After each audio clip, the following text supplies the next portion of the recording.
รัฐมนตรีแถลงมติคณะรัฐมนตรีอนุมัติโครงการค่าบริการสาธารณสุขภายใต้ระบบหลักประกันสุขภาพแห่งชาติปี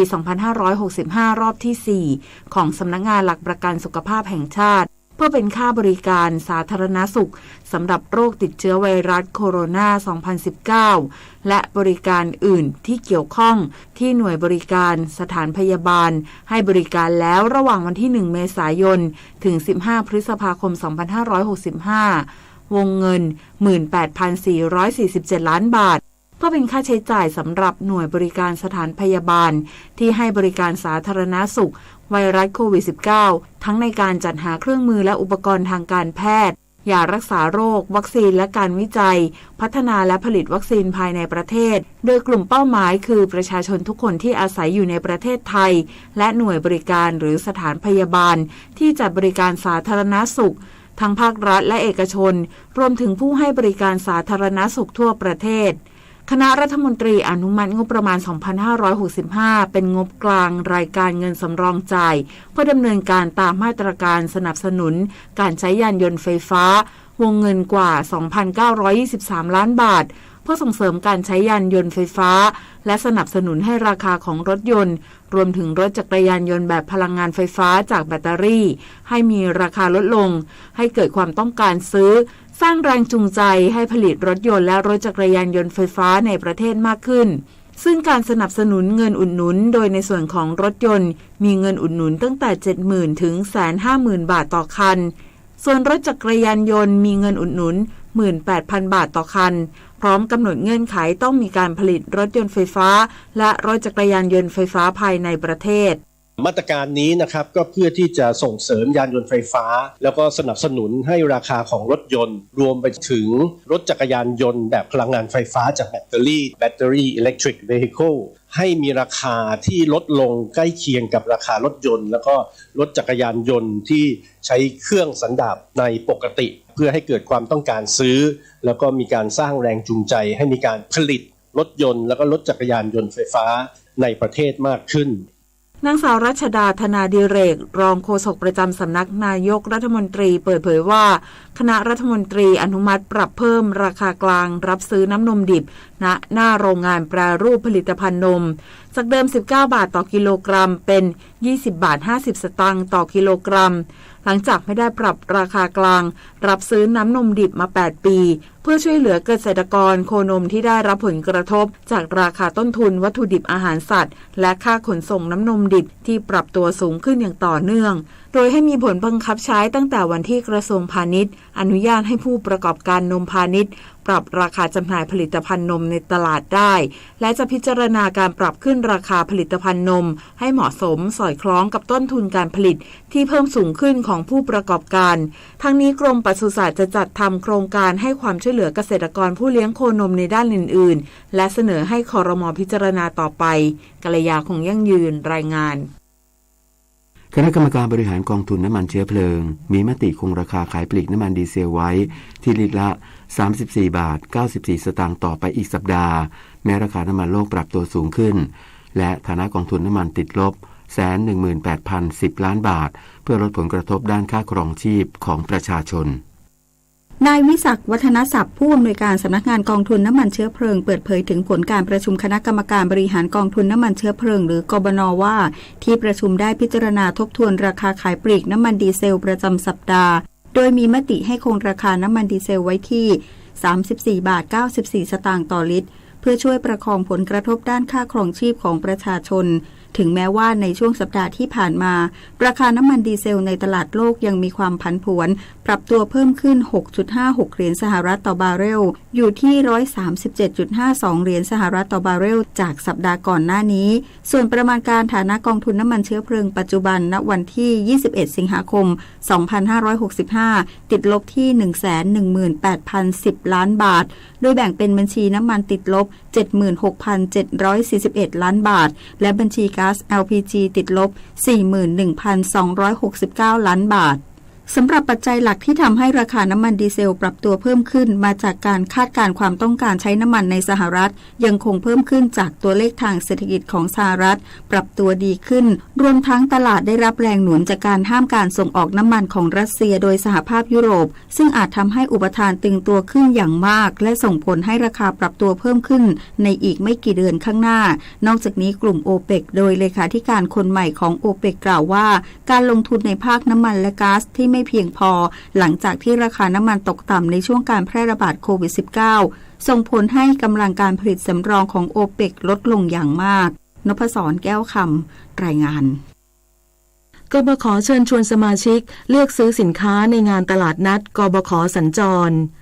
นางศรีกัญญายาทิพย์เลขาธิการคณะกรรมการกองทุนบำเหน็จบำนาญข้าราชการหรือกบข.เปิดเผยว่ากบข.ขอเชิญชวนสมาชิกกบข.และประชาชนทั่วไปเลือกซื้อสินค้าในงานตลาดนัดกบข.สัญจรครั้งที่1ในวันที่30สิงหาคมนี้บริเวณอาคารกรมการแพทย์กระทรวงสาธารณสุขจังหวัดนนทบุรีซึ่งมีสินค้ามาจำหน่ายอาทิเครื่องแต่งกายสินค้าอุปโภคบริโภคอาหารขนมไทยของตกแต่งบ้านสินค้ากิฟต์ช็อปเป็นต้นโดยโครงการตลาดนัดกบข.สัญจรเป็นการขยายโครงการให้สมาชิกกบข.และครอบครัวมีพื้นที่จำหน่ายสินค้าเพิ่มมากขึ้นซึ่งจะสัญจรไปจัดตลาดนัดในพื้นที่กรุงเทพมหานครและปริมณฑลเพื่อเป็นการช่วยเพิ่มรายได้ให้ครอบครัวสมาชิกกบข.มีคุณภาพชีวิตที่ดีขึ้นสอบถามข้อมูลเพิ่มเติมได้ที่ Facebook กบข.หรือ LINE กบข. @GPF Community หรือติดต่อที่ศูนย์บริการสมาชิกโทรศัพท์1179วันนี้มูลนิธิแพทย์อาสาสมเด็จพระศรีนครินทราบรมราชชนนีหรือพอสว.ออกให้บริการประชาชนในพื้นที่จังหวัดชัยภูมิที่หมู่1โรงเรียนป่าไม้อุทิศ3ตำบลโศกประดุกอำเภอหนองบัวระเวจังหวัดมหาสารคามที่หมู่1และหมู่16โรงเรียนบ้านกู่ทองตำบลกู่ทองอำเภอเชียงยืนและจังหวัดปัตตานีที่หมู่4โรงเรียนบ้านสารา2ตำบลสะดาวาอำเภอยะรังจึงขอเชิญชวนประชาชนในพื้นที่ดังกล่าวไปรับบริการโดยไม่เสียค่าใช้จ่ายใดๆต่อจากนี้ไปขอเชิญรับฟังไทยคู่ฟ้าค่ะรัฐบาลห่วงใยสวัสดิภาพผู้สูงอายุคณะรัฐมนตรีจึงอนุมัติในหลักการคืนเบี้ยยังชีพให้แก่ผู้สูงอายุที่ได้นำเงินมาคืนทางราชการแล้วจำนวน 28,345 รายเป็นเงินกว่า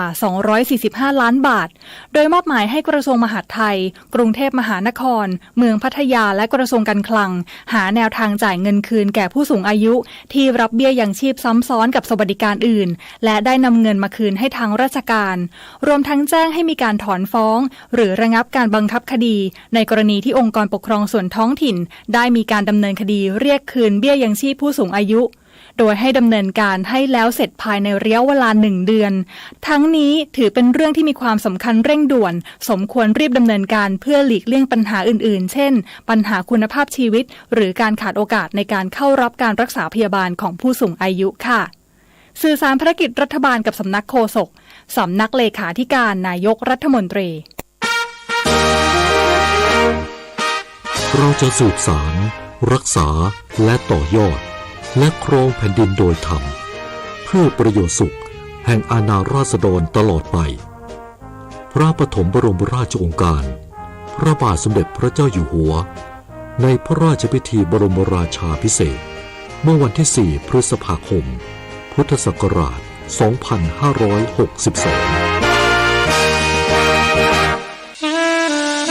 ข้าราชการ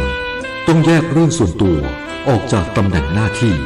และยึดถือประโยชน์ส่วนรวมของประเทศชาติเหนือกว่าประโยชน์ส่วนตนสารประโย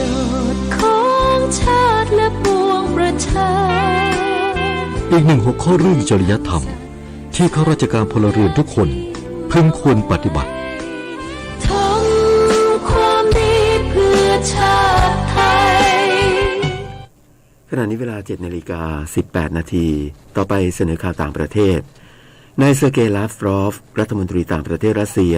หารือกับนางแคทเธอรีน โคโรนารัฐมนตรีต่างประเทศฝรั่งเศสเกี่ยวกับการที่คณะผู้ตรวจสอบอิสระจะเข้าไปตรวจสอบโรงไฟฟ้านิวเคลียร์ซาปอริเซียในยูเครน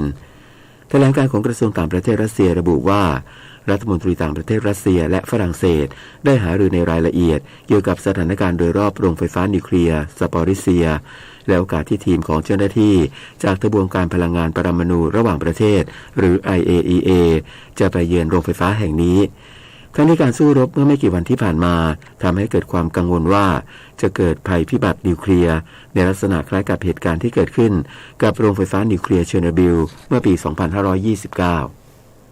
หน่วยงานสาธารณสุขของรัฐนิวยอร์กในสหรัฐเริ่มฉีดวัคซีนป้องกันฝีดาษวานอนให้ประชาชนโดยฉีดในปริมาณโดสที่น้อยลงกว่าโดสปกติเพื่อให้ครอบคลุมประชากรให้ได้มากที่สุดซึ่งนับตั้งแต่นี้จะใช้ปริมาณวัคซีนเพียง1 ใน 5ของวัคซีนโดสปกติที่เคยใช้มาก่อนหน้านี้และจะเป็นการฉีดเข้าใต้ผิวหนังแทนการฉีดเข้ากล้ามเนื้อเนื่องจากการฉีดวัคซีนเข้าใต้ผิวหนังจะทำให้ร่างกายตอบสนองภูมิคุ้มกันได้ดีกว่าและสามารถฉีดวัคซีนให้ประชาชนได้จำนวนมากขึ้นทั้งนี้สหรัฐยังมีวัคซีนจีนีออสซึ่งเป็นวัคซีนป้องกันฝีดาษในจำนวนที่จำกัดทำให้นักวิทยาศาสตร์ต้องพยายามหาวิธีฉีดวัคซีนให้เกิดประสิทธิภาพสูงสุดขณะที่ทั่วประเทศมีผู้ป่วยโรคฝีดาษวานอนสะสมแล้วกว่า 13,000 คนส่วนทั่วโลกพบผู้ป่วยกว่า 390,000 คน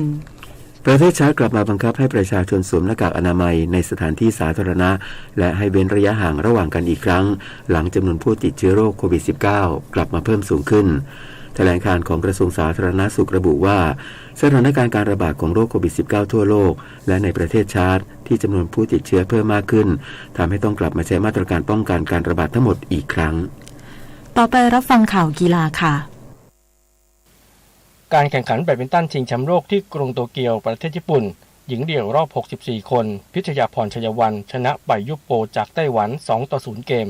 ผ่านเข้ารอบ32คนไปเจอกับรุ่นพี่รัชนกอินทนนท์มือหนึ่งของไทยที่ได้บายในรอบแรกส่วนชายเดี่ยวรอบ2สิทธิคมธรรมสินตบชนะอึ้งซื่อหยงจากมาเลเซีย2-1เกมผ่านเข้ารอบ16คนไปเจอกับงานหนักวิกเตอร์อาเซลเซนมือหนึ่งของโลกจากเดนมาร์กคู่ผสมสุภักจอมเกาะกับสุพิศราเพลวสามพรานชนะคู่จากอินเดีย2-0เกมผ่านเข้าไปพบคู่มือวางอันดับ1จากจีนเจิ้งซี่เว่ยกับหวงหย่าเฉียง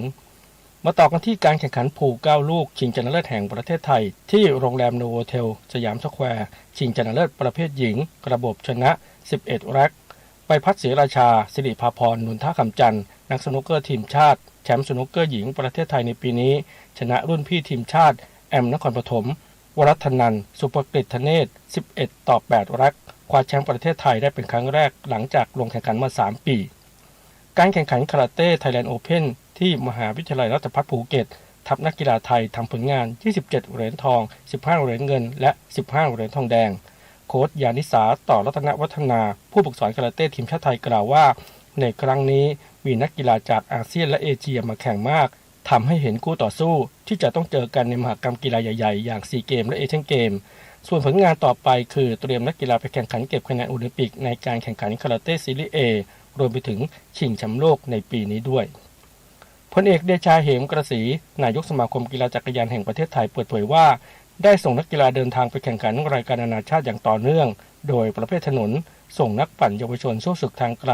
ทัวร์เดอะ DMC ที่เกาหลีใต้ระหว่างวันที่ 26-30 สิงหาคมส่วนประเภทสู่ภูเขาส่งชุดใหญ่ไปชิงชัยรายการ UCI MTB Elimination World Cup ที่อินโดนีเซียวันที่ 28 สิงหาคมขณะที่จักรยานลู่นานาชาติ Track Asia Cup 2022 ที่จังหวัดสุพรรณบุรีจะมีจ่ายอัญชุธาสาวิทและร้อยเอกหญิงจุฑาทิพย์มณีพันธ์นำนักกีฬาไทยลงชิงชัยกับนักปั่นระดับโลกทั้งหมด16ทีมจาก11ชาติซึ่งพิธีเปิดการแข่งขันในวันที่ 26 สิงหาคมเวลา 14 นาฬิกาได้รับเกียรติจากนายณัฐพัฒน์สุวรรณประทีปผู้ราชการจังหวัดสุพรรณบุรีมาเป็นประธานมีการถ่ายทอดสดทาง Facebook ไทย Cycling Association พงษ์เกษมสมสุขรายงานต่อไปรับฟังพยากรณ์อากาศค่ะประกาศกรมอุตุนิยมวิทยาเรื่องพายุหมาอ้อนฉบับที่2 เมื่อเวลา 4 นาฬิกาของวันนี้พายุโซนร้อนกำลังแรงหมาอ้อนบริเวณทะเลจีนใต้ตอนบนมีศูนย์กลางอยู่ที่ลัติจูด 18.9 องศาเหนือลองจิจูด 118.2 องศาตะวันออกมีความเร็วลมสูงสุดใกล้ศูนย์กลางประมาณ100กิโลเมตรต่อชั่วโมงพายุนี้กำลังเคลื่อนตัวทางทิศตะวันตกค่อนทางเหนือเล็กน้อยด้วยความเร็วประมาณ25กิโลเมตรต่อชั่วโมงคาดว่าจะเคลื่อนขึ้นฝั่งบริเวณประเทศจีนตอนใต้ในวันที่25สิงหาคม2565โดยพายุนี้ไม่ส่งผลกระทบโดยตรงต่อประเทศไทยพยากรณ์อากาศตั้งแต่เช้าวันนี้จนถึงเช้าวันพรุ่งนี้ภาคเหนือมีฝนฟ้าคะนอง140ของพื้นที่ส่วนมากบริเวณจังหวัดเชียงรายพะเยาน่านแพร่อุตรดิตถ์พิษณุโลกพิจิตรและเพชรบูรณ์อุณหภูมิสูงสุด 34-36 องศาเซลเซียสภาคตะวันออกเฉียงเหนือมีฝนฟ้าคะนอง170ของพื้นที่และมีฝนตกหนักบางแห่งบริเวณจังหวัดหนองคายบึงกาฬอุดรธานีสกลนครนครพนมกาฬสินธุ์มุกดาหาร101ยโสธรอำนาจเจริญบุรีรัมย์สุรินทร์ศรีสะเกษและอุบลราชธานีอุณหภูมิสูงสุด 33-35 องศาเซลเซียสภาคกลางมีฝนฟ้าคะนอง140ของพื้นที่ส่วนมากบริเวณจังหวัดนครสวรรค์อุทัยธานีชัยนาทลพบุรีสระบุรีกาญจนบุรีและราชบุรีอุณหภูมิสูงสุด 34-36 องศาเซลเซียสภาคตะวันออกมีฝนฟ้าคะนอง170ของพื้นที่และมีฝนตกหนักบางแห่งบริเวณจังหวัดสระแก้วจันทบุรีและตราดอุณหภูมิสูงสุด 31-34 องศาเซลเซียสลมตะวันตกเฉียงใต้ความเร็ว 15-30 กิโลเมตรต่อชั่วโมงทะเลมีคลื่นสูงประมาณ1เมตรบริเวณที่มีฝนฟ้าคะนองคลื่นสูง 1-2 เมตรภาคใต้ฝั่งตะวันออกมีฝนฟ้าคะนอง140ของพื้นที่ส่วนมากบริเวณจังหวัดเพชรบุรีสุราษฎร์ธานีนครศรีธรรมราชสงขลาปัตตานียะลาและนาราธิวาสอุณหภูมิสูงสุด 31-34 องศาเซลเซียสลมตะวันตกเฉียงใต้ความเร็ว 15-30 กิโลเมตรต่อชั่วโมงทะเลมีคลื่นสูงประมาณ1เมตรบริเวณที่มีฝนฟ้าคะนองคลื่นสูง 1-2 เมตรภาคใต้ฝั่งตะวันตกมีฝนฟ้าคะนอง170ของพื้นที่และมีฝนตกหนักบางแห่งบริเวณจังหวัดภูเก็ตกระบี่ตรังและสตูลอุณหภูมิต่ำสุด 23-26 องศาเซลเซียสอุณหภูมิสูงสุด 30-32 องศาเซลเซียสตั้งแต่จังหวัดภูเก็ตขึ้นมาลมตะวันตกเฉียงใต้ความเร็ว 15-35 กิโลเมตรต่อชั่วโมงทะเลมีคลื่นสูง 1-2 เมตรบริเวณที่มีฝนฟ้าคะนองคลื่นสูงมากกว่า2เมตรตั้งแต่จังหวัดกระบี่ลงไปลมตะวันตกเฉียงใต้ความเร็ว 15-30 กิโลเมตรต่อชั่วโมงทะเลมีคลื่นสูงประมาณ1เมตรบริเวณที่มีฝนฟ้าคะนองคลื่นสูง 1-2 เมตรกรุงเทพมหานครและปริมณฑลมีฝนฟ้าคะนอง140ของพื้นที่อุณหภูมิสูงสุด 33-36 องศาเซลเซียสสภาวะระดับน้ำในแม่น้ำเจ้าพระยาที่หน้ากองบัญชาการกองทัพเรือคำนวณโดยกรมอุทกศาสตร์กองทัพเรือวันนี้น้ำขึ้นเต็มที่เวลา 20:01 น.สูงกว่าระดับทะเลปานกลาง1เมตร46เซนติเมตรน้ำลงเต็มที่เวลา 11:17 น.ต่ำกว่าระดับทะเลปานกลาง9เซนติเมตรวันนี้ที่ประภาคารกาญจนาภิเษกแหลมพรหมเทพจังหวัดภูเก็ตดวงอาทิตย์ตกเวลา 18:39 น.กรุงเทพมหานครดวงอาทิตย์ตกเวลา 18:35 น.ขณะที่กรมฝนหลวงและการบินเกษตรยังคงปฏิบัติการฝนหลวง2หน่วยปฏิบัติการเพื่อช่วยเหลือพื้นที่การเกษตรบางพื้นที่ของอำเภอบ้านไร่ลานสักห้วยคดจังหวัดอุทัยธานีและเพิ่มปริมาณน้ำเก็บกักในพื้นที่ลุ่มรับน้ำเขื่อนภูมิพลจังหวัดตาก1 นาทีกับกปท.บนถนนทุกสายเต็มไปด้วยรถและคนเดินเท้า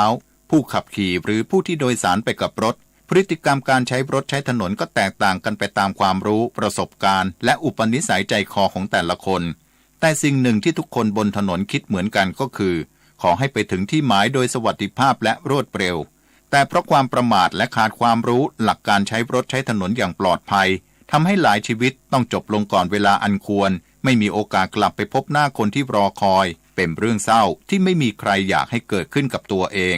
ดังนั้นทุกคนที่อยู่บนท้องถนนจึงควรหมั่นศึกษาหาความรู้และใช้รถใช้ถนนอย่างมีจิตสำนึกอย่างปลอดภัยทุกวินาทีเพราะความผิดพลาดเพียงครั้งเดียวอาจนำมาซึ่งความสูญเสียใหญ่หลวงและไม่มีทางหวนกลับไปแก้ตัวใหม่ขับรถตามกฎเพื่อร่วมกันลดอุบัติเหตุครับด้วยความปรารถนาดีจากกรมประชาสัมพันธ์และกองทุนเพื่อความปลอดภัยในการใช้รถใช้ถนนกรมการขนส่งทางบกกระทรวงคมนาคม รู้รักภาษาไทยโดยความร่วมมือของสำนักงานราชบัณฑิตยสภาและกรมประชาสัมพันธ์ วันนี้เสนอสำนวนหักด้ามพระด้วยเข่าหักด้ามพระด้วยเข่าเป็นสำนวนหมายถึงการใช้อำนาจหรือความรุนแรงหักเอาด้วยกำลังหรือบีบบังคับให้ทำตามความประสงค์เปรียบเหมือนการดัดไม้ที่ทำด้ามพระให้โค้งงอเข้ารูปเพื่อสะดวกแก่การใช้สอยหากดัดด้ามพระด้วยเข่าก็อาจทำให้ด้ามพระนั้นหักเสียหายได้และเข่าก็จะเจ็บด้วยเปรียบเหมือนการสั่งสอนอบรมเด็กควรกระทำอย่างนุ่มนวลไม่ควรใช้กำลังหรือความรุนแรงดังบทกลอนในเรื่องขุนช้างขุนแผนบทหนึ่งว่าแม่อย่าหักด้ามพระด้วยเข่าตกนักงานเข้าอย่าจู้จี้ฉันจะช่วยปลอบหล่อนให้อ่อนดีทำไมที่จะเข้าหออย่าท้อใจผู้มีคำถามการใช้ภาษาไทยสอบถามได้ที่ www.orst.go.th สำหรับช่วงที่ 2ติดตามรับฟังการสัมภาษณ์พันตำรวจเอกอเนกเตาสุภาพรองผู้บังคับการกองปราบปรามเกี่ยวกับการดำเนินการกับผู้ฉ้อโกงโครงการของรัฐค่ะจุดหมายในการทำงานของแต่ละคนก็คือความสำเร็จความเจริญก้าวหน้าและความมั่นคงในอาชีพการจะปฏิบัติงานให้บรรลุผลดังกล่าวได้ต้องอาศัยปัจจัยหลายอย่างประกอบกันเป็นพื้นฐานที่สำคัญก็มีความรู้ทั้งทางทฤษฎีและปฏิบัติ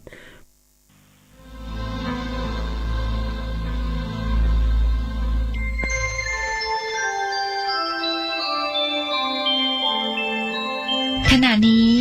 ท่านกำลังฟังสถานีวิทยุกระจายเสียงคลื่นเพื่อการศึกษาพระพุทธศาสนาและวัฒนธรรมระบบ FM 104.5 เมกะเฮิรตซ์ออกอากาศณ วัดฝายหินตำบลสุเทพอำเภอเมืองจังหวัดเชียงใหม่โทรศัพท์053-226-058-053-810-406-053-943-691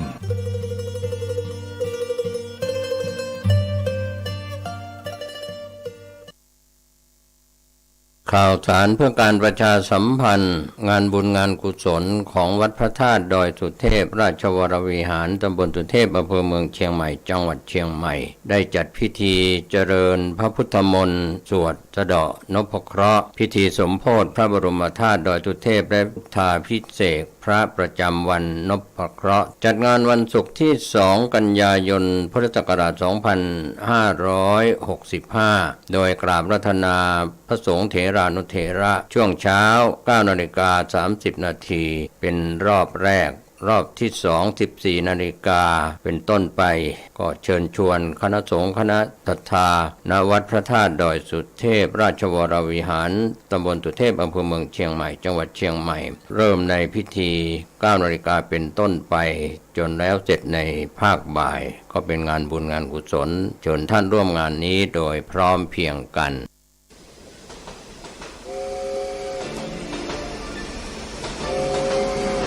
ข่าวสารเพื่อการประชาสัมพันธ์กำหนดการฟังเทศรายการรถด่วนขบวนพิเศษฤดูกาลเข้าพรรษาปี 2565 จัดโดยคณะสงฆ์จังหวัดเชียงใหม่องค์กรเครือข่ายชาวพุทธจังหวัดเชียงใหม่ดำเนินงานโดยกลุ่มหนุ่มสาวจังหวัดเชียงใหม่12ขบวนที่6 26 สิงหาคม 2565 แรม 14 ค่ำเดือน 11 เหนือไปยังวัดโชติกุลสวรรณารามวัดหมูบุญตำบลสุเทพอำเภอเมืองเชียงใหม่จังหวัดเชียงใหม่ 20 นาฬิกาฟังพระธรรมเทศนา1กันขบวนที่ 7 3 กันยายน 2565 ขึ้น 8 ค่ำเดือน 12 เหนือเดินทางไปยังวัดหนองเต่าคำตำบลป่าไผ่อำเภอสันทรายจังหวัดเชียงใหม่ 20 นาฬิกาฟังพระธรรมเทศนา1กันขบวนที่ 8 10 กันยายน 2565 ขึ้น 15 ค่ำเดือน 12 เหนือกลับมายังพุทธสถานเชียงใหม่ 20 นาฬิกาเป็นการจัดงานวันกตัญญูพุทธสมาคมและมูลนิธิพุทธสมาคมเป็นเจ้าภาพขบวนที่ 9 18 กันยายน 2565 แรม 8 ค่ำเดือน 12 เหนือรถด่วนไปยังวัดลังกาตำบลพระห้ามอำเภอเมืองเชียงใหม่จังหวัดเชียงใหม่ 20 นาฬิกาฟังพระธรรมเทศนา1กันขบวนที่ 10 25 กันยายน 2565 แรม 15 ข้ามเดือน 12 เหนือเดินทางไปยังวัดอรัญยวาสตำบลบ้านปงอำเภอหางดงจังหวัดเชียงใหม่ 20 นาฬิกาฟังพระธรรมเทศนา1 กันขบวนที่ 11 3 ตุลาคม 2565 ขึ้น 8 ข้ามเดือนเกียงไปยังวัดสันป่าแดงตำบลต้นเปาอำเภอสันกำแพงจังหวัดเชียงใหม่ 20 นาฬิกาฟังพระธรรมเทศนา1 กันขบวนสุดท้าย 10 ตุลาคม 2565 ขึ้น 15 ข้ามเดือนเกียงเดินทางไปยังพุทธสถานเชียงใหม่ก็เป็นวันมอบโล่กลุ่มหนุ่มสาวจังหวัดเชียงใหม่เป็นเจ้าภาพในช่วง 20 นาฬิกาก็เป็นรายการกำหนดการรถด่วนขบวนพิเศษเทศกาลเข้าพรรษาในปี 2565 จัดโดยคณะสงฆ์จังหวัดเชียงใหม่องค์กรเครือข่ายชาวพุทธจังหวัดเชียงใหม่โดยมีกลุ่มหนุ่มสาวจังหวัดเชียงใหม่ดำเนินการก็เป็น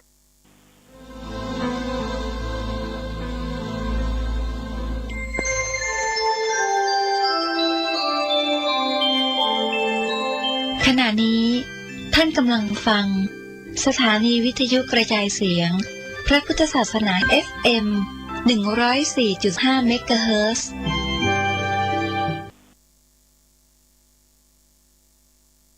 วัดพระบาทอุดมรุ่งเรืองงามตาเจ้าน้อยบุญธรรมสาขาหลวงเมืองเชียงใหม่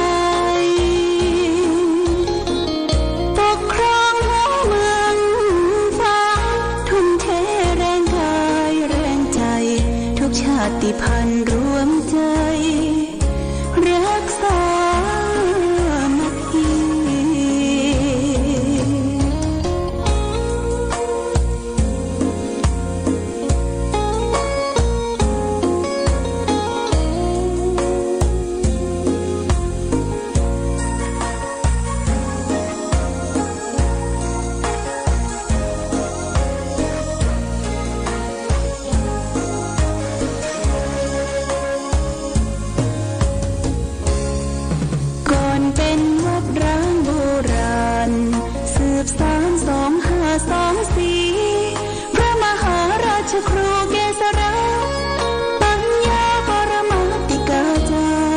จากวัดดับภัยเชียงใหม่สืบสานเวลาผ่าน131 ปีนานไกลวัดพระบาทอุดมรุ่งเรืองงามตาเจ้าน้อยบุญธรรมสาขาหลวงเมืองเชียงใหม่ปกครองหัวเมืองฟ้าทุ่มเทแรงกายแรงใจทุกชาติพันธุ์รวมใจรักษามัคคี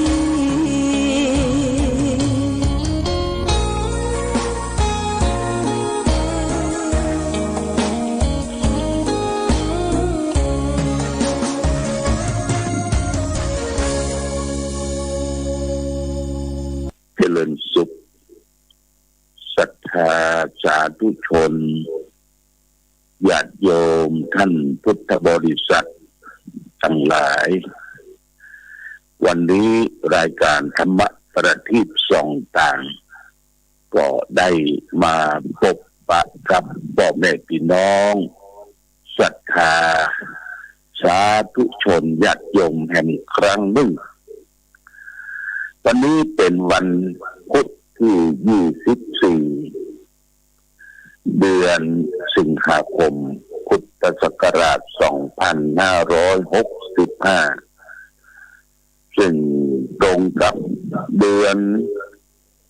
11เหนือเดือนเก้าใต้แรม12ค่ำญาติโยมเดือน11ก็ใกล้จะหมดมาแล้วเหลือ 2-3 วันสภาพอากาศท้องถิ่นในวันนี้ก็คงจะ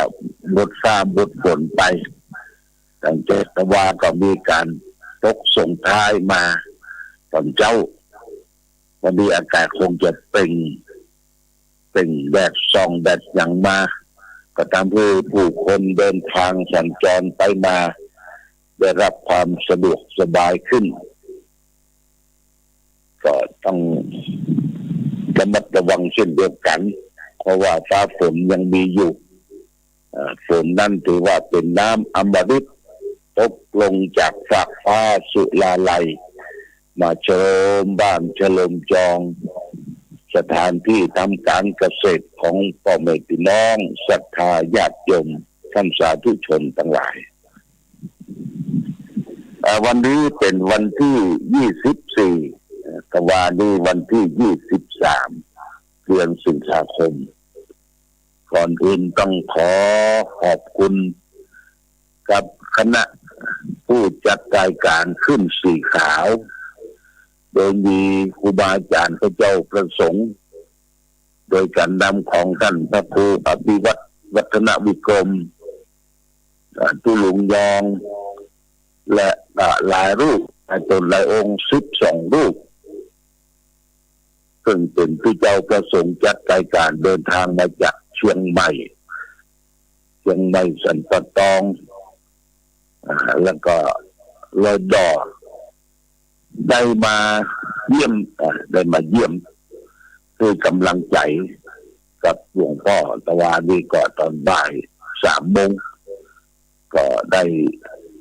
มาสวดเจริญพระพุทธมนต์บทสำคัญบทหนึ่งเรียกว่าโพชฌงค์7โพชฌงค์7นี่ก็ที่มาสวดเพื่อกำลังใจให้อายุยั่งยืนนานต้องขออนุโมทนาการกับครูบาอาจารย์ทุกคนทุกองค์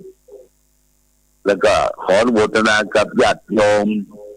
ที่ได้พัดเปลี่ยนเวียนกันมาเยี่ยมมาใจด้วยกำลังใจหลังจากที่ได้รับอุบัติเหตุเนาะญาติโยมนะอุบัติเหตุได้พะเลิศปะถูก็ทำให้เจ็บแข้งเจ็บขาเข้าลงยาโรงพยาบาลก็ได้ฝักฟื้นอยู่ที่จองที่วัดก็งดการออกงานทำบุญสุนทานที่นั่นที่นี่ก็งดในช่วงเดือนนี้นะคงจะอยู่ที่วัดที่จองก็ญาติโยมก็ปัดเปลี่ยนเวียนกันมาบางท่านบางคนก็โอนสตางค์โอนปัจจัยส่งของมาแม่น้องเลี้ยงปลาเป้าแต่ว่าก่อนส่งของวันสันสรีเลี้ยงปลาเป้าส่งของแพ็คของทางเคอรี่ส่งมาบองขออนุโมทนาสาธุได้รับเรียบร้อยแล้วโมทนากับทุกท่านในโอกาสนี้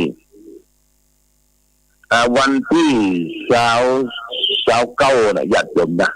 เช้าเก้านี้ก็ทางคณะสงฆ์ตำบลเวียงเก็บนิ่งโดยการนำของท่านพระครูสามารถวัดสระนิคมหนองทุ่งเจ้าคณะตำบลก็ได้นิมนต์หลวงพ่อท่านพระครูเทพปรินายกเจ้าคณะจังหวัดลำพูนได้ขึ้นมาเพื่อจะได้มาห้องขวัญแบบล้านนาโบราณที่วัดระบาดอุดมท่านพระครูขันติสลาภิลักษ์หรือท่านพระครูสามารถเป็นก็บอกว่าเป็นเจ้าภาพห้องขวัญพร้อมกันนั้นอาตมาก็คิดว่าจะได้เชิญชวนญาติโยมร่วมทำบุญถวายพระทหารเพลแด่พระเถระผู้ใหญ่อันนี้เจ้าคุณเจ้าในจังหวัดลำพูนเป็นต้นเป็นประธานสัก10 รูปจะให้ผู้เจ้าประสงค์อาราธนาครูบาอาจารย์ได้เจริญพระพุทธมนต์บทธรรมจักรกับปวัตนสูตรซึ่งเป็นบทสำคัญในวันที่29ญาติโยมนะ29นี่ก็จะได้ทำปัจจัยทายทานถวายครูบาอาจารย์พระเจ้าประสงค์จำนวน9 รูปเอาก็ตั้งยอดปัจจัยไว้ 2,100 บาทเท่ากับคุณของป่อแต่ว่าก็มีคุณกนกพิชัยนาล้านนาพันธ์ตักตังสัญชายก็ร่วมทำบุญกับหลวงพ่ออยู่3 สังนะ3 สังละ 2,100 บาทโมทนาสาธุกับ คุณกนกติดชัยนาร้านดานาพันธ์ปากตางห้วยงูอันนี้ก็มาร่วมด้วยช่วยกันวันนั้นเราจะได้เลี้ยงภัตตาหารเพลแด่พระภิกษุสงฆ์สามเณรในวัดคือจะได้จัดทำแบบก๋วยเตี๋ยวแล้วก็ศรัทธาญาติโยมพี่น้องขึ้นสีขาวพี่น้องชมรมปฏิบัติธรรมประจำวันเสาร์ก็จะมาร่วมกันอนุโมทนาในการทำบุญด้วยว่าคือขวัญห้องขวัญคือขวัญห้องขวัญแบบล้านนาโดยท่านเจ้าคุณพระเทพปริยัตินายกเจ้าคณะจังหวัดกระปูนเพิ่นจะขึ้นมาห้องขวัญมันเชิญชวนญาติโยมร่วมกันร่วมกันมาร่วมกันทำบุญสุนทานอนุโมทนาต้อนรับถวายภัตตาหารเพลแต่พระภิกษุสงฆ์ครูบาอาจารย์พระเจ้าประสงค์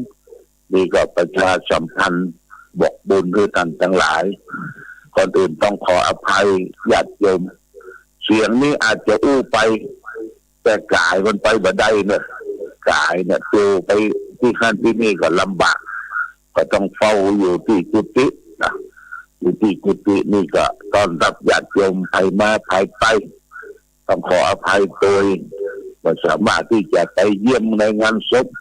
ศพที่นั้นที่นี่เป็นกะนิมนต์ต้องขออภัยสุมาโดย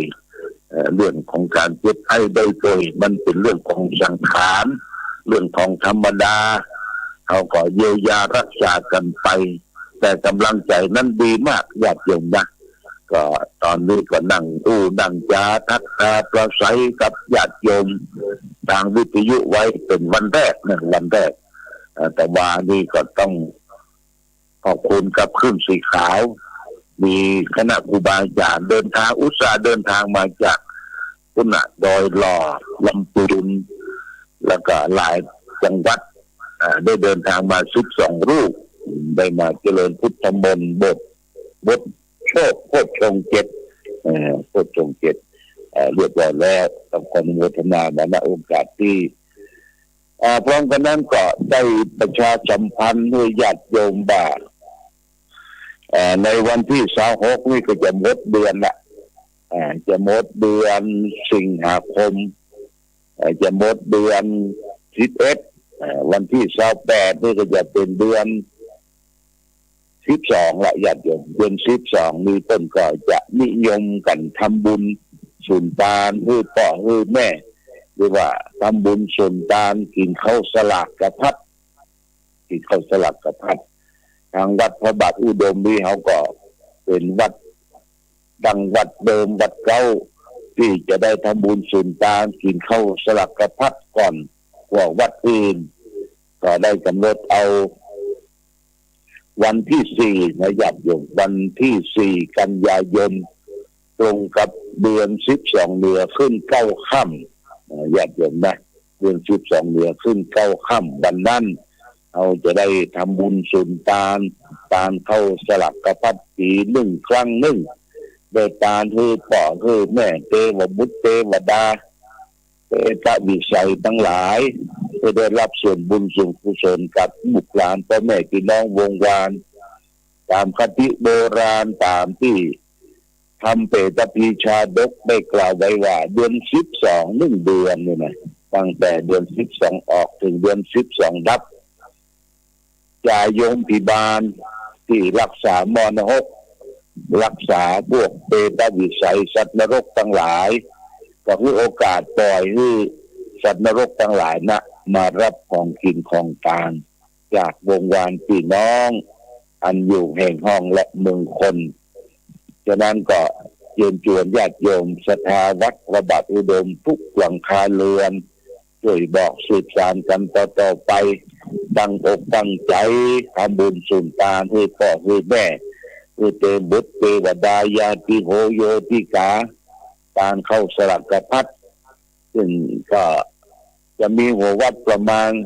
55หัววัดนะญาติโยมนะที่จะมาร่วมกินร่วมทานเนี่ยภายในตำบลเวียงต่างตำบลแล้วก็ที่เจ้าประสงค์ในวัดต่างวัดนี่ก็ประมาณสัก 99รูปมีกระแจ้งญาติโยมท่านสาธุชนวัดพระบาทอุดมน้ำบ่อสวาตลอดถึงพ่อแม่พี่น้องศรัทธาญาติโยมที่อยู่บ้านใกล้เรือนเคียงได้มาทำบุญสุนทานการเข้าสลากพัดประจำปีก็จะเริ่มวันที่4เดือนกันยายนนี้วันอาทิตย์ที่4โดยญาติโยมนะวันอาทิตย์ที่4เตรียมความพร้อม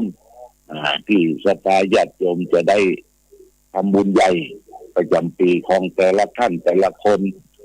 นี่เป็นสิ่งที่เราจะต้องทำตามประเพณีสืบสานกันมาตั้งแต่นมนานการคือเดชวิสัยพี่น้องวงวานญาติมิตรที่ลมหายตายจากได้มารับของกินของทานจากวงวานพ่อแม่พี่น้องโดยวันนี้ได้มาพบกันก็เอาธรรมะมาฝากแก่ญาติโยมนะธรรมะง่ายๆเรียกว่ามงคล38มงคล38วันนี้เราจะมาถึงมงคลที่ได้กล่าวไว้ว่าอารติวิรติปาปามัจจะจะสัญญโมอปมาเตสุเอตัมมังคารมุตตมังซึ่งแปลว่าการงดเว้นทำบาปการสำรวมในการดื่มน้ำเมาและก็การไม่ประมาทเป็นมงคลอันสูงสุดญาติโยมวันนี้ได้3มงคลนะที่จะเป็นมงคลกับตนกับตัวเฮานั่นก็คือ1ไม่กระทำบาป2ทำงดเว้นจากการดื่มน้ำเมา3ก็คือไม่ประมาทในการประพฤติปฏิบัติในธรรมทั้งหลายมีฝากไว้อาลติวิลติปาปาปนาจะสัญญโมอัปมาโทจะเอตัมมังแทมุตตมังซึ่งเป็นมงคลข้อ1ในมงคล38การไม่ประมาทนะอาลติวิลติปาปาคือคนเฮาทุกคนเนี่ยเกิดมาญาติโยมนะบอกว่าทั้งทางโลกและทางธรรมบอกว่าจะทำการงานทุกสิ่งทุกอย่างต่อคืออย่าได้ไปตั้งจกตั้งใจพลาดทั้งเผลอตั้งอยู่ในความประมาท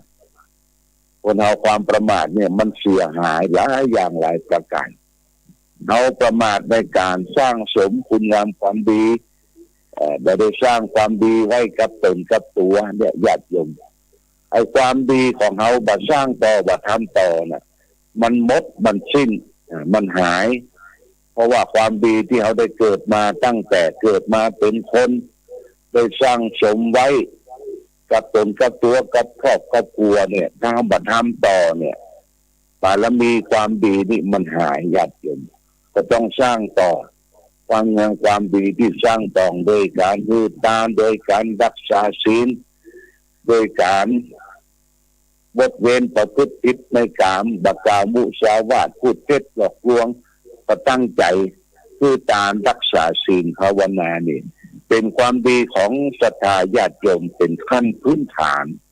นะความดีเนี่ยมันทำอย่างสม่ำเสมอ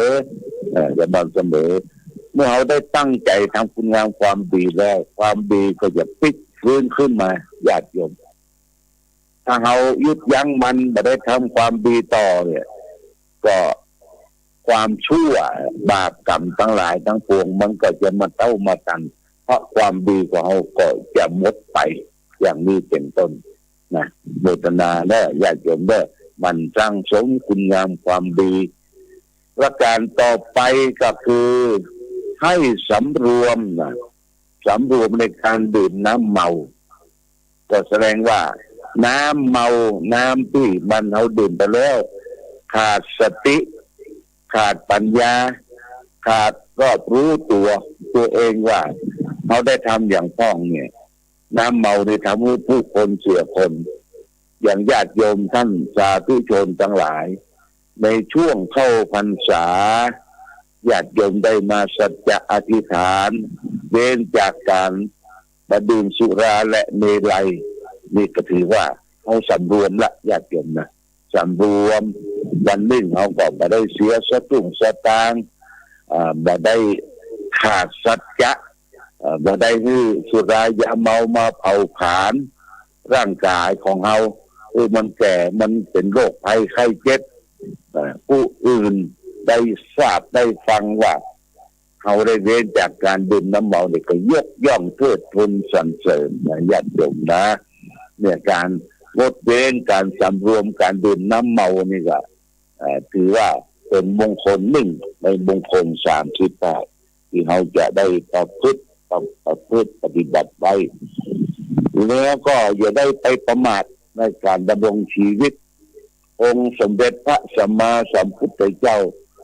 พระองค์ได้ตรัสเทศนาสั่งสอนธรรมะคือแก่พุทธบริษัททั้งหลายตอนที่พระองค์จะเสด็จดับขันธปรินิพพานพระองค์ได้ตรัสสั่งเสียไว้เป็นครั้งสุดท้ายไว้ว่าขันธทานิภิกขเวอมันตยามิโวดูก่อนท่านทั้งหลายบัดนี้เราขอเตือนท่านทั้งหลายว่าวายะธรรมาสังขาราสังขารทั้งหลายเนี่ยมีความเสื่อมความสิ้นไปเป็นธรรมดาอปมาเทนะสัมปเทถะท่านทั้งหลายจงยังความไม่ประมาทให้ถึงพร้อมเถิดองค์สมเด็จพระสัมมาสัมพุทธเจ้าท่านตรัสว่าสังขารร่างกายจิตใจของคนเฮานั้นมันมีความเสื่อมความสิ้นไปเป็นธรรมดาญาติโยมนะก่อนเฮาเป็นหนุ่มเป็นสาวเป็นบ่าวเป็นเจ้าพอวัยกลางคนอันนั้นอันนี้ก็เปลี่ยนแปลงไปแต่เฮาก็ยอมรับยอมรับสภาพร่างกายสภาพจิตใจที่มันเปลี่ยนแปลงไปเนี่ยญาติโยม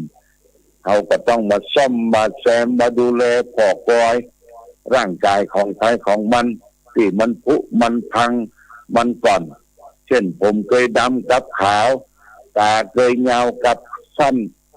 เขี้ยวที่เคยมั่นกับพรดังเคยตึงก็หย่อนยานตามกาลเวลาเอาก็มาซ่อมกันเนาะญาติโยมเนาะมาซ่อมกันดูแลกันไปแต่ต้องไปเดือดร้อนอาทรร้อนใจมันการมันจะดับจะเสียจะตายไปเมื่อใดก็จ้างมันเถอะของเราได้สร้างสมคุณงามความดีโดยบัดตั้งอยู่ในความประมาทอย่างนี้เป็นต้นศรัทธาร่วมต้อนรับกับครูบาอาจารย์ที่มารายการขึ้นสีขาวตะวาก็มีพ่อน้อยบุญปันมะโดคอนแม่สายลุงพิกุลบ้านเสาหินเพิ่นก็อุตส่าห์เอากระท้อนบัตรใหญ่มาถวายเพื่อแก่ครูบาอาจารย์กับพ่อน้อยเกษมพ่อน้อยเกษมวงเทียนก็อุตส่าห์เอากระท้อนเอาอย่างมาตานร่วมกันตะวาต้อนรับขับสู้หลายๆท่านไปเลี้ยงน้ำถวายน้ำเย็นคุณเจ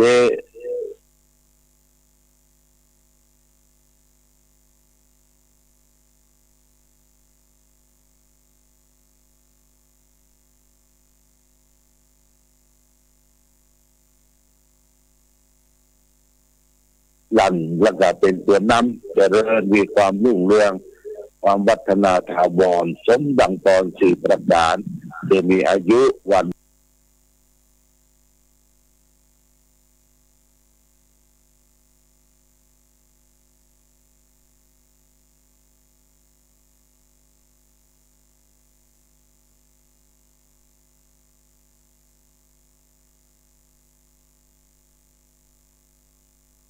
ละสุขภละ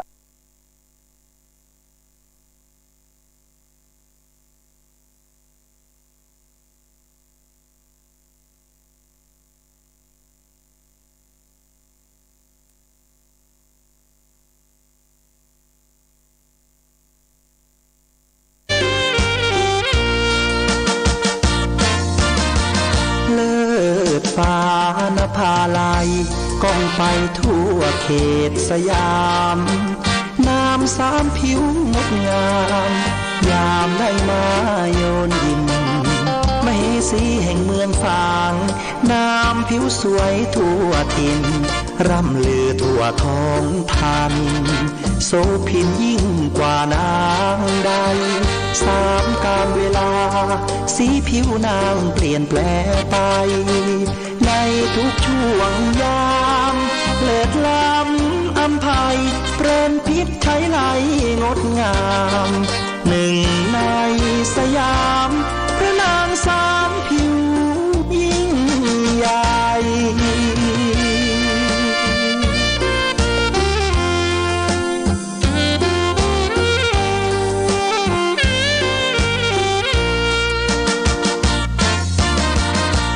ช่วงเช้าเงางามผิวขาวนวลชวนพักษาพอถึงตอนสายมาช่วงเที่ยงผิวนางเหลืองผ่องติดตราตรึงใจแม้นใครได้มองงามเหมือนดังรูปทองมองแล้วสุขอุราค่ำลงเปลี่ยนแปลงผิวแดงระเรื่องามตาพาให้ชวนชมองค์พระเจ้าฟ้าแม่นางสามผิวคู่สมผู้คนนิยมสมบารมีสีล้านนา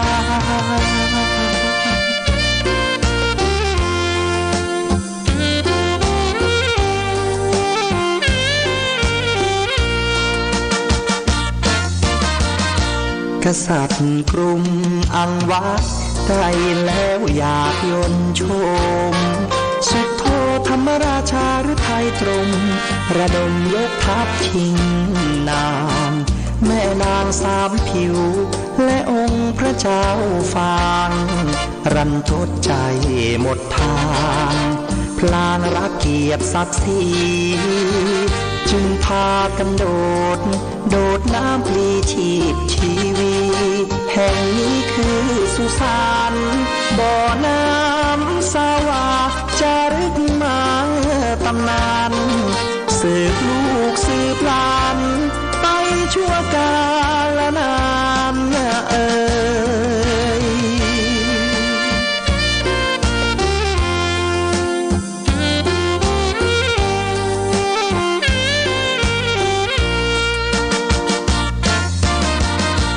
กษัตริย์กรุงอังวะได้แล้วอยากยนชมสุดโทธรรมราชาธงชาติและเพลงชาติไทยเป็นสัญลักษณ์ของความเป็นไทย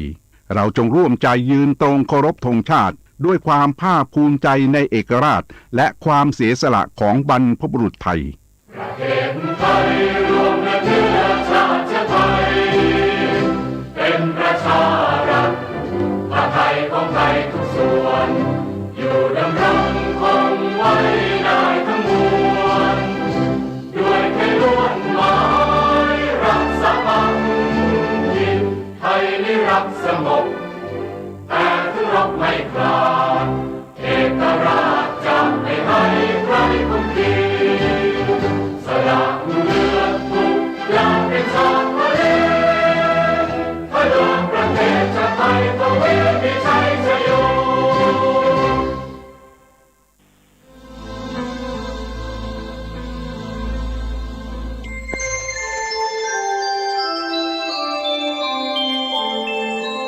ขณะนี้ท่านกำลังฟังสถานีวิทยุกระจายเสียง FM 104.5 เมกะเฮิรตซ์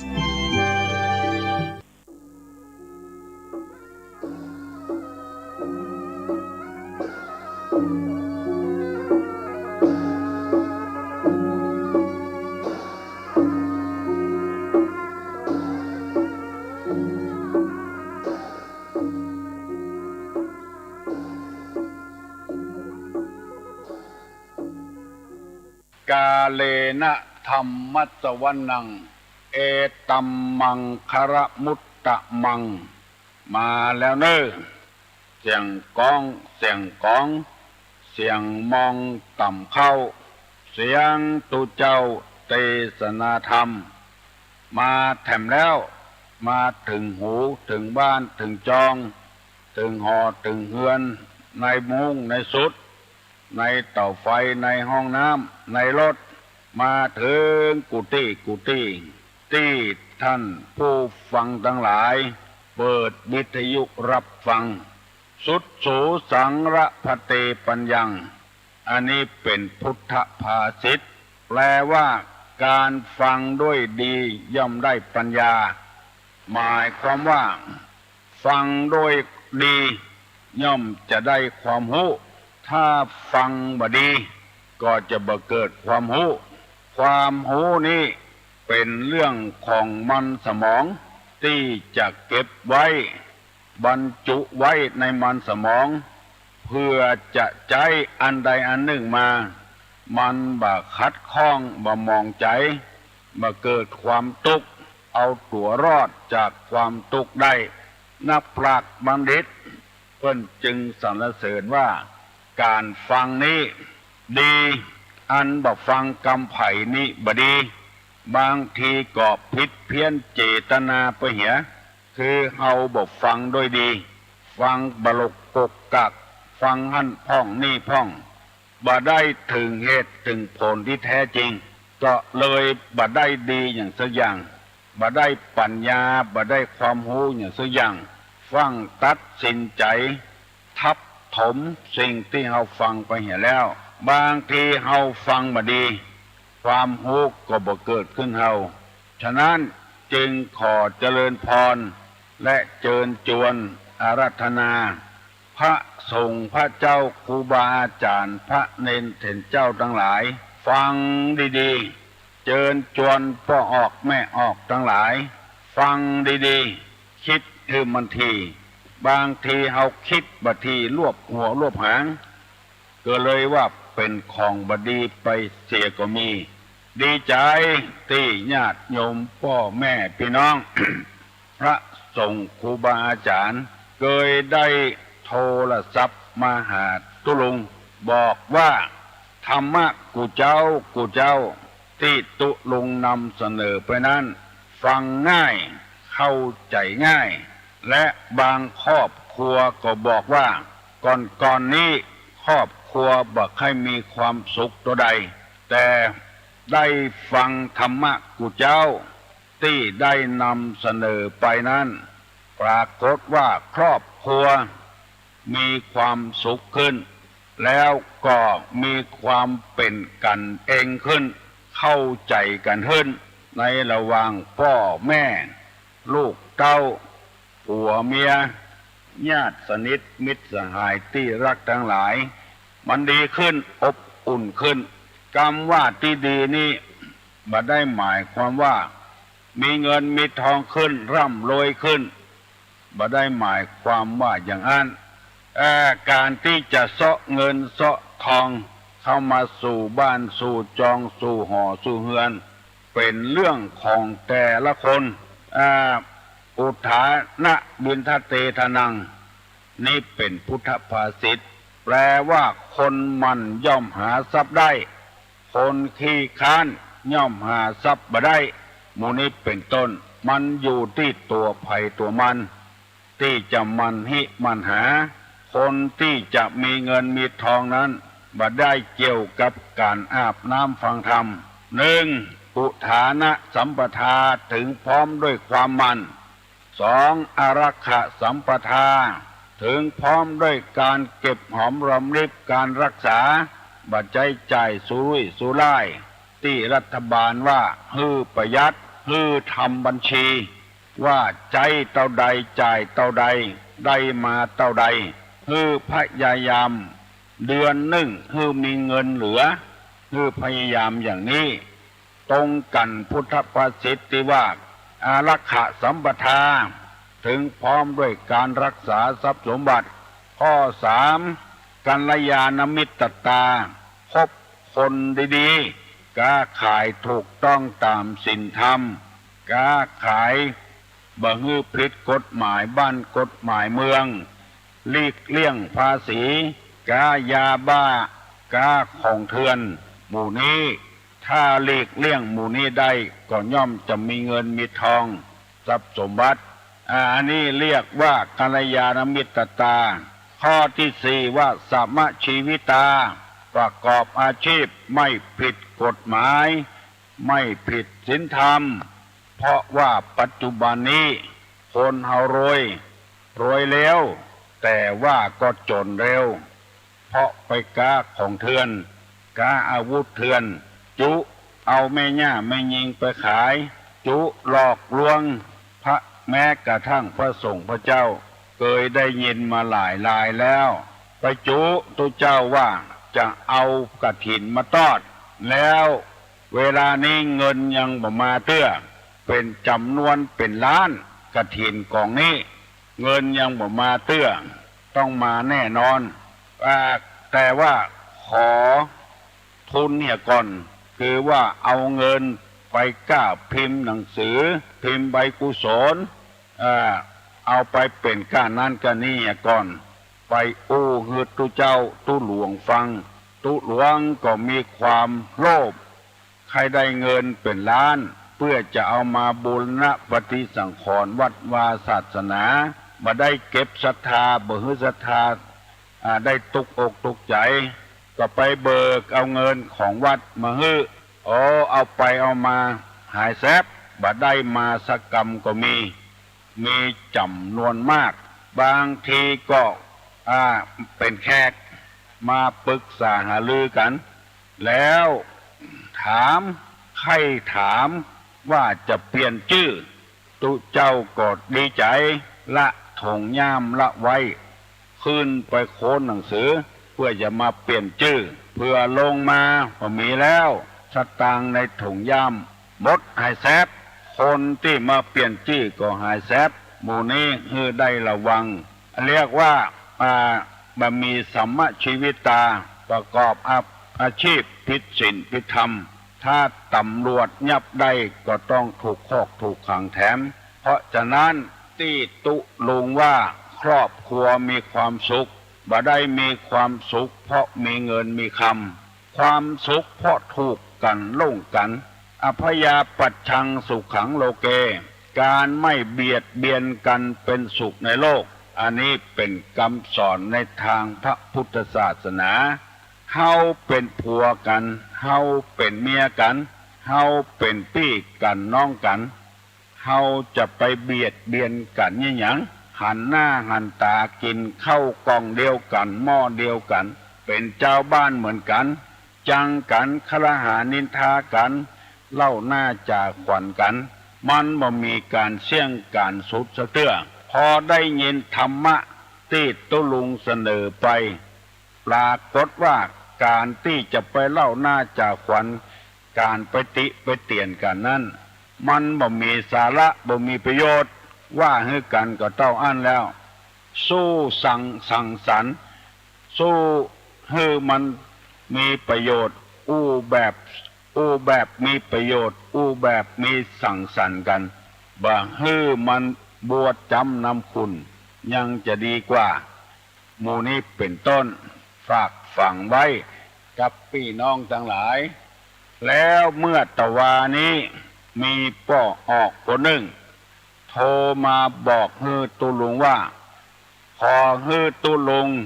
เทศเล่าเสนอเรื่องซื้อกินไม่หมดคดกินไม่นาน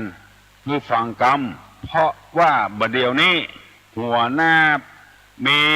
ทำท่าที่จะบดีเพราะบัดได้รับฟังธรรมกรรมสั่งสอนเป็นต้นว่าพ่อหลวงกำนันอบต.ผู้มีหน้าที่ในการให้ความสุขทางโลกแก่ชาวบ้านชาวจองเช่นน้ำท่วมกาไฟไหม้กาอย่างใดอย่างหนึ่งช่วยเหลือชาวบ้านให้มีความสุขแต่ปรากฏว่าเงินทองอันใดได้มานั้นบัดถึงมือชาวบ้านถึงก็ถึงน้อยเดียวเนี่ยแต่หรือบ่อย่างอัน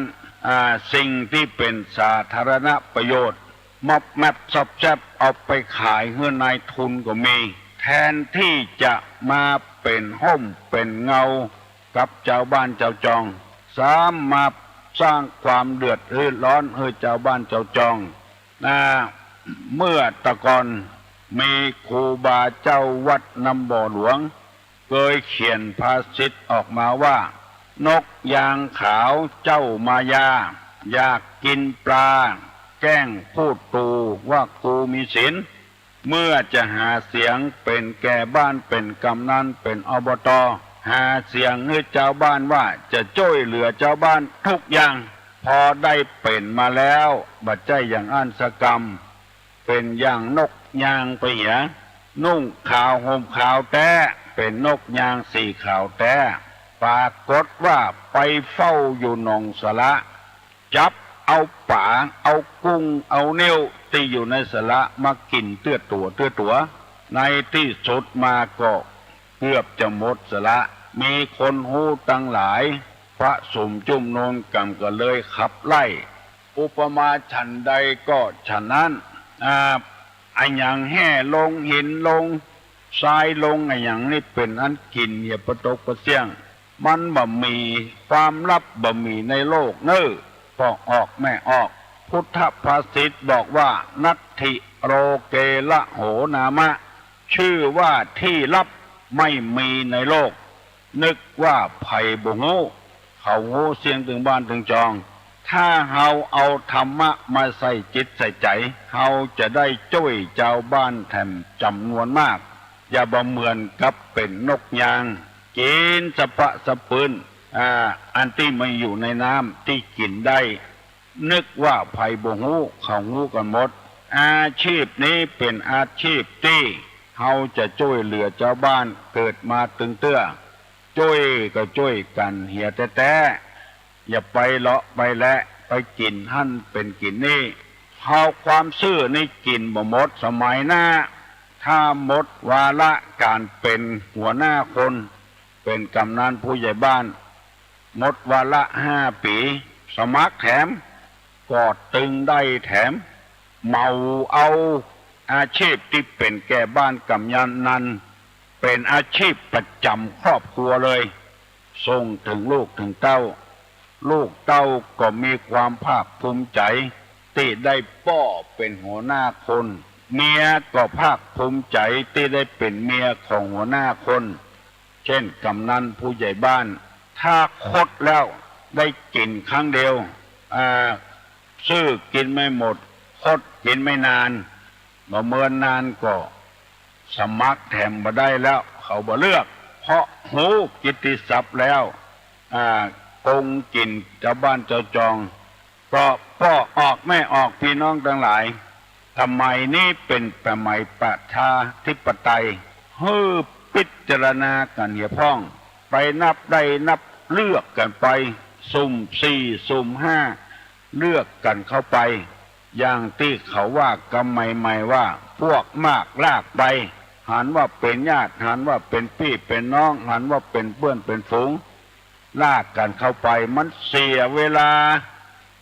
าที่เปิ้นอยู่หันถึง5 ปีก่อนเลือกเข้าไปแล้วบ่พัฒนาอย่างสักอย่าง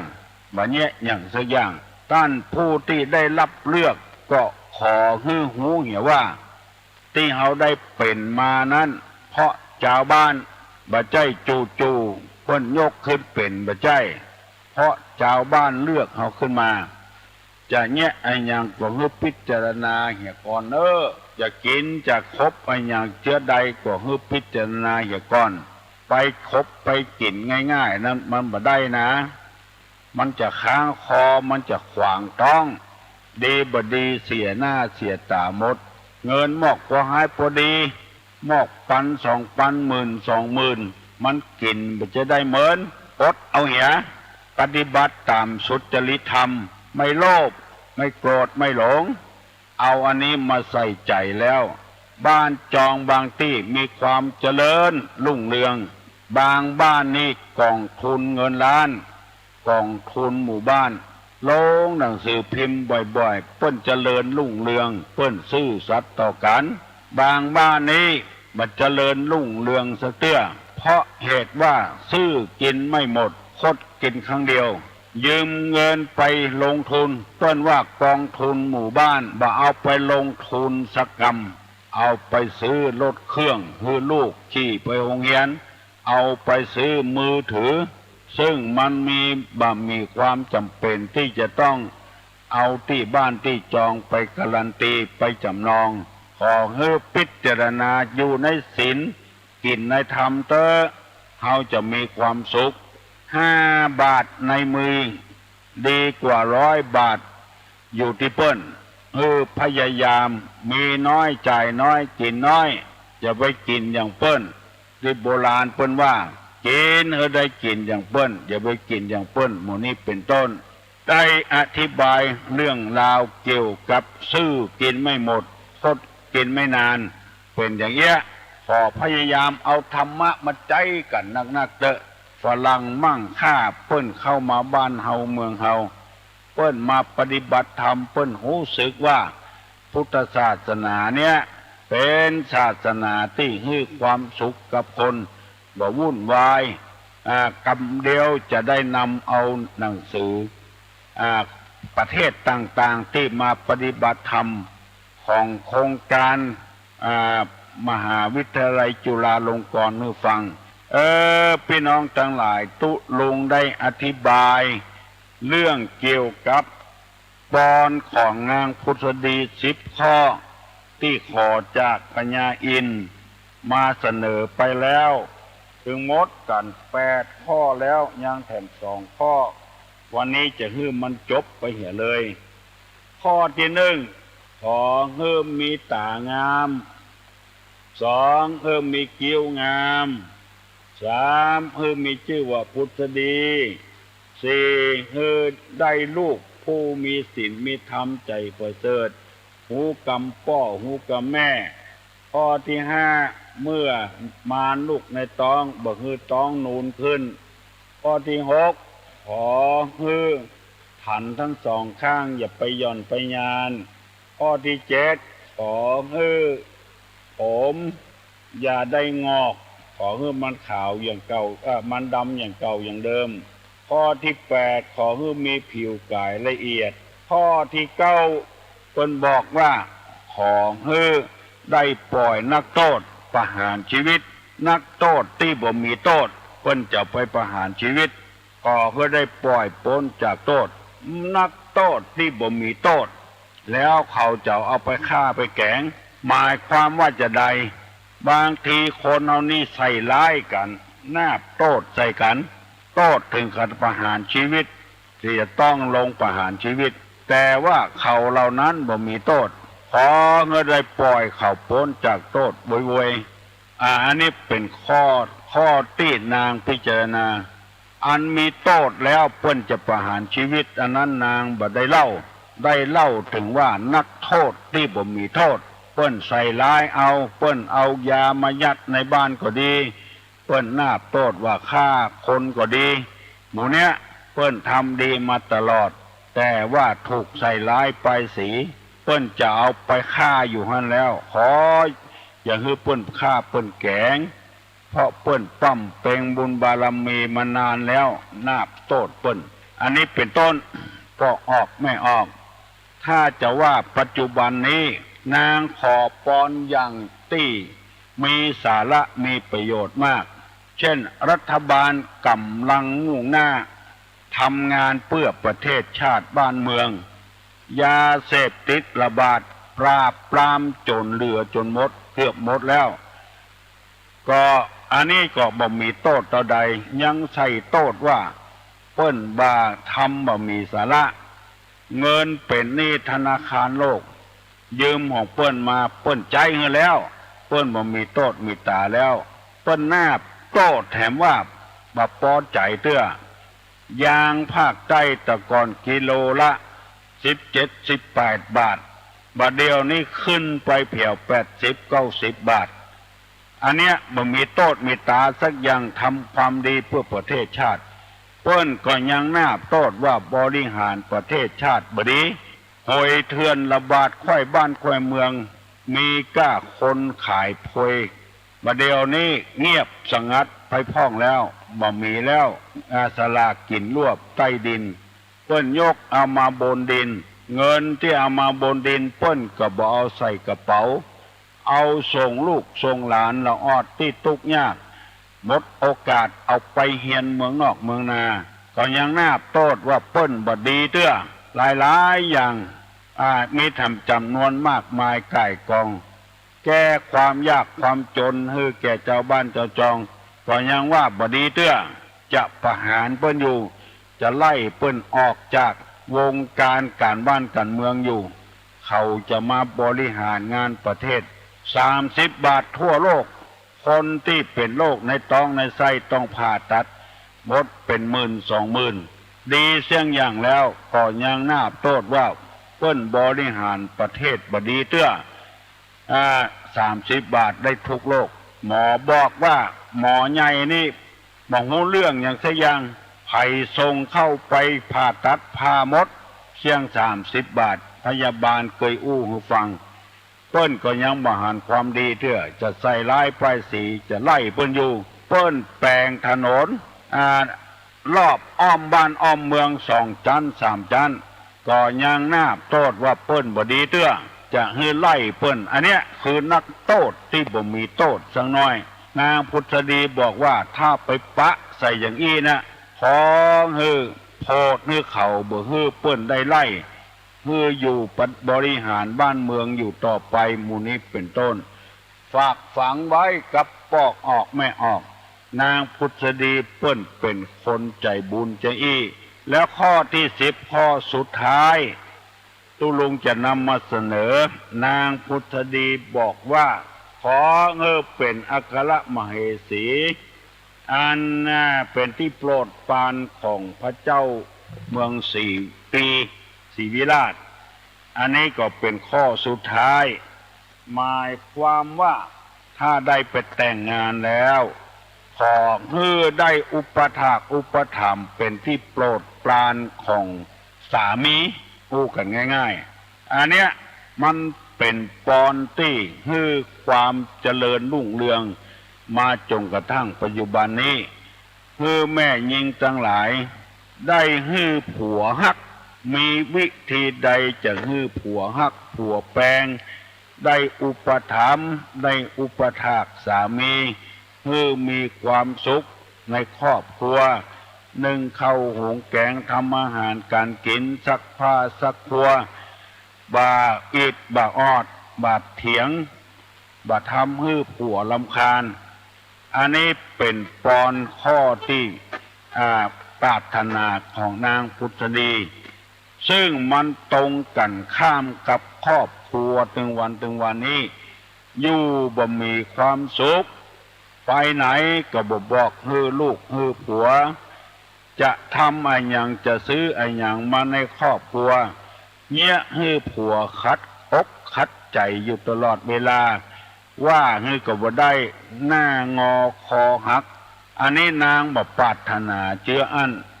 ปรารถนาที่ว่าให้ได้เป็นที่โปรดปรานของสามี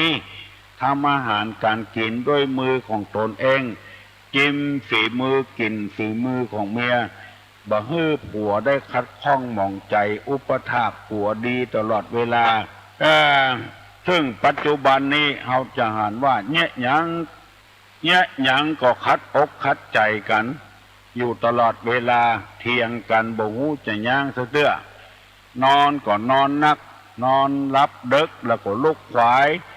เนี่ยบ่เป็นที่โปรดปรานของสามี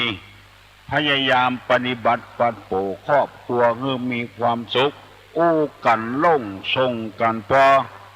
บางรายนี่เข้าหน้ากันก็จะพิษหัวกันแล้วกินข้าวอยู่เพิ่นบอกว่าสุขเมื่อกินข้าวสุขเมื่อเข้านอนกินข้าวอยู่ก็พิษหัวกันก็ใจก็เต็มแห้งแม่ยิงทำอาหารการกินพอเพิ่นตั้งแต่ตำน้ำพริกดังไฟใส่แกงนั่งขันโตกคาบได้บ่ได้ติแกงก็บ่ได้เบิดว่าเผ็ดเบิดว่าเค็มเบิดว่าจาง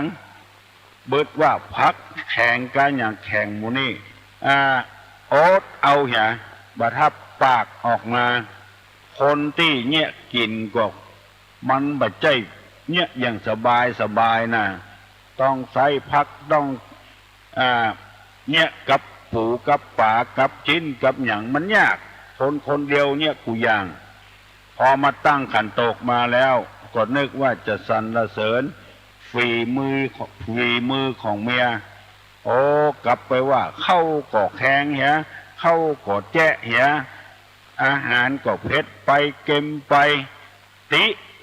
ของกินกูคาบเมียอุตส่าห์ทำมาฮื้อหน้าที่จะเอาอกเอาใจกันพ่องชุซุยกันพ่องแกงนี่ล้ำเนาะฝีมือดีเนาะบอกว่าอย่างสักเตื้อเสาะหาทางที่บดีเอามาใส่บนขันโตกเสาะหาทางที่บดีฮื้อผัวรับดึกลุกขวายขี้ค้านผ้าก็บซักแจ้อยู่ในกะละมังนั้นได้2 วัน 3 วันแล้วซักก็บ่ซักสักเตื้อกินข้าวแล้วถ้วยจ้อนก็บัดล้างเพราะบัดเจ็ดบัดผูอย่างสักอย่างหมู่นี้เป็นต้นเพราะฉะนั้นจึงเป็นเหตุคือครอบครัวเขาเนี่ยละหองละแหงกันตลอดเวลานางพุทธดีบอกฮือกับพญาอินทร์ว่า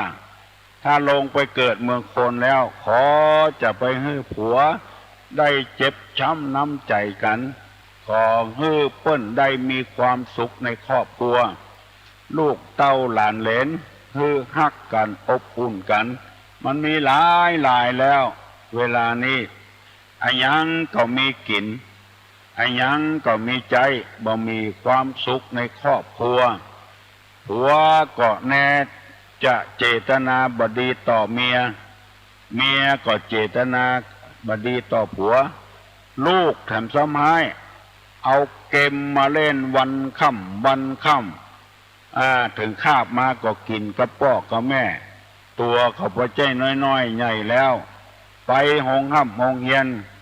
ก็บ่ไปขี้ค้านหมู่เนี้ยมันวุ่นวายในครอบครัวนางพุทธดีดักไว้เหียก่อน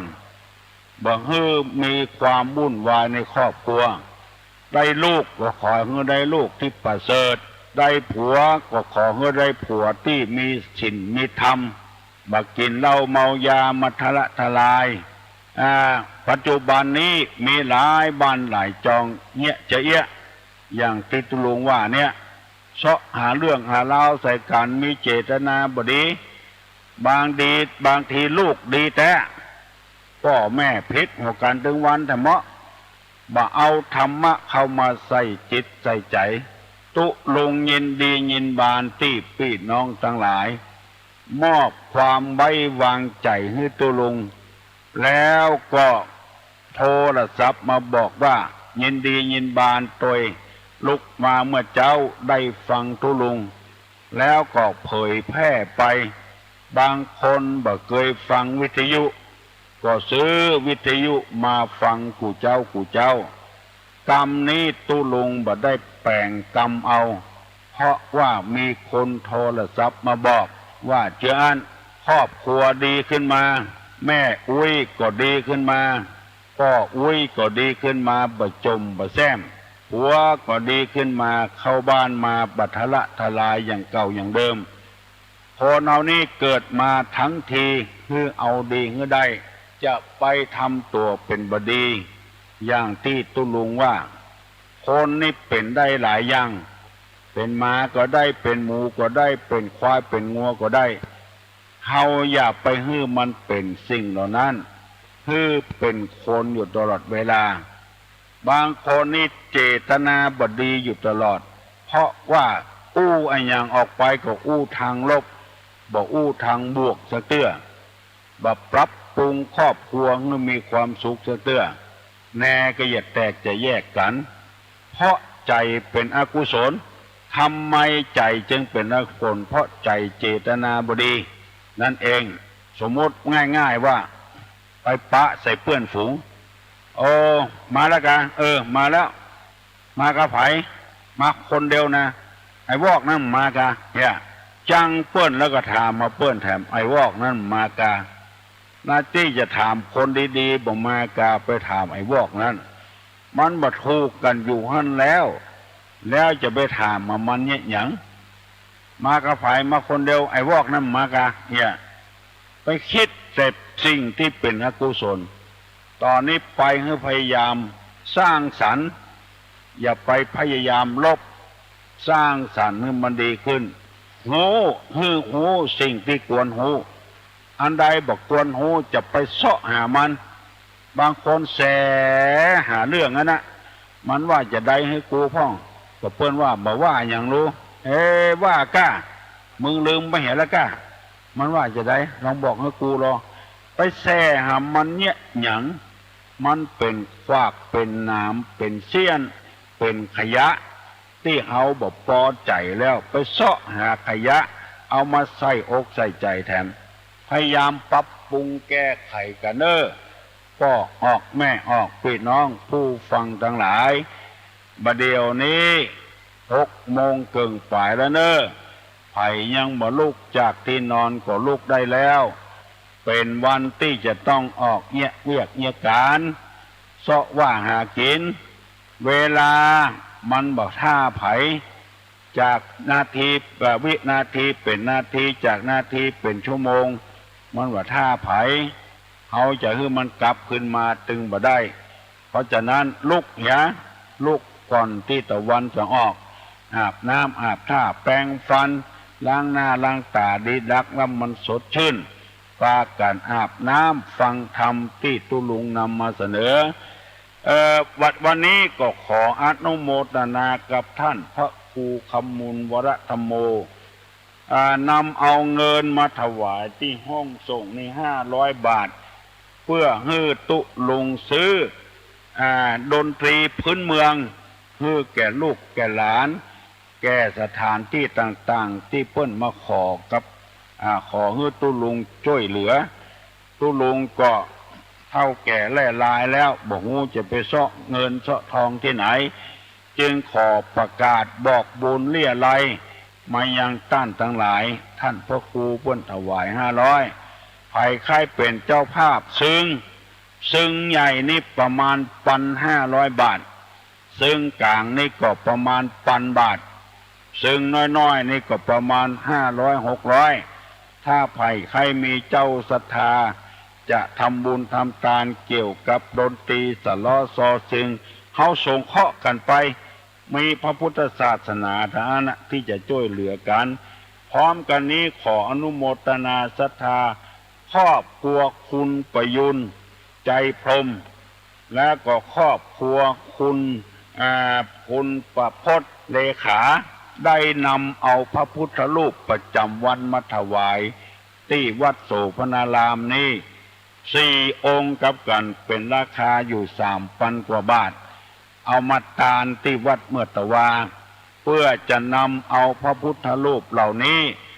ไปตั้งที่สถานที่ปฏิบัติธรรมบ้านหมู่ 3ตำบลสันปิเชื่ออำเภอเมืองซึ่งเพิ่นต้องการให้ฮือศรัทธาไปทำบุญตักบาตรพระประจำวันที่ได้ประกาศไปและแถม4 องค์นั้นลูกศิษย์ของตุลุงฮับไปแล้ววันพัดวันศุกร์วันเสาร์วันลาหูฮับไปแล้วยังบัถวายเตื้อทีแรกเพิ่นจะฮับถึงหมดนะถึง7 องค์ปรากฏว่าครอบครัวของคุณประยุนครอบครัวของคุณพรพจน์เลขาได้นำมาถวายก่อนนั้นแล้ว4 องค์เหลือ4 องค์ลูกศิษย์ของตุลุงได้ฮับปากไปแล้วหมดแล้วพระพุทธรูปที่ตั้งศูนย์ปฏิบัติธรรมได้ต้องการหมดไปแล้ว8 องค์ด้วยกันยังจะทำมาศมาเดียวนี้นะเพิ่นใครได้ทำมาศสูงน้อยที่มีห้องติ่นขึ้นไปเทศเพิ่นใครได้เจออันใครมีจิตศรัทธาจะร่วมบารมีกับตุลุงก็พิจารณาเน้อบ่ได้บังคับบ่มีจิตศรัทธาเตื้อก็บ่เป็นหยังในวัดตุลุงนี่มันมีแล้วแต่ว่าจะเอาไปฮื้อลานปฏิบัติธรรมบ้านหมู่ 3ตำบลสันติเตื้อ มันถึงเวลาเปิ้นโทรมาแล้วก็ต้องรับเผื่อก่อนเนาะฮัลโหลฮัลโหลจำได้ค่ะจำได้แล้วได้ตู้ลุงมวยนี่ตู้ฮะลุงได้ยินเหรอมวยอีกอ่ะแต่คืนนี้เจ้าทอคุยกับแม่เขาเนาะทางด้านไฟฟ้าเนาะน่าว่าเพิ่งเคยได้ทั้งแถวผ้า7 องค์อ่ะทั้ง7 องค์มันมีแล้วนั่นน่ะไม่รู้ว่าจะทำยังไงเอา4 องค์พอก่อนเนาะอันนี้เพิ่งถ้า4 องค์นี้ถ้าซื้อไปมันจะเหมือนกันตู้ลุงมันกันน่ะถ้ามีเจตนาตู้ลุงก็บอกว่า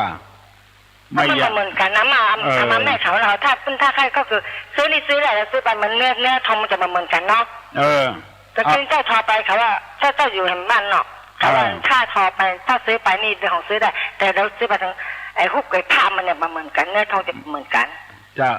อยากให้มันเหมือนกันเจ้าแล้ว4 องค์ที่ถวายมาแล้วจะทำยังไง4 องค์นี้อันที่เขาได้ก็บอกเอาได้ก็ตู้หลงเอาเจตนาว่าไม่เป็นไรยังมีเอาตรงว่าอะไรดียังมีคนต้องการอยู่ก็มีเนาะแล้วก็ถวายนะตู้ลุงเนาะ4 องค์นั้นตู้ลุงจะเก็บไว้ที่วัดเนาะเอาไว้บูชาที่วัดตู้ลุงเอาอย่างไรดีก็เอาตังพ้นว่าถ้าสบายใจเจือใดก็ทำอย่างนั้นถ้าไม่ชุดได้ก็เอาไปทั้งชุดได้ก็ทั้งลูกทั้งชุดก็ไล่ไม่เป็นไร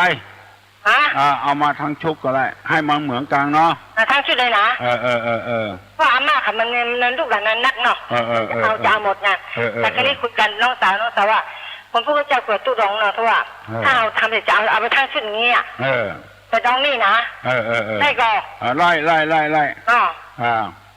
เสียงนี่ตู้เอาไปถอดที่ได้มันต้องไม่เป็นภาพบูชาทั้งนั้นเนาะ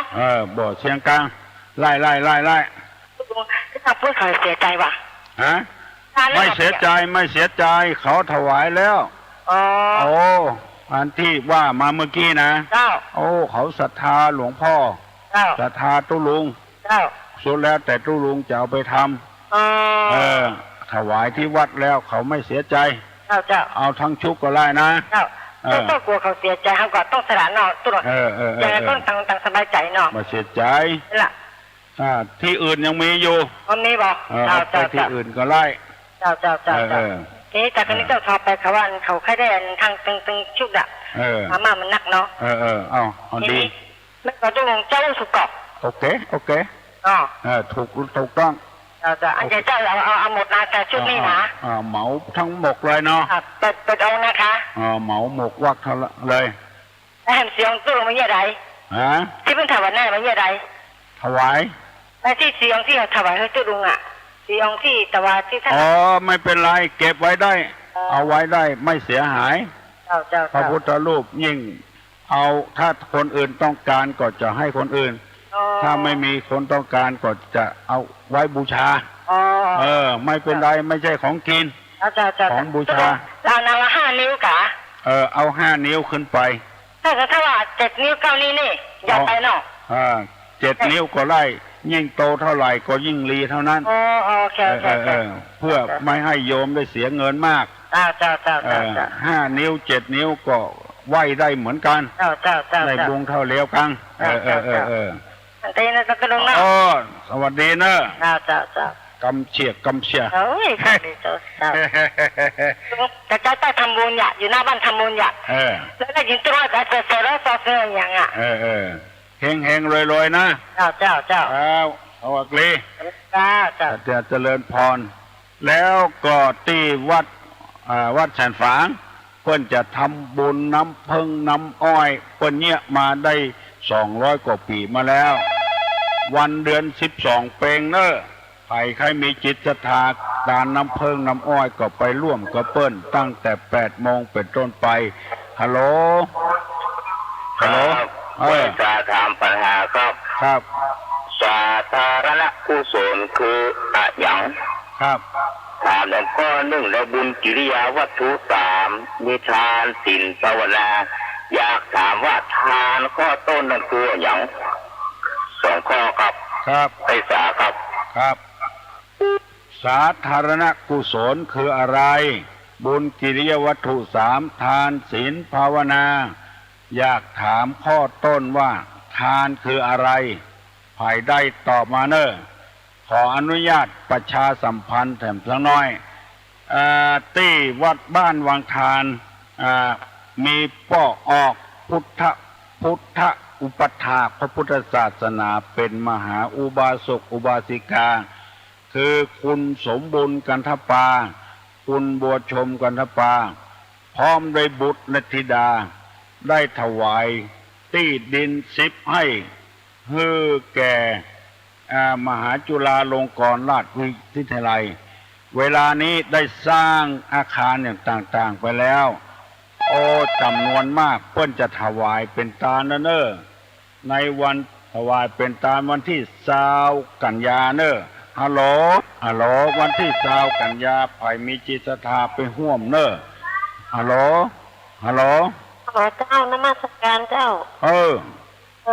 ตู้ลงเจ้าอันนี้ซื้อนั่น500นั่นน่ะฮะน้อยอีกอะที่ยันตู้ลงว่าซึ่งน้อยซึ่งกลางประมาณสัก1,000และซึ่งใหญ่นี่1,500เจ้าสล้อนี่มีแล้วมีจำนวนนักแล้ว500นั้นเจ้าจะห้าป่ะจะเป็นเจ้าภาพบ่เจ้าชื่อถนอมศรีเจ้าถนอมศรีแล้วก็จะว่ากันมาลุ้นเนาะจะเอาเงินไปถวายถ้าสตางค์มาถึงมาใดก็ว่ากันเนาะเจ้าจะได้สั่งเปิ้นแปลงเนาะอย่างวันนี้จะไปเจ้าวันนี้ตู้ลุงมาอยู่นะจะไปโรงพยาบาลถ้ามาตอนบ่ายหลังจากบ่าย 2แล้วได้เนอะมาหาตู้ลุงนะยินดีเนอะทางตู้ลุงกูเจ้ายินดีโตยเนอะกับอันเจ้าวัดเจริญถ้า5 โมงเจ้าจะลูกฟังดีแต่เว้ยตู้เจ้าการเจ้าตอนกลางวันจะไปเจ้าเจ้าบ่ายปุ่นเนอะเจ้าบ่ายให้ลืมมาพบว่าที่ว่างนะจะโทรเข้าไปก่อนเนาะเจ้าโทรเข้ามาก่อน1212222เนอะไม่ใช่ว่า058นี่นะเจ้า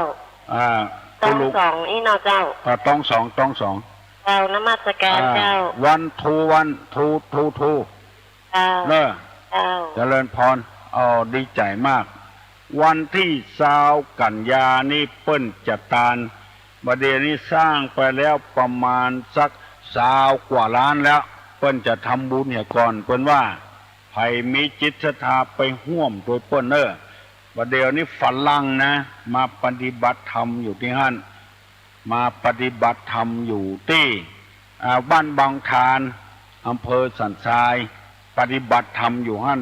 รับไปแล้วหลายรุ่นหลายหมู่ละฝรั่งมาปฏิบัติธรรมนะเป็นที่อนุโมทนาสาธุเนอะฝรั่งมั่งค่าป้นมีหลักมีฐานนะตู้ลุงจะอ่านให้ฟังเนอะอันนี้ฝรั่งจากประเทศโปแลนด์เปิ้นมาปฏิบัติธรรมเปิ้นเขียนความรู้สึกไว้ว่าจะเป็นภาษาอังกฤษแต่ตู้ลุงมาอ่านให้ฟังถึงอ่านก็อ่านมาได้เปิ้นเป็นภาษาไทยว่าการปฏิบัติธรรมเป็นโครงการที่น่าสนใจโดยเฉพาะผู้ที่ไม่มีความรู้เกี่ยวกับพระพุทธศาสนาเลยข้าพเจ้าขอชอบการปฏิบัติธรรมซึ่งเป็นการใช้เวลาให้มีคุณค่าแม้ว่าข้าพเจ้าจะมีความรู้สึกไม่คุ้นเคยกับธรรมสมาธิควรอยู่เรียบและการบูชาแบบชาวพุทธนะแบบชาวพุทธแต่ยังอยากจะศึกษาและปฏิบัติเพิ่มเติมอย่างลึกซึ้งและพบว่าข้าพเจ้าเพิ่งจะเริ่มต้นเท่านั้นในส่วนอื่นๆของโครงการเช่นห้องพักอาหารสภาพความแวดล้อมเป็นระเบียบเรียบร้อยดีมากซึ่งไม่เหมือนที่คิดไว้เลยข้าพเจ้ารู้สึกประทับใจในการต้อนรับของท่านเป็นอย่างยิ่งขอขอบคุณอันนี้เป็นฝรั่งเจ้าโปแลนด์ปุนามาปฏิบัติพุทธศาสนาขอให้พี่น้องทั้งหลายชื่นอกชื่นใจเนอะ ศาสนาของเฮานี่บ่ยุติเท่านี้คนหูคนฉลาดมาปฏิบัติธรรมเปิ้นยกย่องสรรเสริญเนอเพราะว่าเปิ้นได้รับข้อที่ถูกต้องบ่ใจเหมือนเฮาได้รับข้อที่บ่ใครถูกต้องก็ใดจึงบ่หันความสำคัญของในทางพระพุทธศาสนาพอฝรั่งที่จบปริญญาด็อกเตอร์ก็มีอย่างก็มีนะมาปฏิบัติธรรมในทางพระพุทธศาสนาเพิ่นจึงเขียนความรู้สึกว่าอันนี้ก็ขอประชาสัมพันธ์ให้รับทราบวันที่เดือนกันยาเนี่ยก็สมบูรณ์กับแม่บัวชมเปิ้นติดต่อไปทางสำนักมหาวิทยาลัยเปิ้นจะทำบุญแล้ว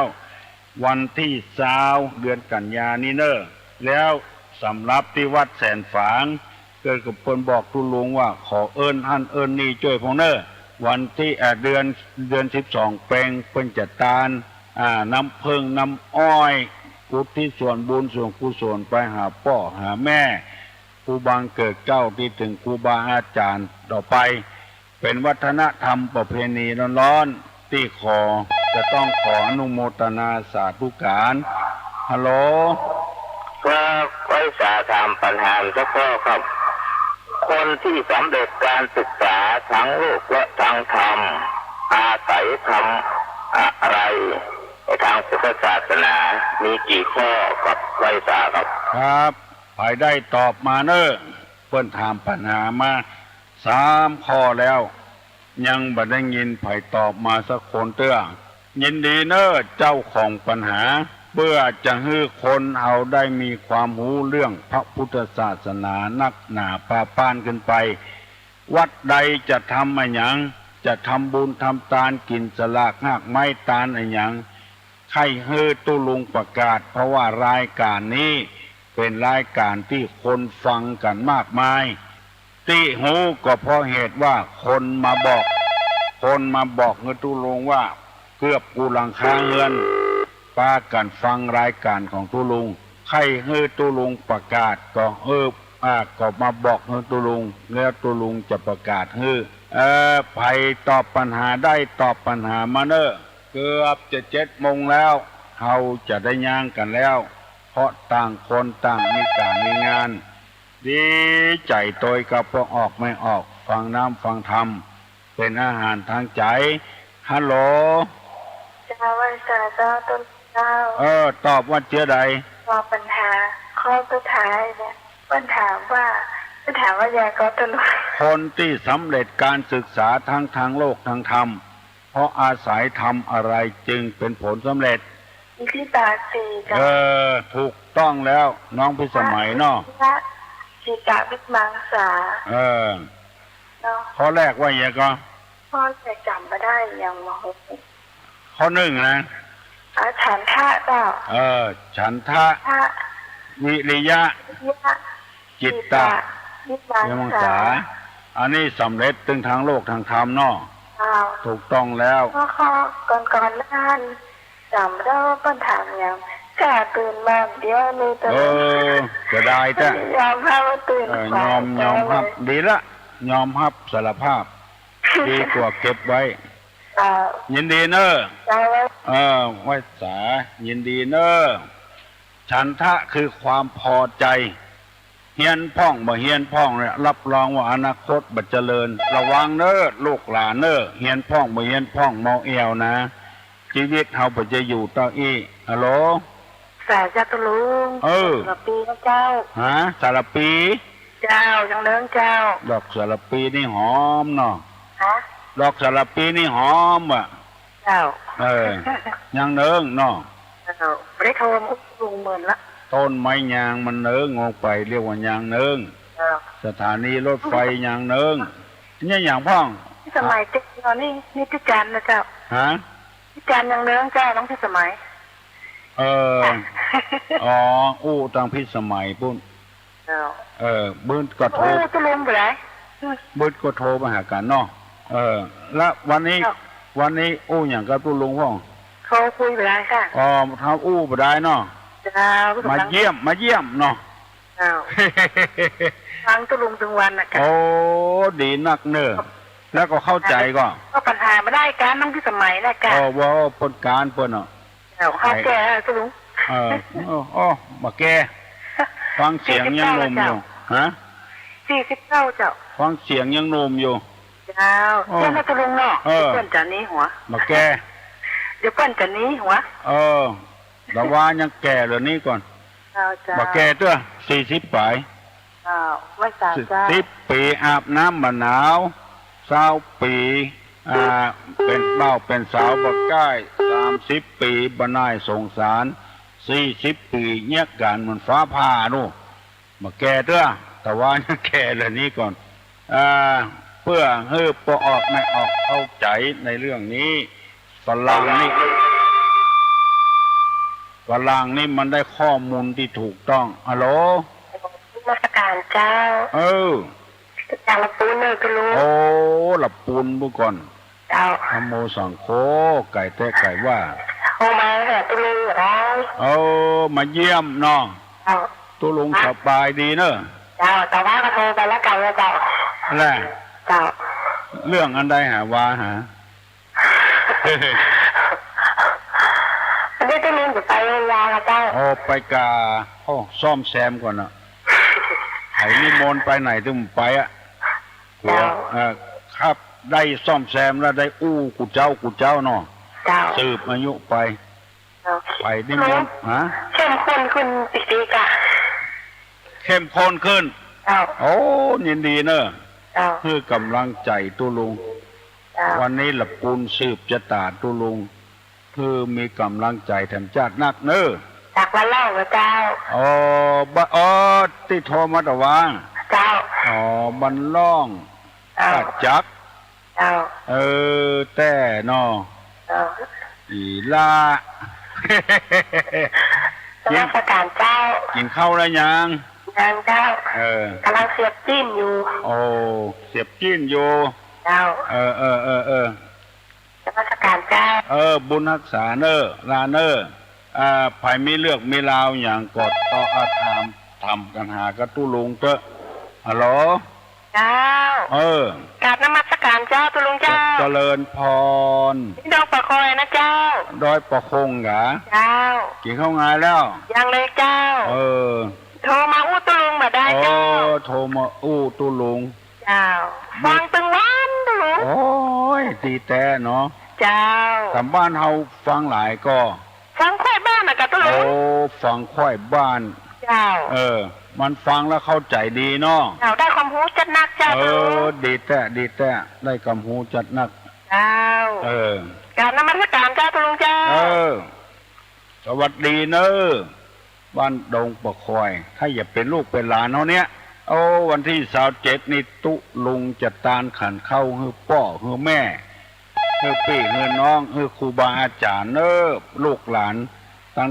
ใดก็มาร่วมกับตุลุงเนอะหนองตองพ่องเมืองเป้าพ่องประคอยพ่องบ้านสันต้นม่วงพ่องฮัลโหลมาตรการเจ้าอันนี้มาเยี่ยมตุลุงมาได้เนอะมาเยี่ยมมาได้ดีกะเพื่อเป็นอย่างเข้าสมวนใจ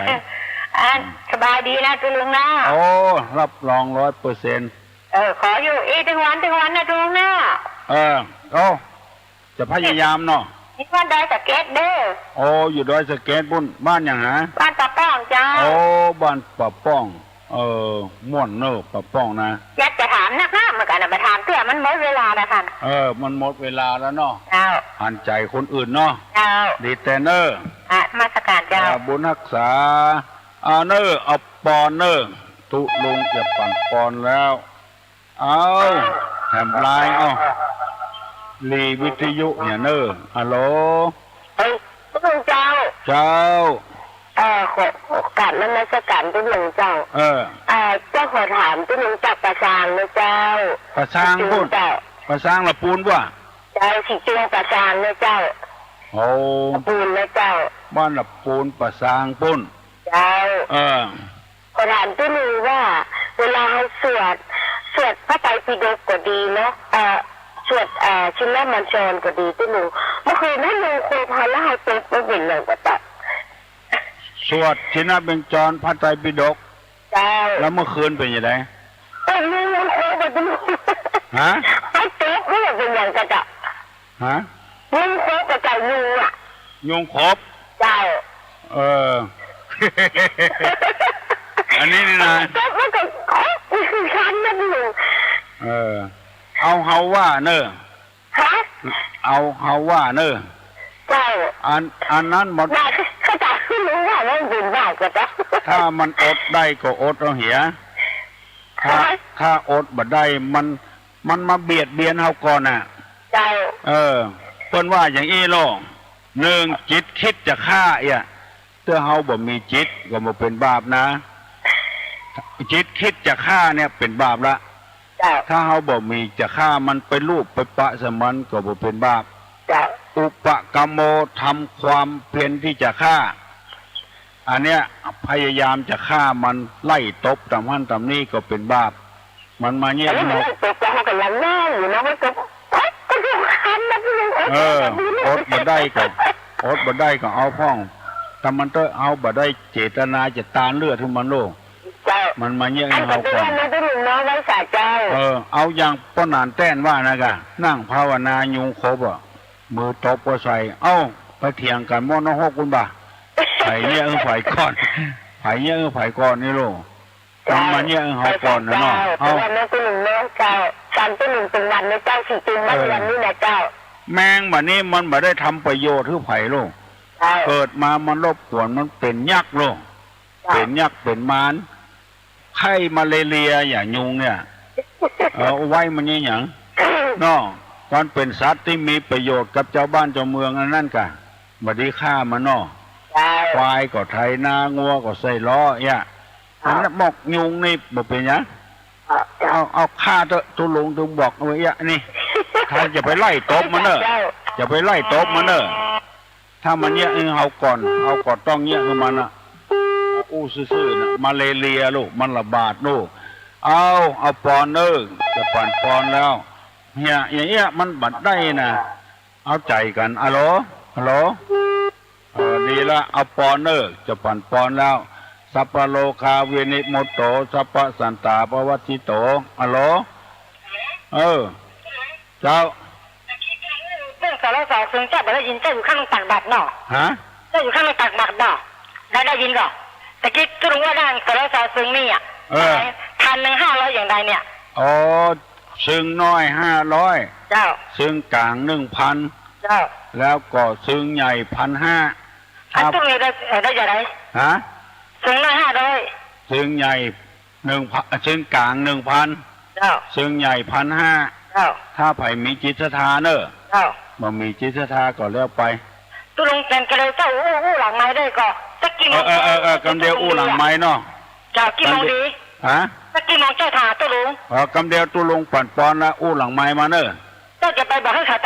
ทางนู้นนะสัก8 โมงแบบบอก8 โมงตู้ลุงไม่อยู่นี่ม้อยเจ้าม้อยจ๋าเจ้าโทรไปหาเตียนอูเนอร์ที่ไหน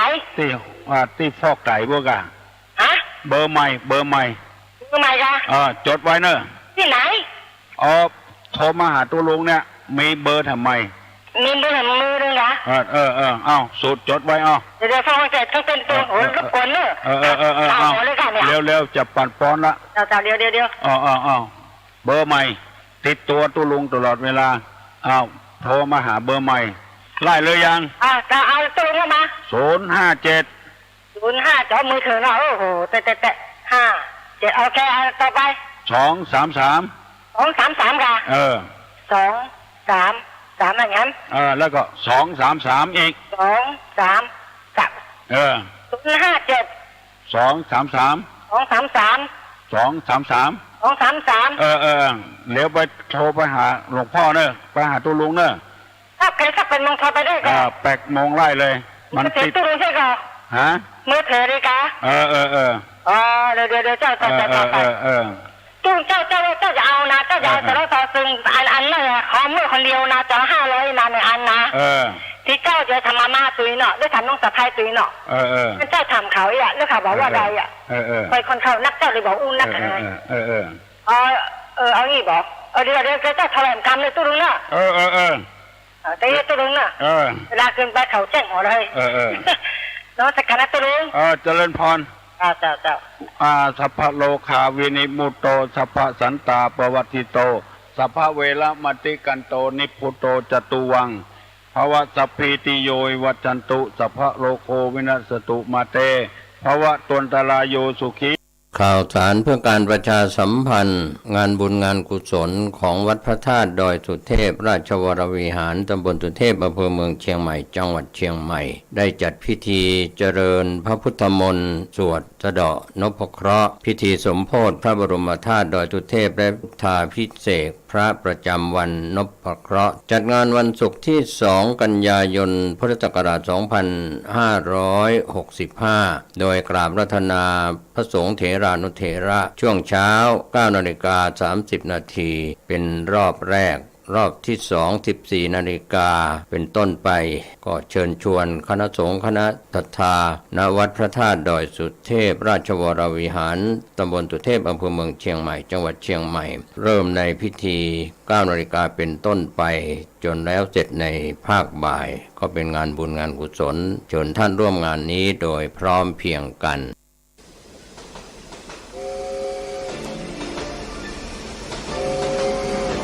ข่าวสารเพื่อการประชาสัมพันธ์กำหนดการฟังเทศรายการรถด่วนขบวนพิเศษฤดูกาลเข้าพรรษาปี 2565 จัดโดยคณะสงฆ์จังหวัดเชียงใหม่องค์กรเครือข่ายชาวพุทธจังหวัดเชียงใหม่ดำเนินงานโดยกลุ่มหนุ่มสาวจังหวัดเชียงใหม่12ขบวนที่6 26 สิงหาคม 2565 แรม 14 ค่ำเดือน 11 เหนือไปยังวัดโชติกุลสวรรณารามวัดหมูบุญตำบลสุเทพอำเภอเมืองเชียงใหม่จังหวัดเชียงใหม่ 20 นาฬิกาฟังพระธรรมเทศนา1 กันขบวนที่7 3 กันยายน 2565 ขึ้น 8 ค่ำเดือน 12 เหนือเดินทางไปยังวัดหนองเต่าคำตำบลป่าไผ่อำเภอสันทรายจังหวัดเชียงใหม่ 20 นาฬิกาฟังพระธรรมเทศนา1 กันขบวนที่ 8 10 กันยายน 2565 ขึ้น 15 ค่ำเดือน 12 เหนือกลับมายังพุทธสถานเชียงใหม่ 20 นาฬิกาเป็นการจัดงานวันกตัญญูพุทธสมาคมและมูลนิธิพุทธสมาคมเป็นเจ้าภาพขบวนที่ 9 18 กันยายน 2565 แรม 8 ค่ำเดือน 12 เหนือรถด่วนไปยังวัดรังกาตำบลพระห้ามอำเภอเมืองเชียงใหม่จังหวัดเชียงใหม่ 20 นาฬิกาฟังพระธรรมเทศนา1 กันขบวนที่ 10 25 กันยายน 2565 แรม 15 ค่ำเดือน 12 เหนือเดินทางไปยังวัดอรัญยวาสตำบลบ้านปงอำเภอหางดงจังหวัดเชียงใหม่ 20 นาฬิกาฟังพระธรรมเทศนา1 กันขบวนที่ 11 3 ตุลาคม 2565 ขึ้น 8 ค่ำเดือนเกียงไปยังวัดสันป่าแดงตำบลต้นเปาอำเภอสันกำแพงจังหวัดเชียงใหม่ 20 นาฬิกาฟังพระธรรมเทศนา1 กันขบวนสุดท้าย 10 ตุลาคม 2565 ขึ้น 15 ค่ำเดือนเกียงเดินทางไปยังพุทธสถานเชียงใหม่ก็เป็นวันมอบโล่กลุ่มหนุ่มสาวจังหวัดเชียงใหม่เป็นเจ้าภาพในช่วง 20 นาฬิกาก็เป็นรายการกำหนดการรถด่วนขบวนพิเศษเทศกาลเข้าพรรษาในปี 2565 จัดโดยคณะสงฆ์จังหวัดเชียงใหม่องค์กรเครือข่ายชาวพุทธจังหวัดเชียงใหม่โดยมีกลุ่มหนุ่มสาวจังหวัดเชียงใหม่ดำเนินการก็เป็นกำหนดการที่ท่านจะได้ไปร่วมกิจกรรมในส่วนของรถด่วนขบวนพิเศษในปีนี้ก่อนจากยกมือไหว้กันส่งสัญญาณพบกันอีกครา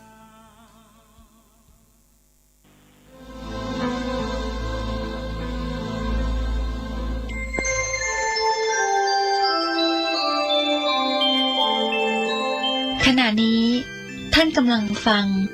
สถานีวิทยุกระจายเสียง FM 104.5 เมกะเฮิรตซ์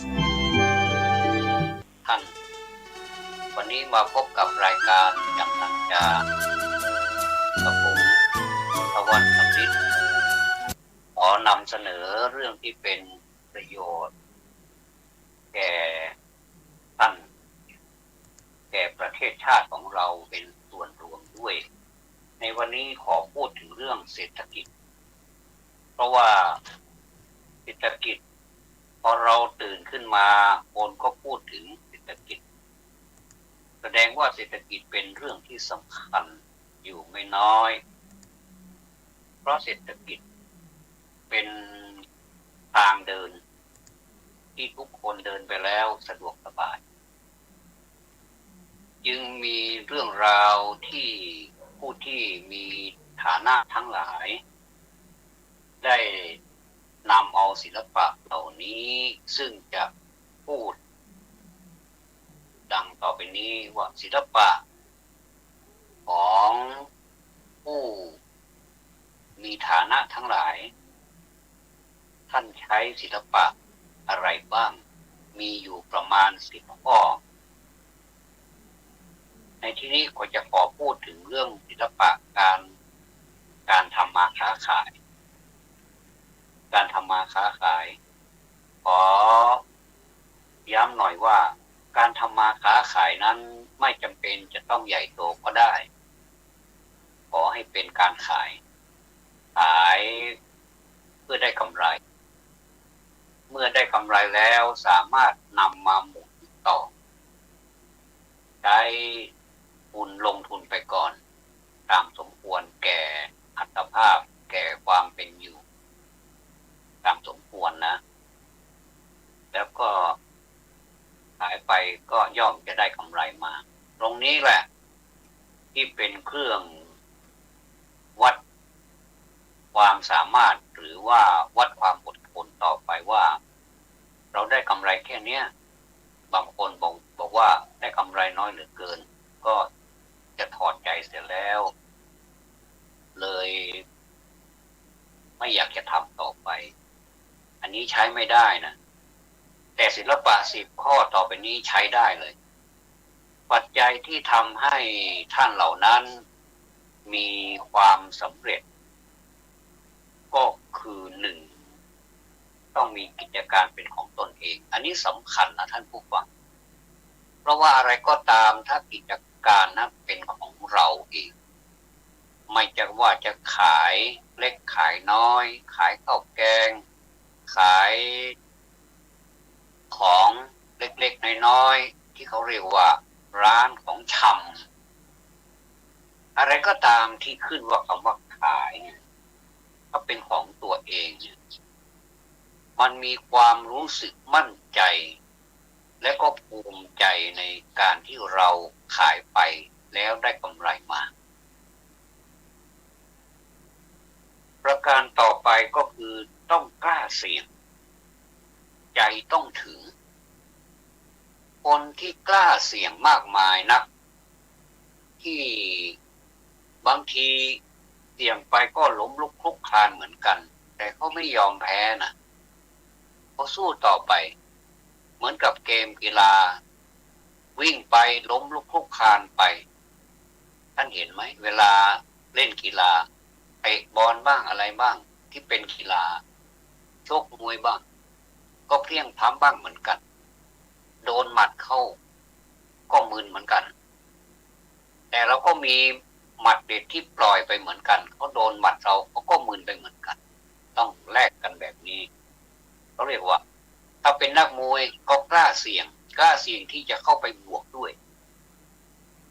แล้วมันจะเกิดอะไรขึ้นนี่ไม่นึกถึงนะถ้าไม่เขาก็เรานี่ยกตัวอย่างต้องใจมันต้องถึงประการที่3ต้องอดทนนี่เป็นหัวใจของผู้ทำอะไรก็ตามต้องมีความอดทนถ้าไม่อดทนแล้วไซเนี่ยมันจะไปไม่ได้เพราะเครื่องมือของความที่คนจะประสบความสำเร็จนั้นหนึ่งในนั้นก็คือความอดทนนั่นเองถ้าเรามีความไม่อดพอไม่อึดพอที่จะต่อสู้เจอปัญหาอะไรนิดหน่อยก็ถอดใจเสียแล้วอันนี้เราก็จะไปไม่ถึงมันมีทางที่เราจะไปถึงเหมือนกันมันเป็นสิ่งที่เราจะไปไขว่คว้าเหมือนกันแต่เราถ้าไม่อดทนการไขว่คว้าของเราก็สิ้นสุดลงแค่นั้นแล้วเราก็จะไม่ประสบความสำเร็จประการต่อมาคือประการที่4หาช่องว่างขยายกิจการตรงนี้แหละนะที่เขารวยกันเพราะว่าไม่ใช่มีกิจการแล้วก็มีสาขาเดียวอย่างเนี้ยนะก็มีสาขาเดียวก็ไม่ไปไหนไม่ขยาย ลูกค้าไม่ขยายฐานตลาดไม่ขยายสินค้าไม่ทำการรุกมีแต่รับอย่างเดียวอย่างเนี้ยมันก็ไม่ไหวเหมือนกันก็หาช่องว่างขยายกิจการนี้คนเดี๋ยวนี้ฉลาดกันเขาใช้เทคโนโลยีเข้ามาช่วยซึ่งถามว่ามันช่วยได้ไหมช่วยได้มากเลยถ้าทำเป็นสำหรับคนที่ทำไม่เป็นก็ต้องฝึกหัดเอาอย่างนี้เราเสียเปรียบคนที่เขาทำเป็นนะพอเขาจับโทรศัพท์ขึ้นมาเท่านั้นแหละเป็นเรื่องเลยนะท่านเป็นเรื่องอะไรเป็นเรื่องที่เขาสามารถขยายกิจการของเขาได้แม้กิจการมันจะเล็กๆแต่สามารถขยายไปได้หลายสาขาคือมันเป็นเน็ตเวิร์กมาร์เก็ตติ้งก็คือมันจะเป็นเครือข่ายนะอย่างเช่นยกตัวอย่างนะอย่างเช่นร้านขายของชำเอาไงดีเอาที่เห็นได้ชัดร้านขายซาลาเปาขนมจีบขายน้ำขายข้าวอะไรต่างๆนี่อยู่ที่หน้าร้านนั้นแล้วก็พอกิจการมันเริ่มจะดีขึ้นเป็นที่รู้จักของผู้คนเราก็ขยายกิจการที่เรามีนี่แหละให้คนอื่นไปเป็นสาขาที่2ที่3ที่4เราเป็นสาขาแรกนะอย่างเช่นในอำเภอนี้เราเป็นสาขาแรกเราก็สามารถที่จะขยายกิจการนี้ไปสู่คนอื่นอาจจะเป็นหมู่บ้านเดียวกันหรือว่าตำบลเดียวกันหรือต่างตำบลต่างอำเภอแม้แต่ต่างจังหวัดก็ยังได้เลยสาขาของเรานี่แหละจะเป็นตัวขยายต่อไปถ้าไม่ได้ขายที่นี่สาขาอื่นเขาก็ได้ขายถ้าสาขาอื่นเขาไม่ได้ขายแต่เราก็ได้ขายเขาเรียกว่ากระจายกันไปอันนี้ก็จะแสดงถึงความเจริญก้าวหน้าในกิจการที่เราดำเนินอยู่นะครับแล้วก็ต้องมีภาษิตประจำตัวด้วยมีคติประจำใจอยู่เสมอบอกว่าขยันวันนี้เป็นเจ้าสัววันหน้าต้องคิดอยู่เสมอถ้าเรากลัวลืมเราก็เขียนไว้ในสมุดบันทึกของเราก็ได้หรือว่าจดจำไว้ก็ได้มันก็จดจำไม่ยากนะขยันวันนี้เป็นเจ้าสัววันหน้าขยันวันนี้เป็นเจ้าสัววันหน้าเนี่ยคิดอยู่ในใจเสมอคำว่าเจ้าสัวก็คือคนที่มีฐานะเจ้าสัวแล้วประการที่6ต้องมีความทะเยอทะยานท่านผู้ฟังที่เคารพความทะเยอทะยานนี้เป็นบ่อเกิดของความสำเร็จชนิดหนึ่งถ้าเราไม่มีความปรารถนาหรือว่าเราไม่ใฝ่ในสิ่งที่เรากระทำแค่ไหนก็แค่นั้นแล้วก็ไม่เพิ่มความทะเยอทะยานนี้หมายถึงความเพิ่มเติมเสริมต่อด้วยเพราะถ้าเราทะเยอทะยานแค่นั้นขายได้แค่นั้นเอาละมันก็ได้แต่ว่าถ้าเราจะขยายอีกนิดนึงมันจะเป็นไรไปมันก็จะได้กำไรเพิ่มมาอีกความทะเยอทะยานของเรานี้ก็จะเพิ่มขึ้นไปอีกแล้วกำไรที่เราได้มันก็จะมีมากขึ้นไปอีกนี่ภาษิตเขาบอกว่าอย่าหมิ่นเงินน้อยอย่าคอยวาสนาอย่านอนตื่นสายอย่าอายทำกินอย่าหมิ่นเงินน้อยอย่าคอยวาสนานี้เราไปใช้ได้ผลจริงๆคนเราถ้าหมิ่นเงินน้อยเนี่ยบอกเงินนิดเดียวเองจะทำอะไรได้เนี่ยอย่าไปดูหมิ่นเลยเชียวนะเพราะว่าการที่มีเงินน้อยๆเนี่ยถึงมันจะน้อยก็ตามแต่สามารถที่เราจะเก็บหอมรอมริบให้มันมีมากขึ้นมันก็สามารถที่จะเป็นก้อนโตมากขึ้นนี่โบราณ ท่านว่าไว้นี่มันก็ไม่ผิดและความจริงที่โบราณว่าไว้นั้นก็ไม่ใช่เป็นเพียงแต่วาทกรรมแต่มันเป็นเรื่องที่จริงถ้าผู้ใดไปหมิ่นเงินน้อยผู้นั้นก็ส่อให้เห็นแต่ว่าเริ่มจะไม่ดีแล้วแสดงว่ามีทัศนคติที่ไม่ดีต่อทรัพย์ที่มันมีจำนวนน้อยๆว่ามันสามารถที่จะมีจำนวนมากได้เหมือนกันเหมือนการปฏิบัติธรรมอย่าไปคิดว่าการปฏิบัติธรรมเล็กๆน้อยๆไม่มีคุณค่าเช่นการเก็บสติเก็บสัมปชัญญะสติความระลึกได้สัมปชัญญะความรู้ตัวการทำอะไรเล็กๆน้อยๆต้องระมัดระวังนักปราชญ์บัณฑิตท่านสอนเอาไว้แม้แต่สิ่งเล็กๆน้อยๆแม้แต่ตอกตะปูเราก็ต้องใช้สติสัมปชัญญะถ้าตอกตะปูไม่ถูกที่หัวตะปูแต่ไปถูกที่หัวแม่มือตัวเองก็เจ็บเหมือนกันนะหรือว่าทำอะไรก็ตามถ้าไม่มีสติสัมปชัญญะถึงแม้ว่าจะเป็นสิ่งเล็กๆน้อยๆก็ไม่สามารถที่จะมองข้ามไปได้นะท่านนอกจากนี้แล้วธรรมะก็อื่นที่เราคิดว่ามันเป็นเพียงเล็กๆน้อยๆไม่ใช่ว่ามันจะไม่มีผลเช่นตื่นมาตอนเช้าทำความสะอาดบ้านเล็กๆน้อยๆกวาดบ้านเล็กๆน้อยๆก็ทำให้เรามีความสุขสบายในการที่จะปราศจากเชื้อโรคหรือถึงมีก็มีน้อยบ้านช่องของเราถ้ามันมีฝุ่นเราก็ปัดถูให้มันสะอาดสะอ้านถ้วยโถโอชามที่เราใช้มารับประทานอาหารใส่อาหารรับประทานเราเวลาเราล้างก็ล้างให้สะอาดอย่าคิดว่าสกปรกนิดหน่อยก็ไม่เป็นไรอย่างนี้มันไม่ได้มันต้องสะอาดจริงๆเนี่ยเขาเรียกว่าเล็กๆน้อยๆธรรมะเล็กๆน้อยๆปฏิบัติได้ก็ถือว่าเป็นการเริ่มต้นที่ดีเหมือนกับสตางค์ที่เราหามาได้เล็กๆน้อยๆก็ถือว่าเป็นการเริ่มต้นที่ดีกันมีสลึงพึงบรรจบในครบบาทนักปราชญ์ท่านบอกว่ามีสลึงพึงบรรจบในครบบาททีนี้ต่อมาก็คือข้อ7ต้องพักผ่อนโดยการทำงานข้อนี้ชาวไทยของเรานี่มักจะงงว่าการพักผ่อนก็คือการพักผ่อนหรือจะไปทำงานให้เป็นการพักผ่อนได้อย่างไร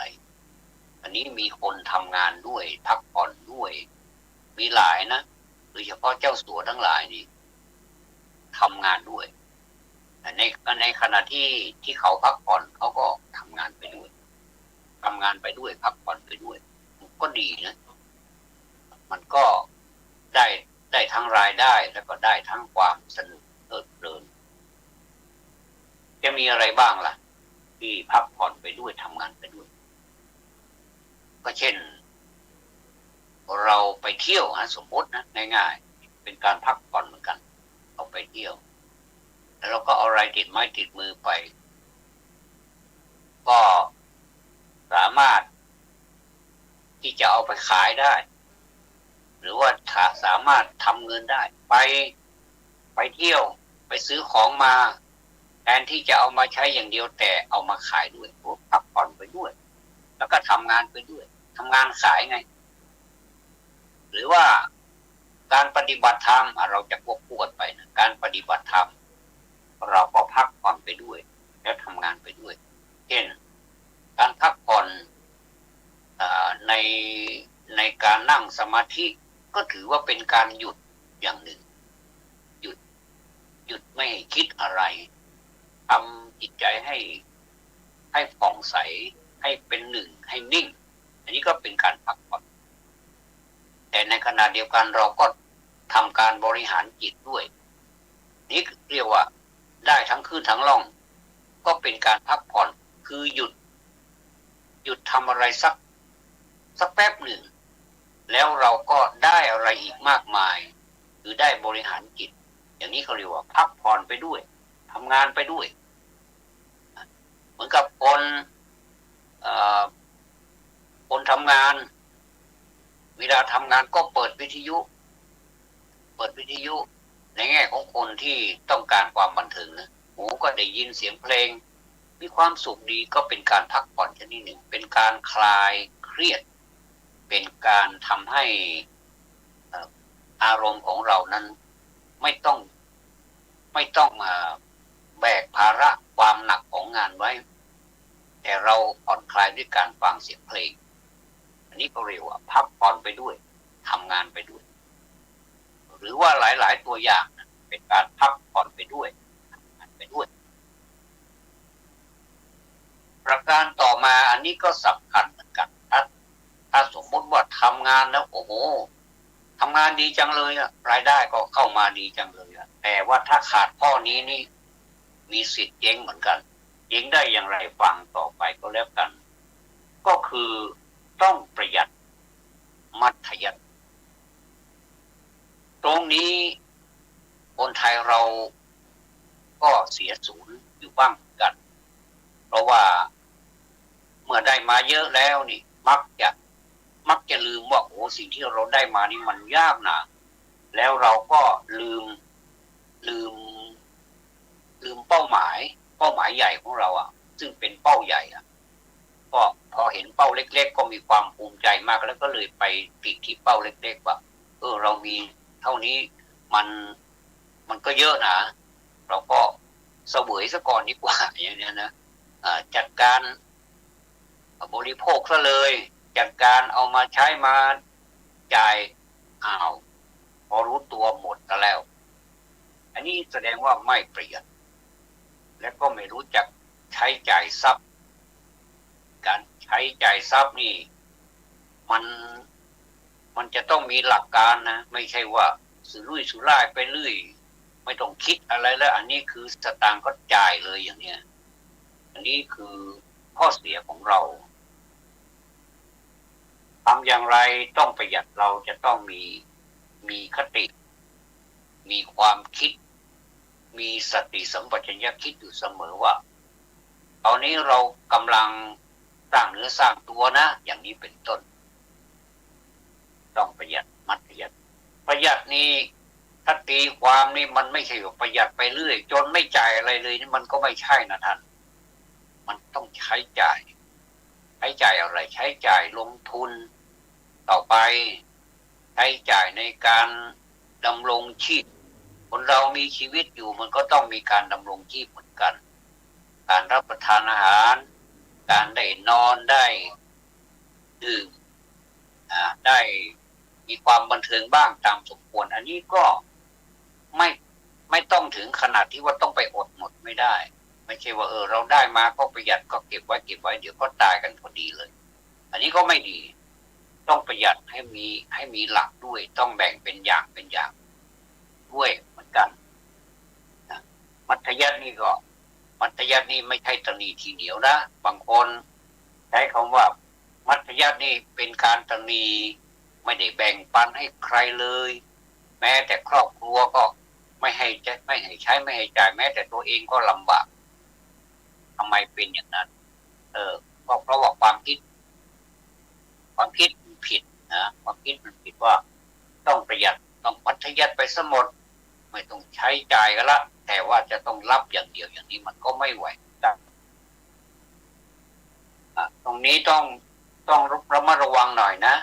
รู้ว่าความประหยัดนี้จะมัธยัสถ์นี้จะกลายเป็นความตนีทีเหนียวตนี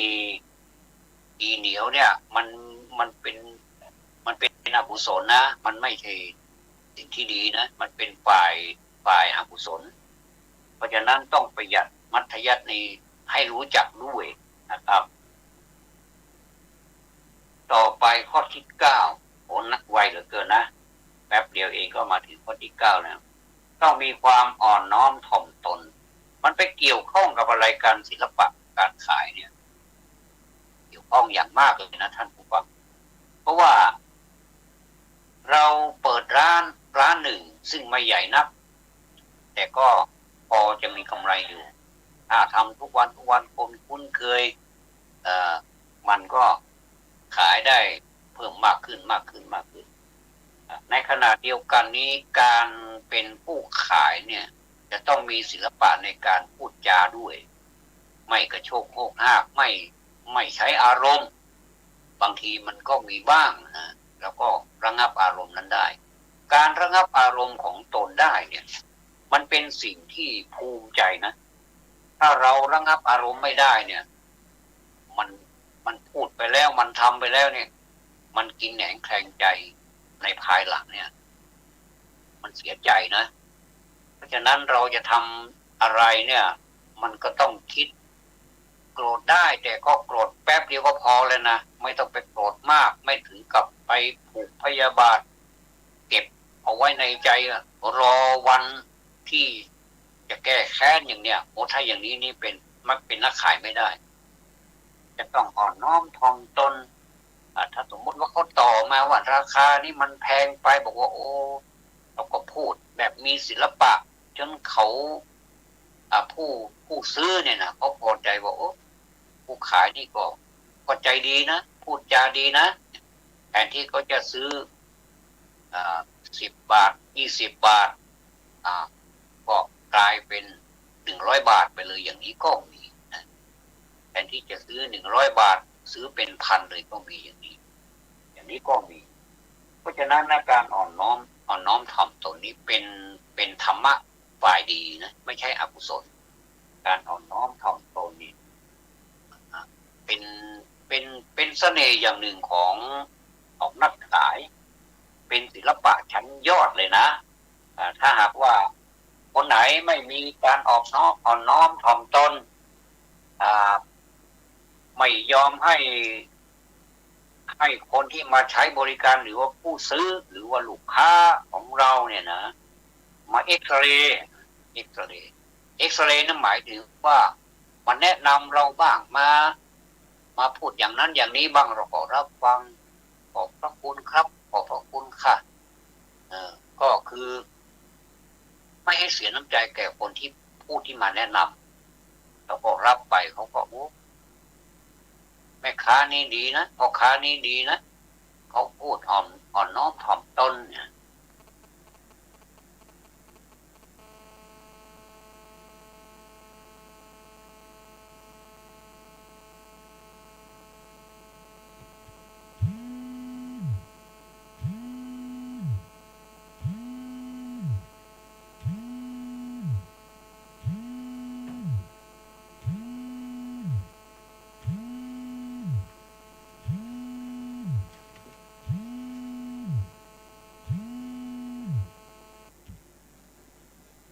อย่าพูดไปข้างหน้าในเชิงลบ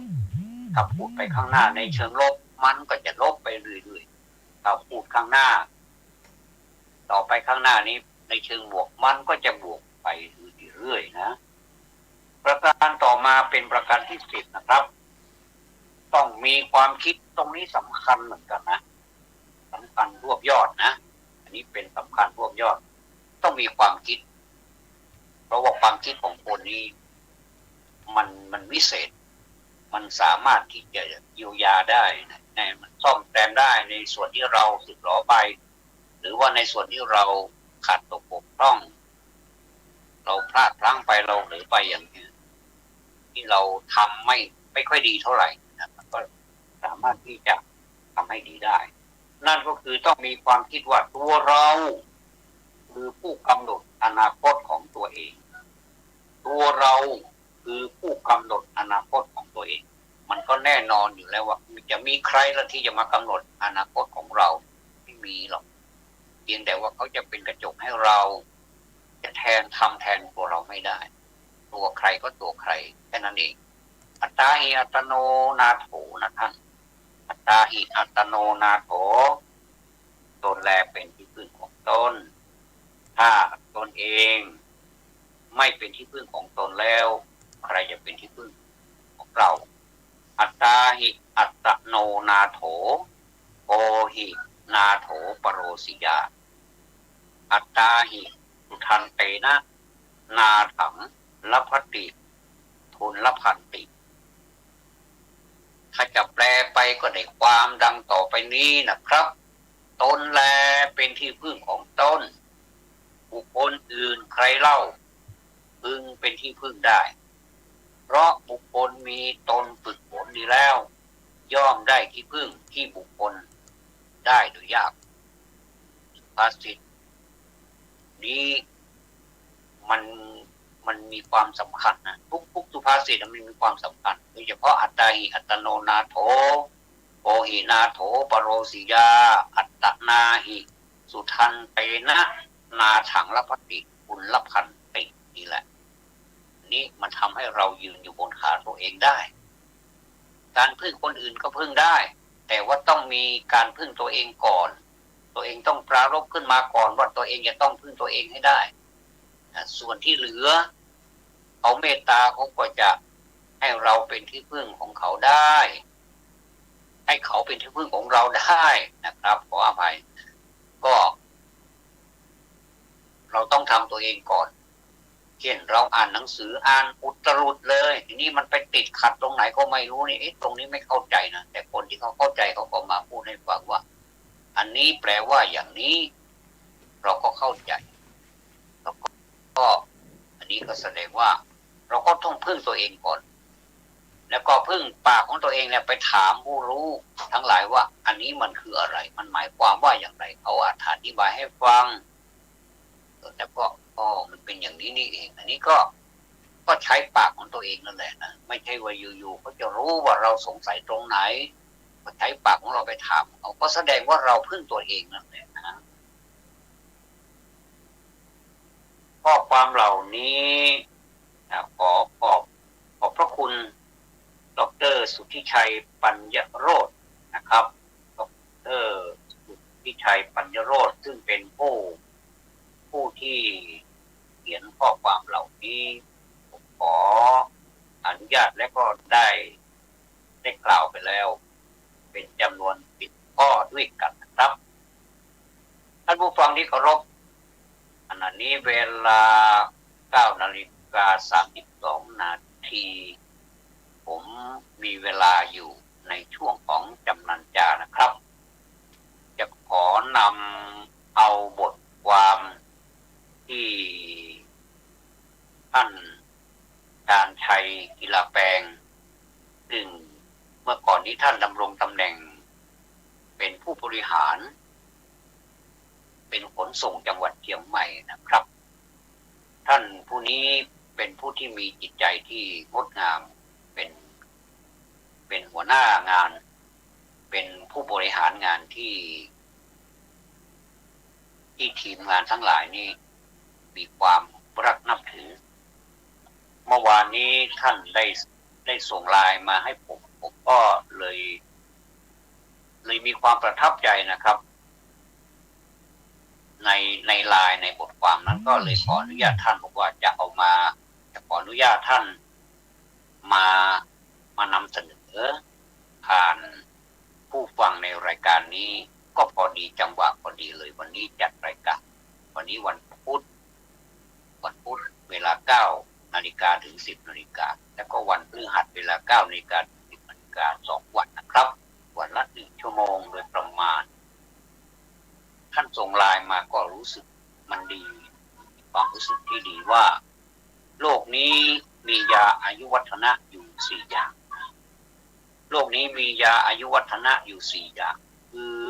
อย่างที่1คือดื่มน้ำก็มีหลายชนิดเหมือนกันนะน้ำธรรมดาน้ำหวานน้ำผลไม้แม้กระทั่งรวมไปถึงน้ำที่ดื่มแล้วเมาเนี่ยนะอันนี้ก็หมายถึงน้ำเหมือนกันแต่ในที่นี้การดื่มน้ำนี้หมายถึงการดื่มน้ำสะอาดซึ่งไม่ปนไม่มีอะไรเจือปนไม่ต้องมีสีไม่ต้องมีกลิ่นอะไรนี่ก็จะทำให้เราร่างกายของเรานี่รับสิ่งที่ดีๆไปการดื่มน้ำเป็นสิ่งที่เป็นพื้นฐานอย่างหนึ่งซึ่งสิ่งมีช ชีวิตทั้งหลายนี้ไม่สามารถที่จะขาดไปได้ แม้แต่สิ่งที่ยังไม่ที่ไม่มีชีวิตเป็นพืชอะไรก็ตามนี้จะต้องมีปัจจัยคือน้ำหล่อเลี้ยงต้นของพืชให้เจริญเติบโตขึ้นแต่ถ้าขาดน้ำพืชนั้นก็หาได้มีชีวิตต่อหาได้ยืนหรือว่าหาได้เติบโตขึ้นไม่อันนี้แสดงว่าน้ำมีความสำคัญแล้วก็เป็นปัจจัยหรือเป็นธาตุสี่ด้วยนะครับ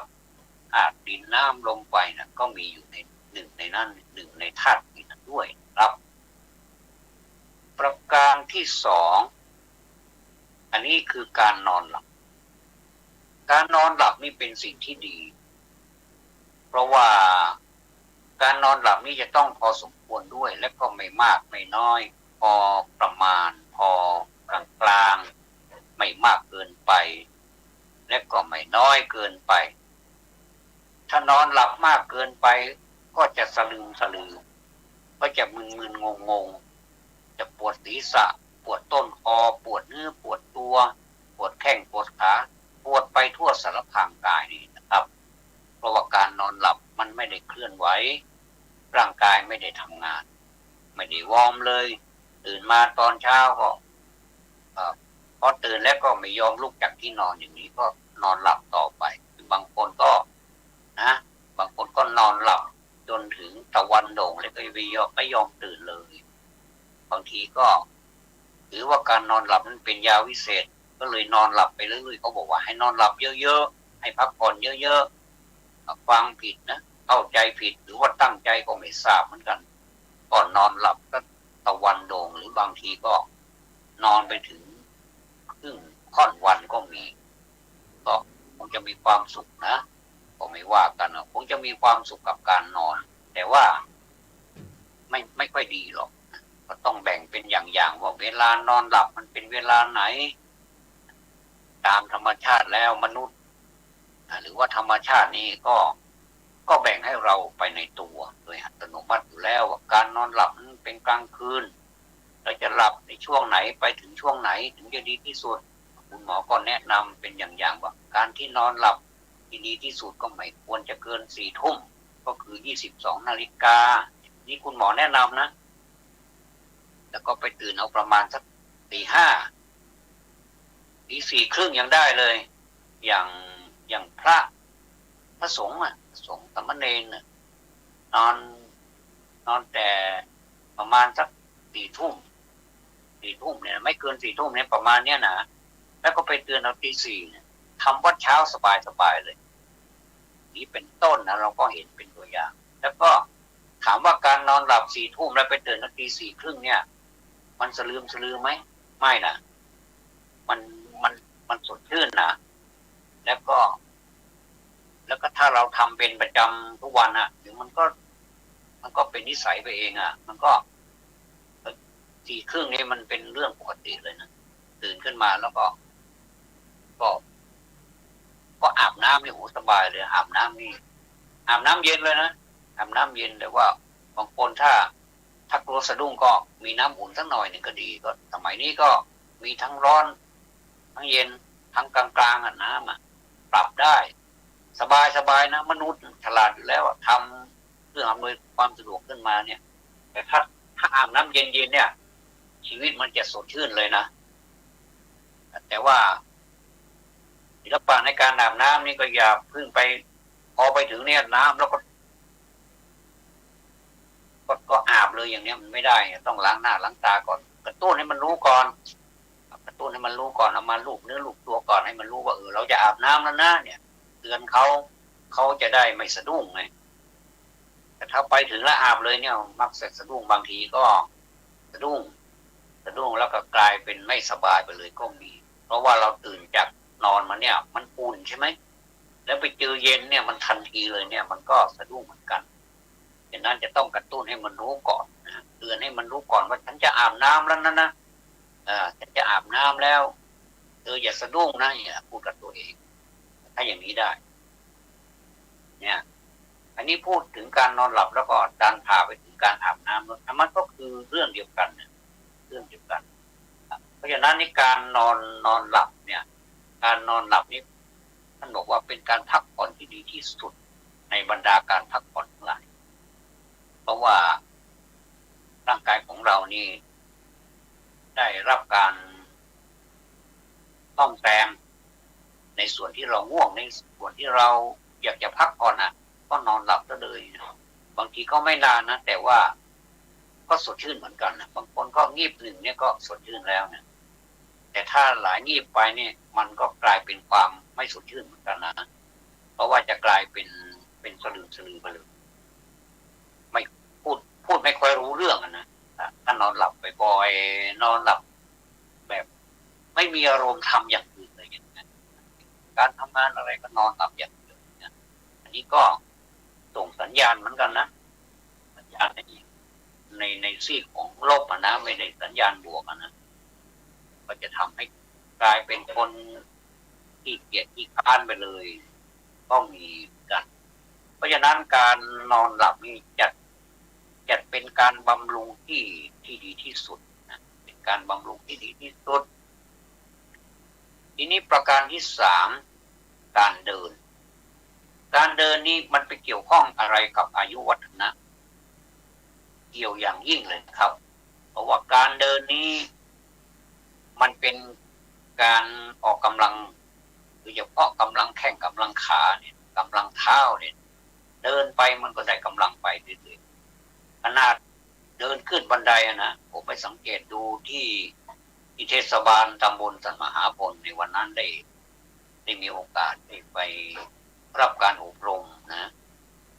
ก็สังเกตดูอันนี้ก็เป็นการสังเกตการเดินขึ้นขั้นบันไดเขาจะกำหนดตั้งแต่อะไรนี่ก็เรียกว่ากิโลแคลอรี่ได้กำลังขึ้นไป50แล้วก็ไปขึ้นไปเรื่อยๆจนถึงบันไดขั้นสุดท้ายที่เราที่บันไดมันมีอยู่จะมีอยู่8ขั้น9ขั้นนี่แหละก็จะเป็นขั้นไปผมก็จะนับกิโลแคลอรี่ไปแสดงว่าการเดินขึ้นบันไดเนี่ยมันได้กำลังนะได้กำลังยิ่งเดินขึ้นเท่าไหร่มันก็ยิ่งได้กำลังการเดินถ้าเราไม่เดินแบบนั้นเราก็เดินแบบราบๆก็ได้เรียบก็ได้กำลังเหมือนกันก็ได้หลายกิโลได้หลายกิโลแคลอรี่เหมือนกันนะภาษาวิชาการนี่พูดยากเหมือนกันนะถ้าเราพูดบ่อยๆคงจะคล่องนะหลายกิโลแคลอรี่การเดินในพุทธศาสนานี่ก็มีวิชาการเดินอยู่เหมือนกันจะมีเดินมากเดินน้อยเดินแบบ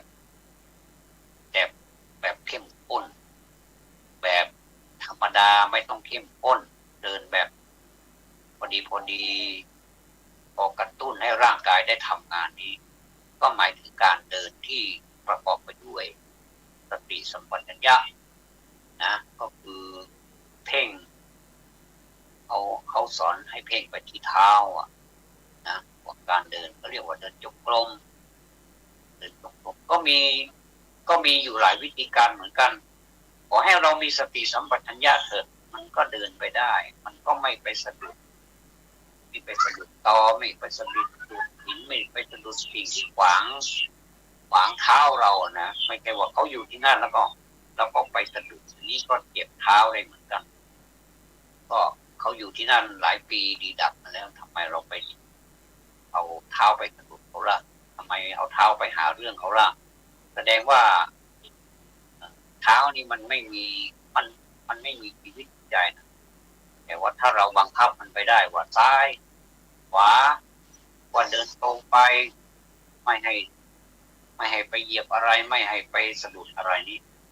เขาก็เดินไปตามที่เราบังคับเดินจงกรมส่วนมากก็การเดินจงกรมนี้เขาก็จะไม่มีอะไรที่เป็นตอเป็นหินเป็นอะไรนี่ก็จะเป็นทางที่เรียบจะทำความสะอาดให้เรียบร้อยแล้วก็เดินไปจะได้ไม่มีปัญหาในการไป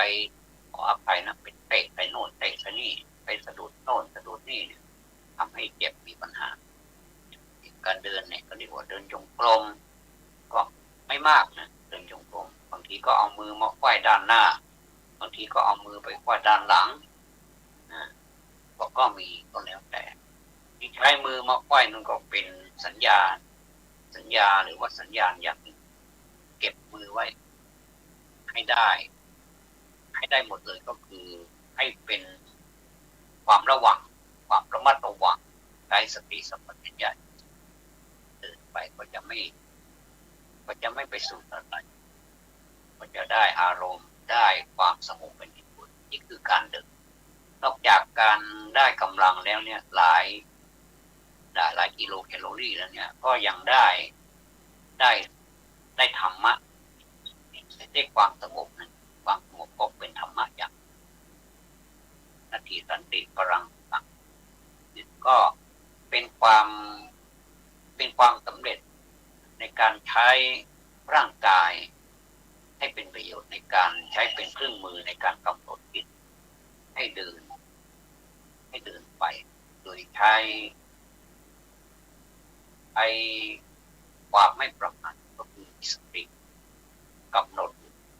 นะที่เขาเรียกว่าเดินเล็กเดินน้อยๆไม่มาก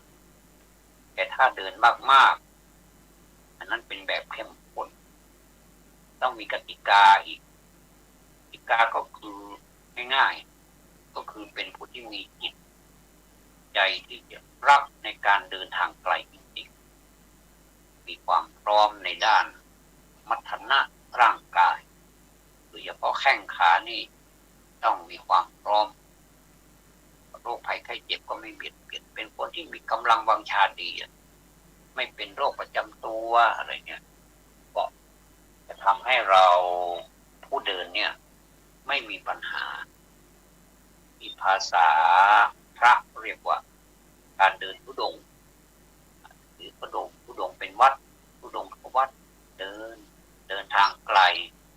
ข้ามไหนก็นอนนั่นนี่เรียกว่าเดินมากเดินตรงข้ามกับเดินน้อยที่พูดไว้ว่าเดินจงกรมเนี่ยเดินน้อยๆแต่ถ้าเดินมากๆก็คือเป็นการเดินธุดงค์หรือว่าเราจะเดินไปไหนก็ได้ไม่จำเป็นจะต้องเป็นแบบเดินจงกรม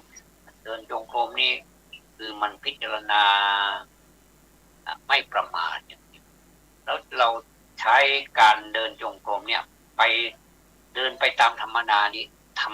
ได้ไหมได้มันก็เหมือนเราระมัดระวังเราเดินข้ามถนน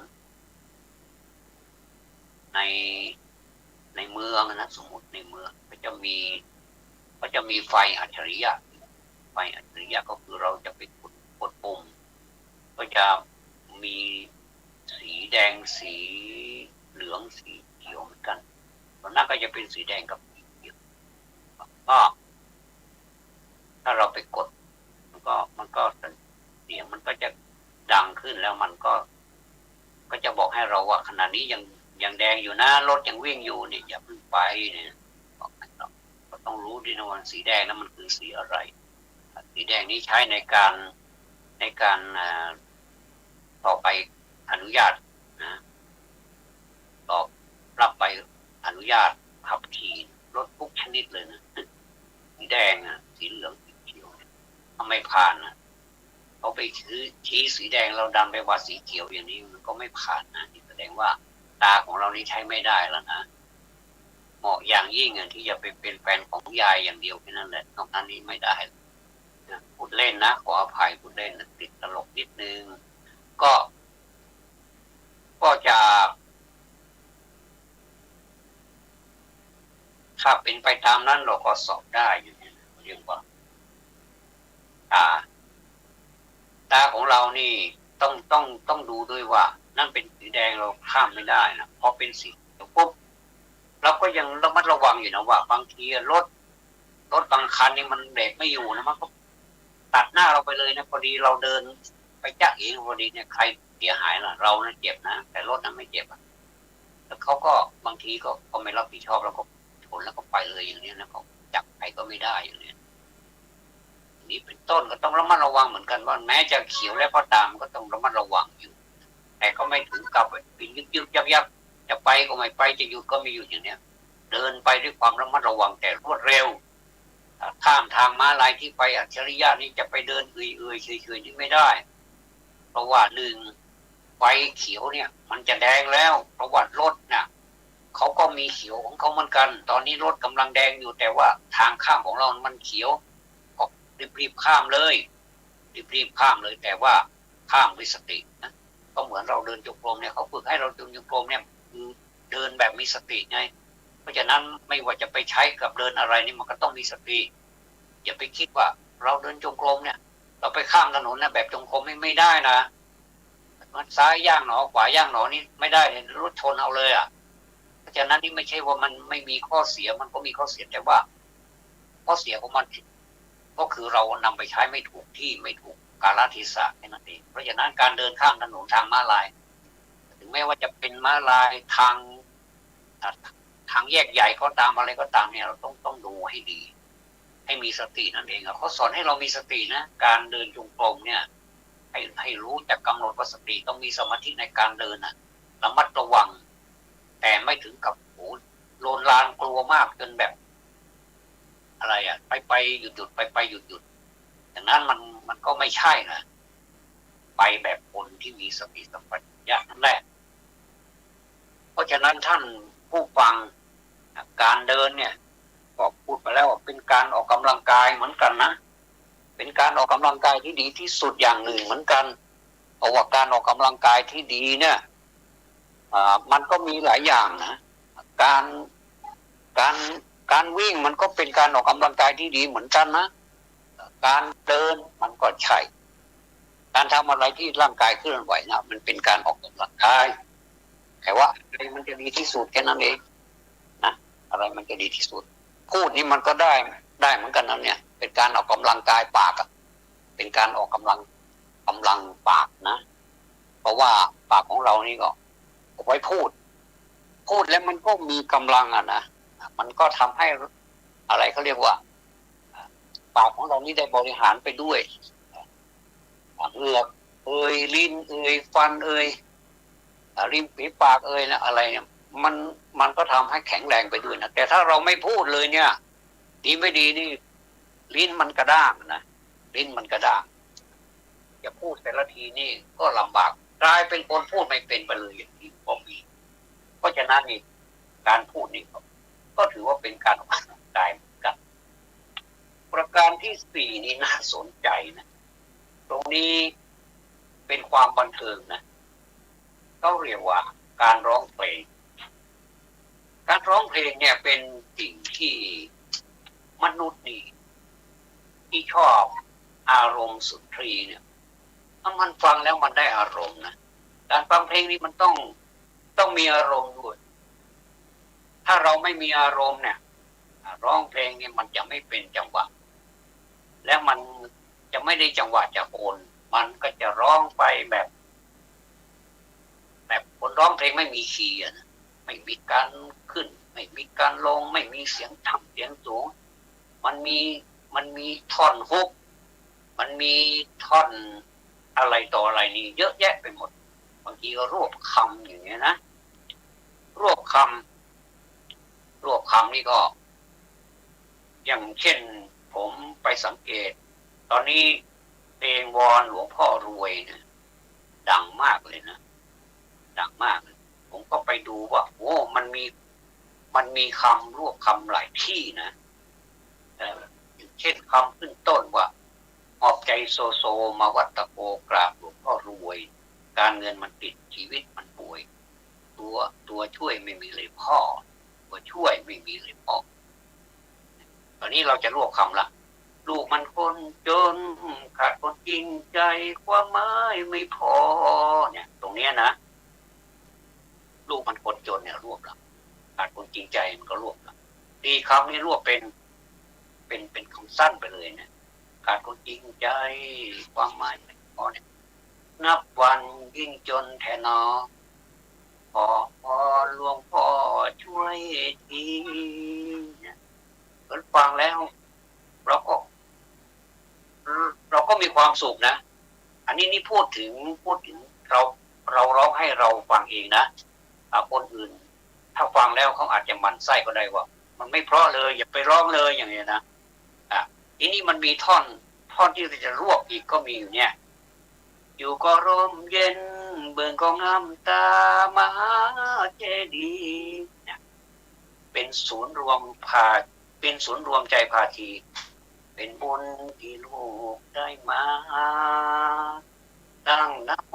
3 จบต่อด้วยคาถาบูชาหลวงพ่อนิมนต์เรียนชนะจนขึ้นพอชนะจนเนี่ยมันรวบนะนิมนต์เรียนชนะจนขึ้นพอสวมเลขพันล้านที่คอมือขวาปัดเป่าความจนวอนพ่อช่วยดลให้คนเมตตาให้ลูกได้รวยกับเขาบ้างนะ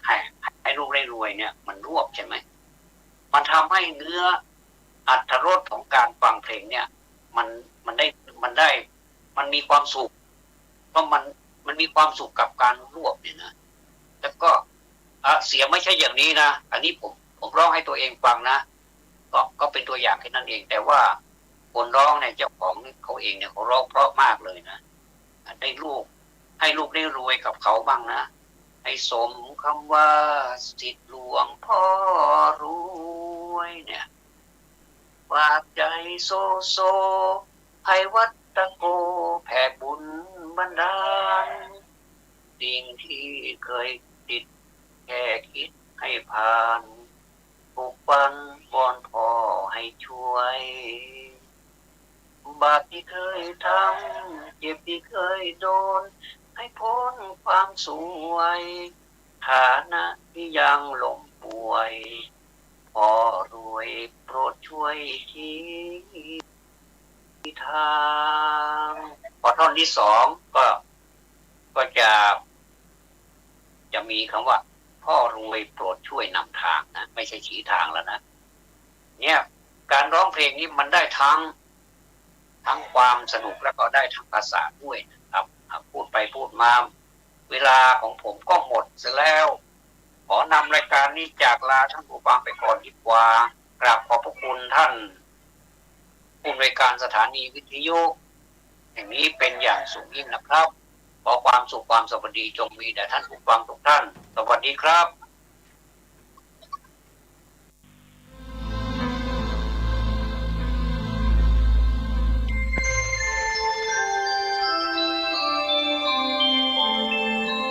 ขณะนี้ท่านกำลังฟังสถานีวิทยุกระจายเสียงคลื่นเพื่อการศึกษาพระพุทธศาสนาและวัฒนธรรมระบบ FM 104.5 เมกะเฮิรตซ์ออกอากาศณวัดฝายหินตำบลสุเทพอำเภอเมืองจังหวัดเชียงใหม่โทรศัพท์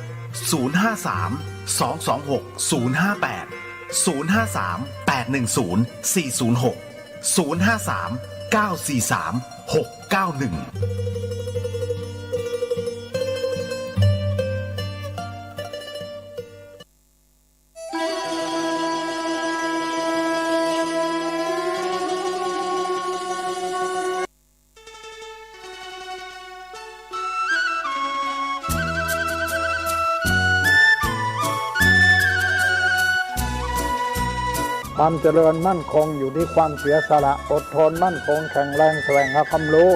ต่อสู้อุปสรรคกำจัดสิ่งเสี่ยงติดเสริมสร้างชีวิตพอมีพอเพียงพระบาทสมเด็จพระเจ้าอยู่หัวท่านรับสั่งให้ใช้ชีวิตพอมีพอเพียงเราก็อยู่กันได้เพราะฉะนั้นคนไทยต้องสมัครสมานสามัคคี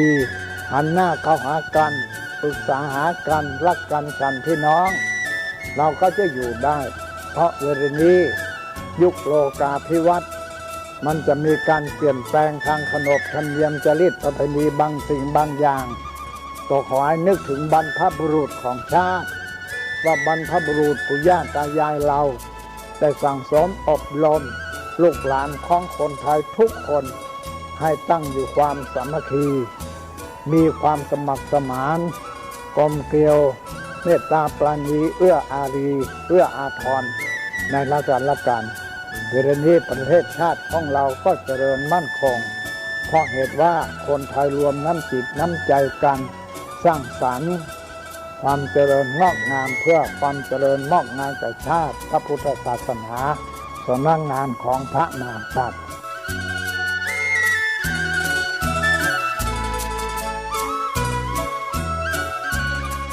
ธรรมะข้อคิดจากพระเดชพระคุณท่านเจ้าคุณพระเทพวิสุทธิคุณด้วยความปรารถนาดีจากสถานีวิทยุพระพุทธศาสนาคลื่นธรรมะเพื่อประชาชน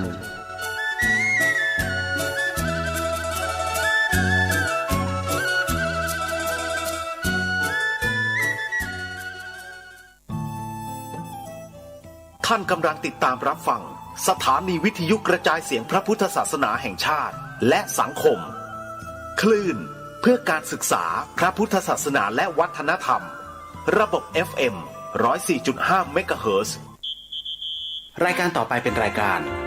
เสียงธรรมจากสามเณรดำเนินรายการโดยสามเณรสมพงษ์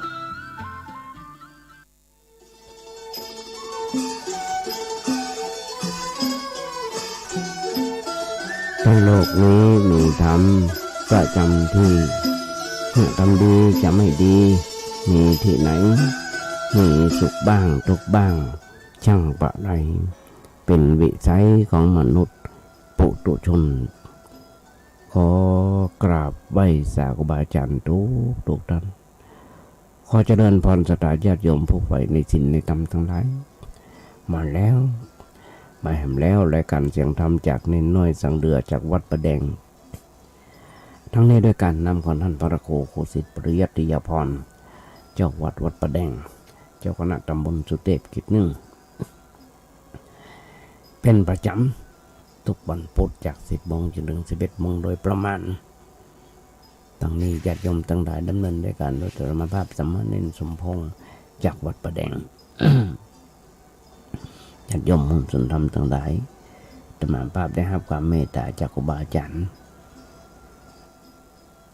ได้ให้โอกาสฝึกโอกาสหัดในการน้อมนำเอาน้ำธรรมคำสอนขององค์พระสัมมาสัมพุทธเจ้ามามาจากญาติโยมทั้งหลายได้ฟังกันอย่างนี้เป็นประจำธรรมภาพนั่งจัดรายการอยู่ที่วัดประแดงส่งเสียงมายังสถานีวิทยุ FM 104.5 ของวัดไผ่หินซึ่งทางวัดไผ่หินก็มีท่านพระครูสมุวิศวัตรปุรกิจโจในสถานีเมตตาธรรมภาพได้มีโอกาสฝึกโอกาสหัดญาติโยมทั้งหลายเป็นเวลามานี่ 14-15 ปีสถานีวิทยุ FM 104.5 ของวัดไผ่หินก็ตั้งโดยท่านพระครูปริยัติยานุศาสตร์หรือพระอาจารย์ดร.มหาสวัย ผู้ก่อตั้งเป็นเวลาก็ 15-16 ปีเป็นการเปิดสถานีเพื่อพระพุทธศาสนาเผยแผ่พระธรรมคำสอนของพระสัมมาสัมพุทธเจ้ายาวไกลจนถึงต่างประเทศฟังได้ทางเว็บไซต์วัดไผ่หินมีครูบาอาจารย์มีบัณฑิตนักปราชญ์เอาแต่เรื่องที่ดีๆมามาจากญาติโยมฟังเพราะฉะนั้นญาติโยมมุ่งสนธรรมทั้งหลายมีถึงเมืองมีถึงไทยมีถึงกับปะกันยอมมีถึงย่องต่างๆมีหลายๆภาษาด้วยกันที่มานั่งนั่งจากญาติโยมฟังเพราะฉะนั้นญาติโยมทั้งหลายเลือกเอาโดยเฉพาะเน้นน้อยตัวเนี้ยมาญาติโยมเป็นประจำเพราะเปิ้นสอนมาอย่างนั้นแต่เป็นหน้าที่อย่างหนึ่งที่เราจะต้องทำงานเพื่อพุทธศาสนานั่นคือเอานำธรรมคำสอนของพระสัมมาสัมพุทธเจ้ามาเผยแผ่มาจาญาติโยมฟังแบบเจ้าบ้านธรรมดาเพราะฉะนั้นญาติโยมทั้งหลายนี่เข้ามาเป็นศีลที่8เป็นศีลที่7มันจะศีลที่8จะศีลที่7ในวันที่3จะศีลวันที่ศีล8วันที่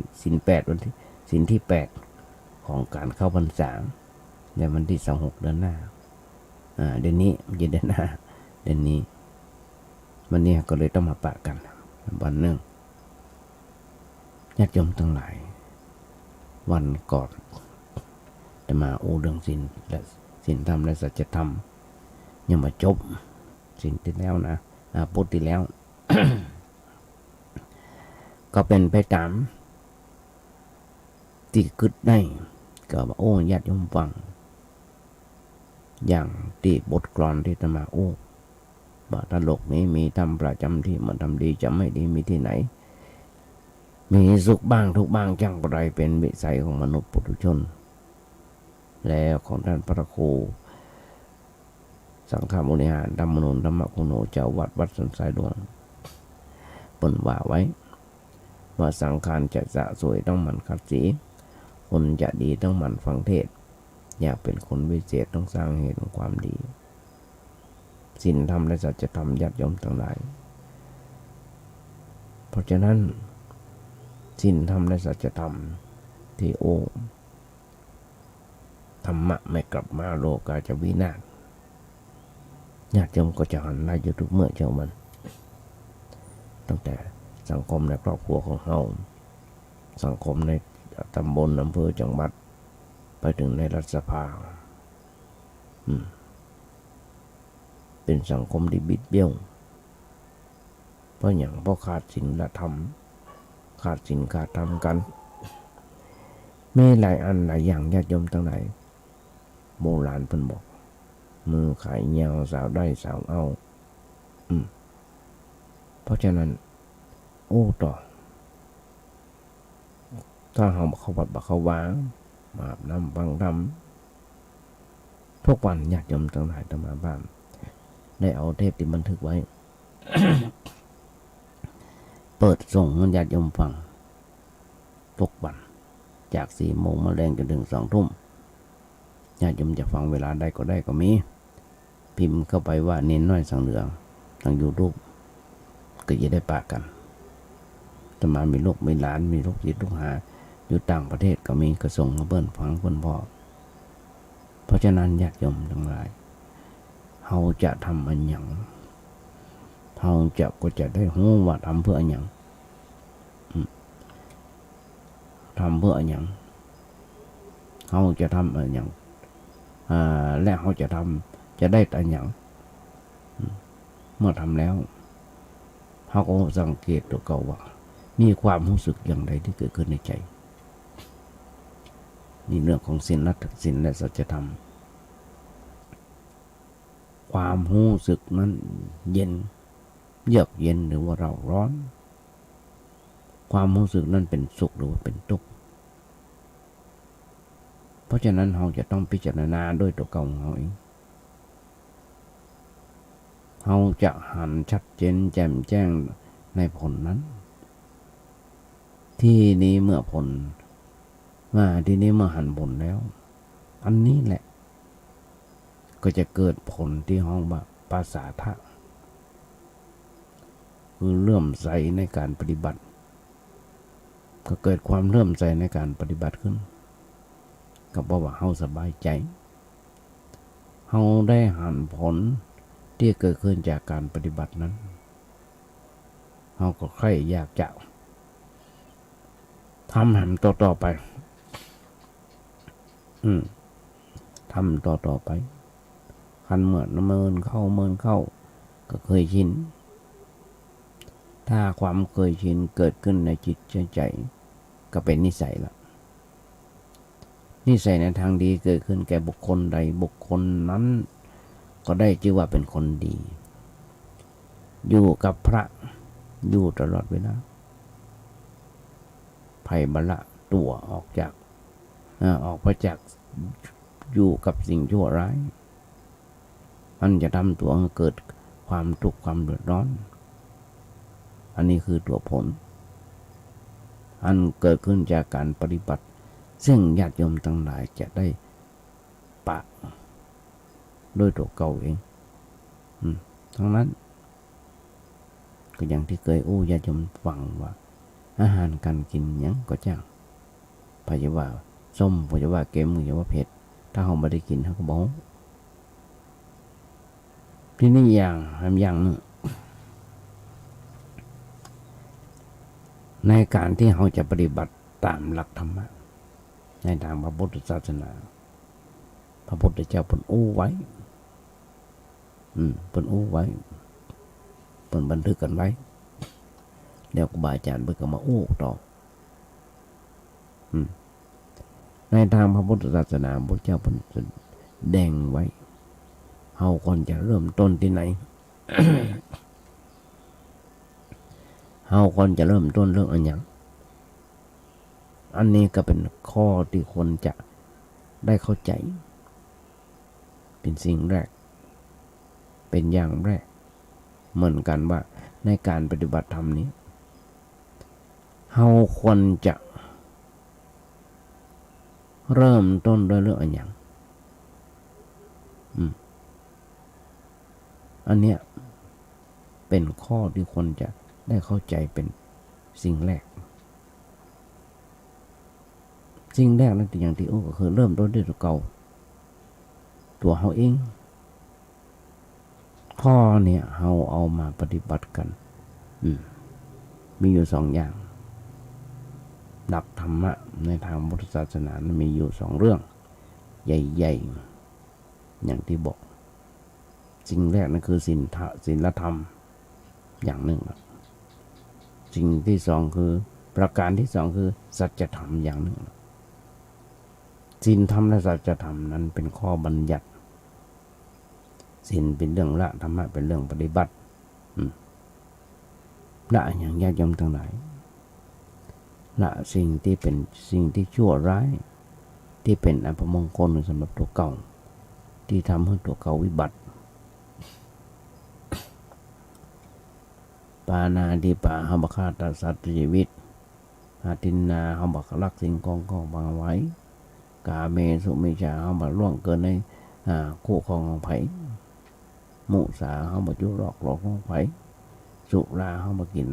ดื่มของมึนเมาอย่างต่างๆสิ่งเสพติดหมู่เนี่ยอย่ายอมทั้งหลายนี่คือศีลธรรมศีลต้องละ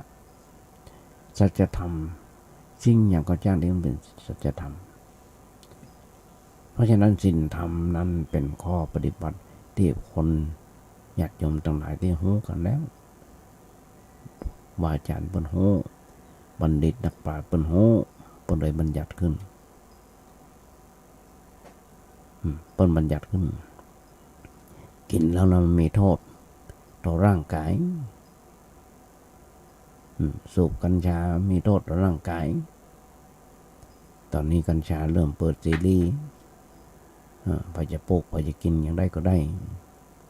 บ่ถูกบ่ต้องเพราะยากัญชานั้นเป็นสิ่งเสพติดอย่างหนึ่งผล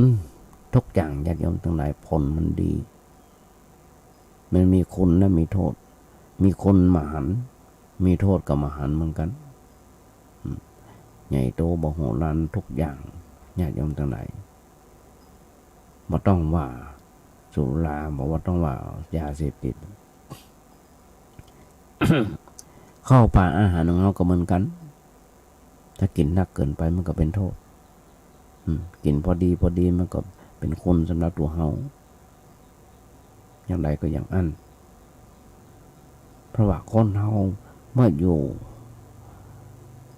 ศีลธรรมนั้นเป็นข้อปฏิบัติอย่างที่บอกผู้รู้ทั้งหลายเพิ่นได้บัญญัติขึ้นมาเหมือนแล้วหลายพันปีแล้วประเดี๋ยวบัญญัติไว้ขึ้นเพื่อประโยชน์ของความสุขของคนหมู่มากคนเฮาเมื่ออยู่คนเดียวมันก็ยุ่งน้อยญาติโยมทั้งหลายแต่ถ้าโยเกิน2 คนขึ้นไปนะความยุ่งก็หนักขึ้นหนักขึ้นในใจของคนร่วมกันนั้นเป็นหมู่นั้นเกิดจากเรื่องอย่างก็เกิดจากเรื่องจิตใจที่บ่ตรงกันอย่างประเดี๋ยวเนี่ยที่เราหันกันผู้ใหญ่ในบ้านในเมืองเราหลากหลายต่างก็อยากจะเป็นรัฐมนตรีอยากจะเป็นนายกแต่ว่าโควต้ามันน้อย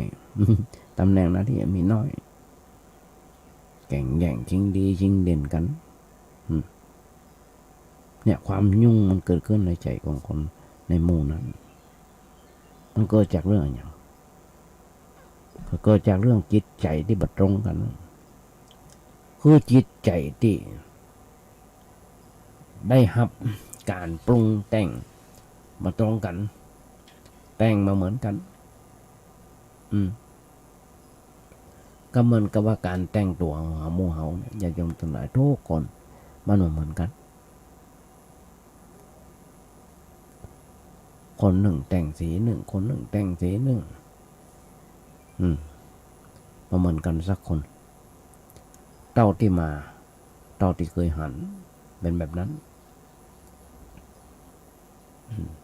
ว่ากันแล้วหน้าตาเหมือนกันทุกคนแต่และสิทธิที่จะได้ถึงความบริสุทธิ์ได้ทุกคนแต่ว่าที่บ่เหมือนกันบ่ได้หมายถึงจิตดวงนั้นแต่หมายถึงจิตที่ปรุงแต่งด้วยอันอย่างต่างๆที่เราอู้กันว่านานาจิตตังญาติโยมทั้งหลายทุกเมื่อเช้าวันครูบาอาจารย์เพิ่นบอกที่อยู่ที่มามันบ่สำคัญก็เท่าที่ไปที่ไปบ่สำคัญก็เท่าที่อยู่อดีตมาจากไหนมันบ่สำคัญเท่ากับเป้าหมายที่เราจะไปเป้าหมายที่เราจะไปบ่สำคัญเท่ากับสภาวะที่เป็นอยู่ปัจจุบันญาติโยมหุ้นส่วนธรรมทั้งหลายหากปัจจุบันมันดีย่อมลบล้างอดีตที่ผ่านมาได้เพราะถ้าปัจจุบันดีอนาคตย่อมดีเมื่อปัจจุบันมันดีในช่วงตั้งหน้าในวันตั้งหน้ามันก็จะมีแต่อดีตที่ดีๆปัจจุบันเลยสำคัญที่สุดเพราะฉะนั้นทุกเมื่อเช้าวันเอาอยู่แบบเกรงใจเกียรติเกรงใจเกียรตินี่คือกถาอยู่ดีมีสุขคนเฮา จะใหญ่จะน้อยต้องมีความเกรงใจต้องให้เกียรติกันนานาจิตตังเปิดเรื่องบอกคำว่านานาจิตตังบัจจะจิตที่เดิมบัจจะจิตเดิมญาติโยมก็ต้องเกิดมันไม่ใช่จิตเดิมหรอกแต่เป็นจิตที่ปรุงแล้วแต่งแล้วด้วยอันอย่างต่างๆนักหนาป้าป้านได้ปรุงขึ้นมา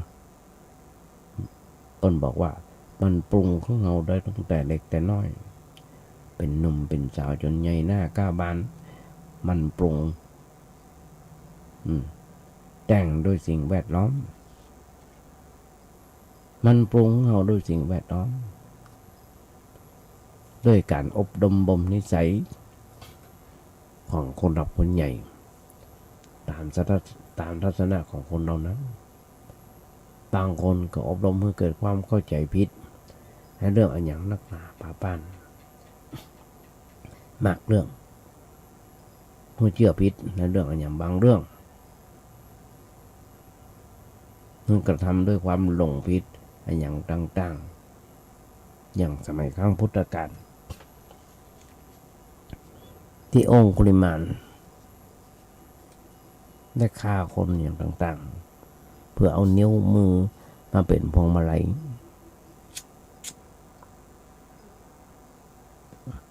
องคุลิมานชื่อเดิมชื่ออหิงสกะ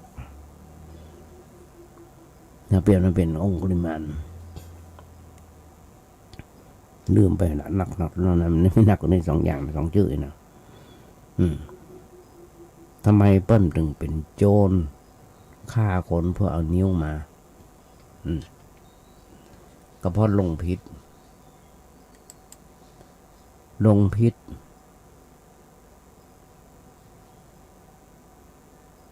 อย่างลงพิษเพราะว่า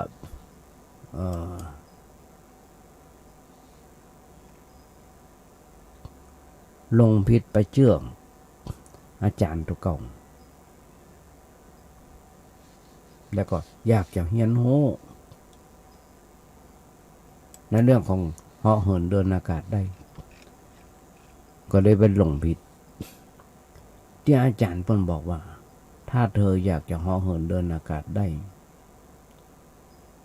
ก็ต้องเฮียนแต่เมื่ออยากจะเฮียนก็ต้องมีกล้าการขันคู่ ขันคู่สมัยก่อนกับสมัยนี้มันเหมือนกันญาติโยมทั้งหลายขันคู่สมัยนี้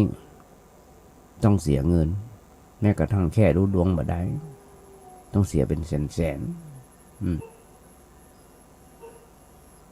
ต้องเสียเป็นแสนเป็นอย่างนั้นหรอต้องเสียเป็นแสนนั่นคือการหลอกกันต้มมานึกถึงองคุลิมานเดิมทีป้านเป็นคนเฮียนอันยังก็เก่งมีคนเป็นคนอุปนิสัยใจคอดีมานอนสอนง่ายมาลึง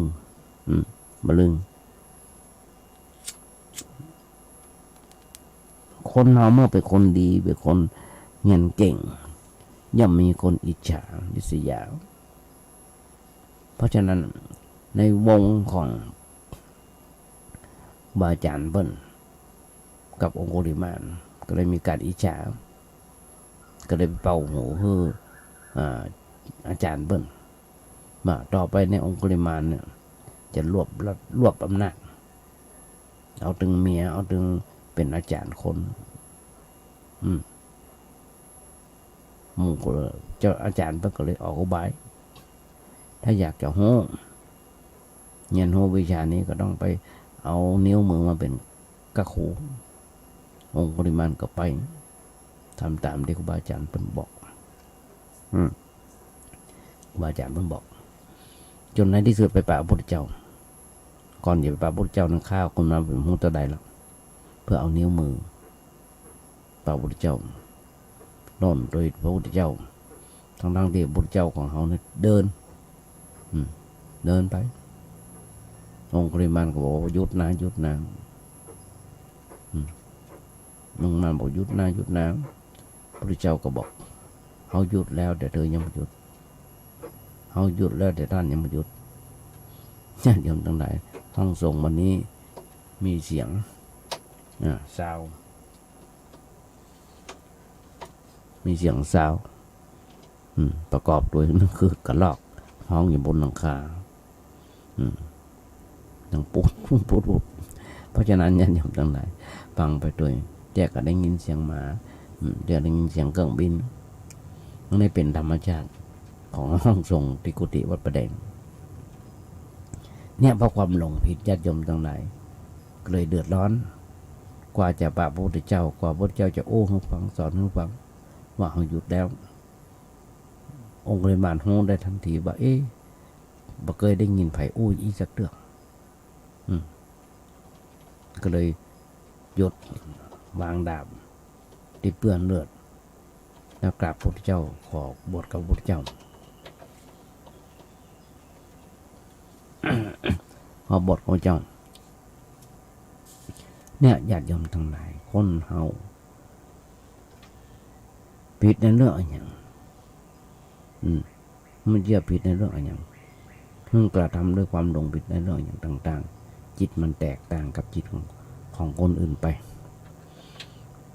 มีความคิดบ่ตรงกันในเรื่องนั้นเรื่องนี้คนเฮาถ้ามีความคิดมาตรงกันเมื่อมันนั่งด้วยกันก็มักจะเถียงกันทุกครั้งไปจะเถียงกันทุกครั้งไปบางที่บางแห่งเถียงกันด้วยลงมติบางที่เถียงกันบ่ได้ลงมติกันทะเลาะกันทำเป็นอย่างก็ทำคนเลยคนละทางคนหนึ่งมีความคิดอย่างหนึ่งก็ไปทำด้านหนึ่งแห่งคนหนึ่งก็ไปทำด้านหนึ่งเลยมันลงรอยกันในเมื่อมันลงรอยกันก็เกิดการทะเลาะเบาะแวงกันสร้างความทุกข์ความเดือดร้อนเกิดขึ้นในสังคมด้วยประการต่างๆเลยต้องมีระเบียบสำหรับบังคับคนเหล่านั้นเมื่อมีความคิดความหันใน ลักษณะเดียวกันมีการกระทำในด้านเดียวกันไปด้วยกันไปทางเดียวกันเพื่ออย่างเพื่อจะได้เพื่อจะให้ไปกันได้มันจะว่าส่วนเพ่นผ่านกันไปคนละทิศคนละทางคืออย่างสี่แยกนะโยมทั้งหลายรถวิ่งตามสี่แยกนะถ้ามีไฟเขียวไฟแดงมันก็โจรกันวินาศสันตโลอย่างที่หันขณะมีไฟเขียวไฟแดงยังโจรกันวินาศสันตโลตายกันถึงวันแต่ว่าเมื่อมุ่งไปในทางเดียวกันทางนั้นคือทางธรรมะอยากจะมุ่งสันดำทางธรรมะซึ่งห้องว่าทางของศีลธรรมอยากจะมีผู้รู้ทั้งหลายเพิ่นได้บัญญัติแต่งตั้งไว้ศีลธรรมมีผู้ตั้งหลายมีผู้บัตรมีผู้รู้ได้ตั้งได้บัญญัติขึ้นมาเพราะคนเรามีความคิดบัตรตรงกันเมื่อมานั่งด้วยกันก็มักจะเถียงกันทะเลาะเบาะแว้งทำอันยังก็ทำด้วยกันคนละทิศคนละทางคนหนึ่งความคิดอย่างหนึ่งก็ไปทำอย่างหนึ่งเพราะฉะนั้นในทางธรรมะซึ่งห้องกันว่าศีลธรรมมีผู้รู้อย่างที่บอกได้บัญญัติไว้แต่ถ้าเมื่อใดมนุษย์เรามนุษย์นะมนุษย์แปลว่าผู้ประเสริฐคนมันยุ่งเอาเรื่องคนนี่นะเอาเรื่องมนุษย์แต่ถ้าเมื่อมนุษย์เราเกิดดื้อขึ้นมาเกิดดื้อแล้วก็เกิดจะไปรบกับธรรมชาติขึ้นมาเพราะน้องว่ารบกับธรรมะหรือว่าไปรบกับผู้เป็นเจ้าประเดี๋ยวนี้มนุษย์ไม่ใช่ทำสงครามระหว่างมนุษย์แล้วแต่ว่ากำลังทำสงครามกับพระผู้เป็นเจ้าไปท้าลบกับพระผู้เป็นเจ้าการท้าลบกับพระผู้เป็นเจ้านั้นทำอย่างไรนั่นคือขัดขืนต่อการปฏิบัติธรรมะเอาธรรมะมันเป็นหลักปฏิบัติคือการถือดีว่าฉันมาปฏิบัติตามธรรมะฉันก็อยู่ได้ฉันก็มีกินเฮาก็มีใจเฮาจะไปยุ่งกับศีลธรรมทำไมเฮาจะกอบโกยเอาตามความชอบใจของเฮาเนี่ยญาติโยมทั้งหลายถ้าไปถือศีลธรรมไปถือศีลธรรมเนี่ยมันบัตรดกบัตรใจอันนี้แหละญาติโยมทั้งหลายปนน้องว่าท้ารบกับธรรมะหรือท้ารบกับพระผู้เป็นเจ้าซึ่งห้องกันโดยสมมติในรูปอย่างนั้น ถ้ามนุษย์เฮาไปประกาศกระสงครามกับธรรมะอย่างนี้โลกก็จะเต็มไปด้วยความวุ่นวายยังได้หันทุกเมื่อเช้าวันเนี่ยญาติโยมทั้งหลายเอาแค่ประเทศไทยของเฮาเปิดบ้านเฮาวุ่นวายเต็มไปด้วยความเร่าร้อนหลายสิ่งหลายอย่างย่าเป็นคนคิดในรูปแบบนี้แต่คนคิดว่าเฮาทำเช่นนั้นบ่ได้เฮาคนหันหน้าเขามาประนีประนอมกับธรรมะอันเป็นหลักสำหรับชีวิตดีกว่าแล้วก็หันเข้าหาธรรมะเอาธรรมะมาเป็นหลักปฏิบัติพอเฮาเริ่มหันหน้าเข้าหาธรรมะเฮาก็ได้รับแสงสว่างได้เกิดความรู้สึกผิดชอบชั่วดีมีอันอย่างเกิดขึ้นในใจหลายสิ่งหลายอย่างความยับยั้งชั่งใจอดทนความยับยั้งชั่งใจความอดทนความการบังคับตัวเก่าความเป็นคนมีน้ำใจหนักแน่นความเสียสละ เกิดความละอายในการที่กระทำในสิ่งบดีบงามย่อมเกิดขึ้นในใจของบุคคลพวกนั้นเมื่อสิ่งเหล่านั้นเกิดขึ้นในใจแล้วญาติโยมมันก็เป็นเช่นเปรียบเสมือนบังเหียนที่บังคับมานะสายครับบังคับมานะทำให้มาวิ่งตรงทางคนเฮาก็เหมือนกันญาติโยมทั้งหลายพอมีธรรมะเป็นบังเหียนเฮาก็วิ่งตรงทางเดินตรงทางมาทำอันอย่างที่ทำอันอย่างก็ตรงทางชีวิตก็เรียบร้อยต่างคนต่างเดินตามเส้นทางของตัวบ่ข้ามเส้นบ่ขวางทางกันอันเนี้ยญาติโยมทั้งหลายจะสะดวกสบายหรือไม่ญาติโยมทั้งหลายลองพิจารณาแล้วก็พอมันหันด้วยตัวเก่าเองว่าเป็นความสะดวกสบายในรูปอย่างเก่าเดียวก็คนจะได้หันเข้าหาหลักศีลธรรมนั้นเช่นเฮาถือเป็นนิสัยคือถือธรรมคู่กับศีลไว้เป็นนิสัยประจำใจสมาชิกในครอบครัวของเฮาก็ควรปฏิบัติตัวแบบนั้น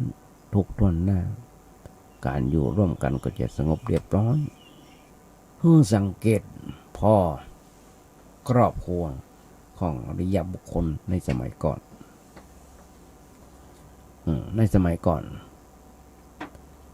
เอาว่าสมัยครั้งพุทธกาลยกตัวอย่างญาติโยมฟังอย่างในครอบครัวของนายอนาถปิฎกเดือเศรษฐีซึ่งเป็นเศรษฐีตัวอย่างในครั้งพุทธกาลการที่ท่านผู้นี้ได้ชื่อว่าอนาถปิฎกแปลแบบ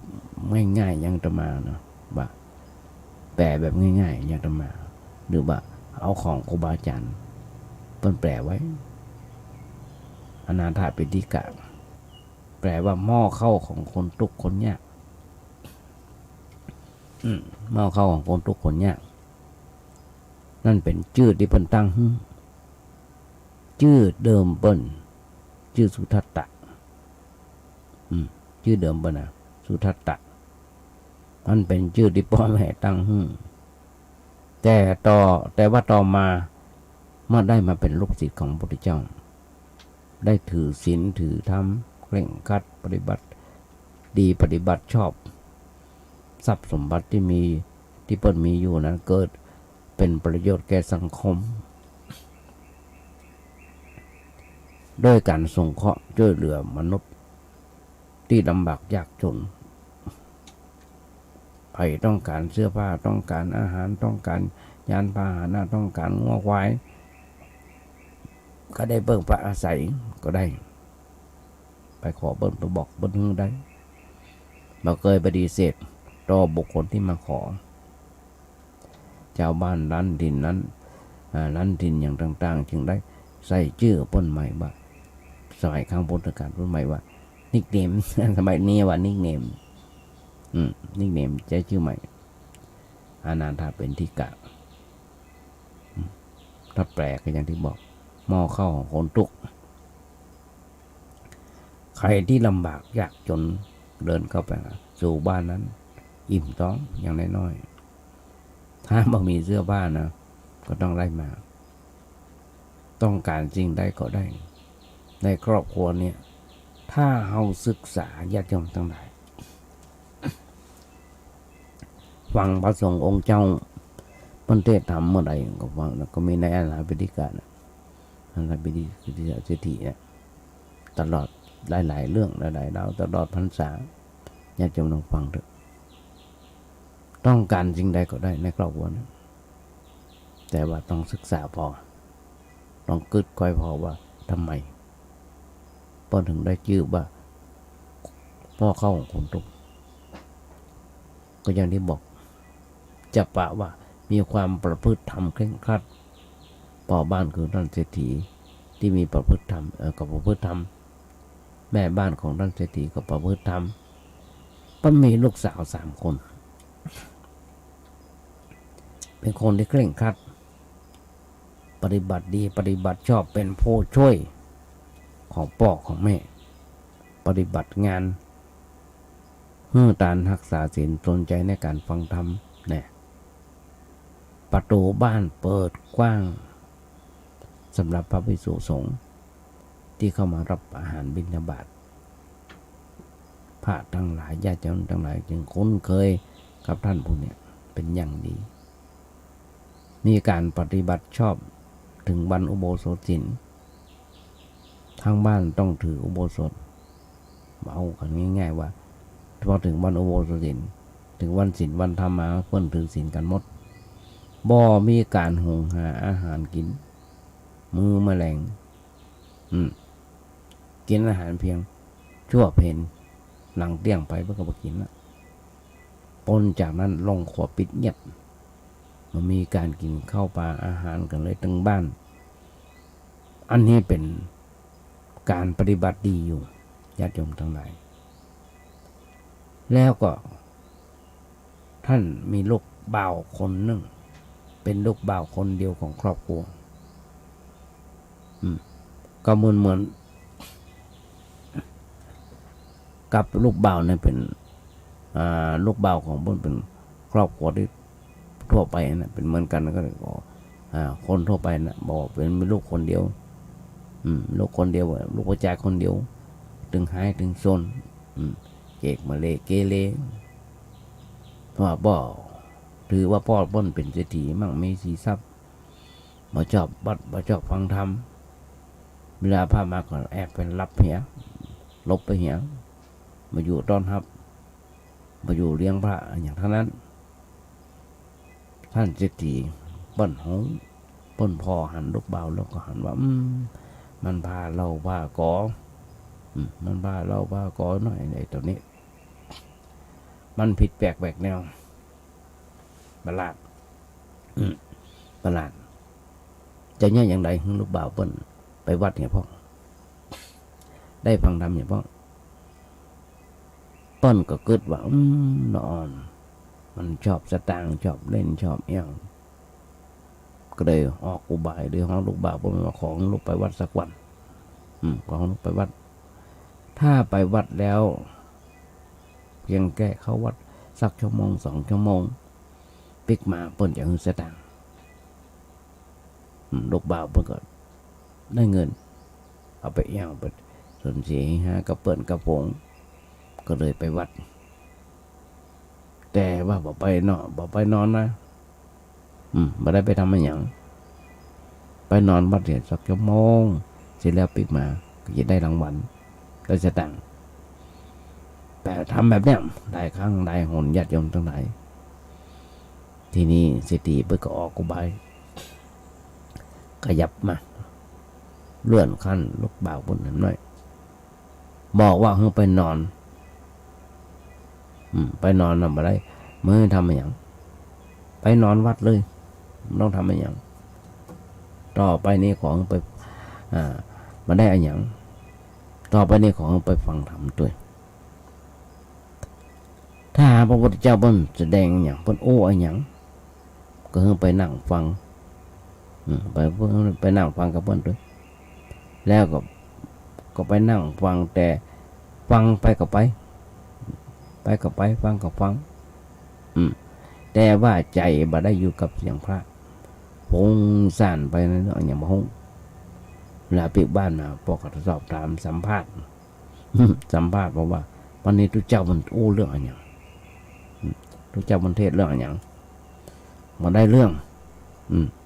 มาได้เรื่องเพราะอย่างพ่อมาได้ตั้งใจฟัง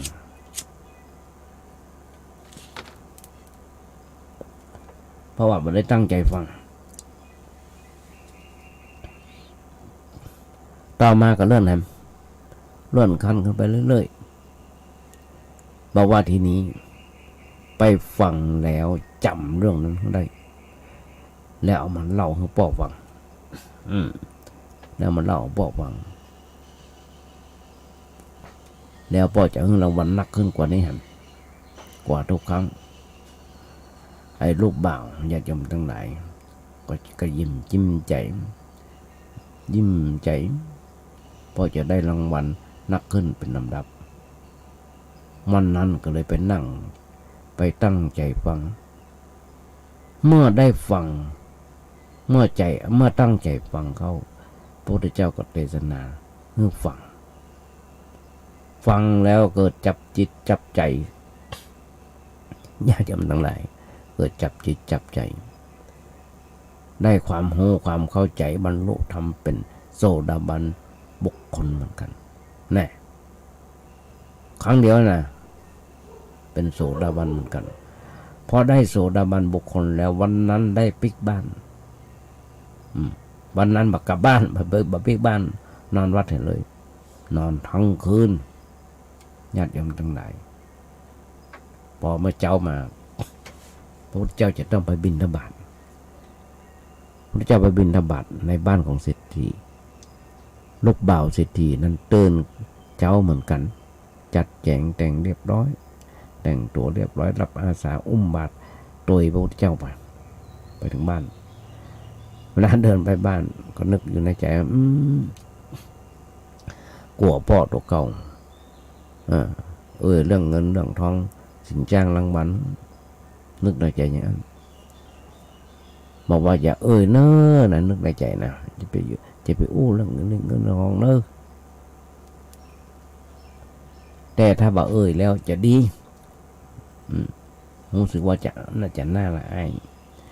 แต่นะครับการจ้างมาฟังธรรมน่าใจกลัวพุทธเจ้าบนหูแต่ว่า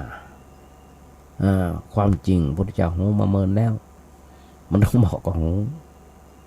แต่ท่านเศรษฐีก็เข้าใจในจิตวิทยาของเหมือนกันเศรษฐีบอกว่าหูเป็นจิตวิทยาพอหันหน้าลูกบ่าวบนอุ้มบาตรโดยก้นพุทธเจ้ามาบอกอย่างสักคำเดียวในเรื่องเงินเรื่องทองเรื่องสินจ้างรางวัลอะไรอย่างต่ออย่างดีอกดีใจยิ้มน้อยยิ้มใหญ่เสร็จแล้วลูกบ่าวเข้าบ้านไปเอาบาตรไปถวายพระเจ้าแล้วก็นั่งปฏิบัติวัดอุปถากถวายน้ำเอาน้ำมาถวายจัดห้องถวายจนพระเจ้าเสร็จได้กลับฉันเสร็จอนุโมทนาก็ไปนั่งฟังอยู่ด้วยกันเรียบร้อยพระเจ้าลุกขึ้นเขาก็อุ้มบาตรไปโดยทรงถึงประตูบ้านแล้วพระพุทธเจ้าเสด็จปิกสำนักที่อยู่เปิ้ลกับปิกเข้าบ้านพ่อก็บอกว่าวันนี้ เศรษฐีเปิ้ลบอกวันนี้รู้สึกว่าดีอกดีใจขนาดตั้งแต่ลูกเกิดมาพ่อบอกเคยสบายใจเท่าวันนี้เป็นวันที่พ่อมีความสุขความพ่อโลกของพ่อได้เข้าถึงพระเดินตามพระมีพระประจำจิตประจำใจอันเป็นความสุขที่พ่อบอกมาถูกอันนี้ญาติโยมทั้งหลายเศรษฐีเพิ่นออกมาอย่างเพิ่นอ้วกมาญาติโยมก็ลองเกิดก็ลองมายุคนี้สมัยนี้หันลูกบวชแห่ดอกโบสถ์ตั้งแต่ดีอกดีใจกันตั้งแต่วันห้องขวัญนาคแล้วดีอกดีใจพอได้บวชเป็นตนเป็นองค์แล้วดีอกดีใจจากกราบพ่อต้องกราบพระน้ำเต็มไปด้วยน้ำตาความปลื้มอกปลื้มใจหันได้อยู่ทุกเมื่อเช้าวันนี้ญาติโยมทั้งหลายเรื่องเนี้ยก็นับว่าเป็นเรื่องตัวอย่างที่ญาติโยมทั้งหลายลูกหลานตานเต้าพ่อแม่ที่ปฏิบัติตามปกติหักลูกเหลือล้นหักจนกระทั่งว่าบ่ฮู้หักอย่างใดลูกฉันเป็นคนดีบ่เคยตีลันพันแตงบ่เคยฆ่าสัตว์ตัดชีวิต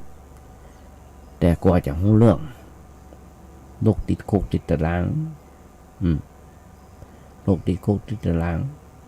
ถ้าเป็นลูกสาวก็มารเข้าบ้านมากว่าจะฮู้เนี่ยญาติโยมทั้งหลายหักจนกระทั่งบ่ฮู้หักอย่างไรแต่ว่าบางทีหักลูกหักบางทีนะหักให้ลูกเสียคนไปก็มีที่ว่าเฮาหักลูกเสียคนนั้นหักอย่างไร นั่นฮักเกินไปจนมาว่ากล่าวแนะนำพร่ำสอนตักเตือนบ่เคยขี่บ่เคยตีบ่เคยเขียนก็เกิดความรู้สึกครับรู้สึกผิดชอบชั่วดีโลกจะทำมันอย่างจะไปไหนก็ปล่อยไปตามจิตตามใจของเพิ่นทำเรื่องทำเล่ามามีการชี้แจงเหตุผลว่าโลกเข้าใจในเรื่องนั้นๆ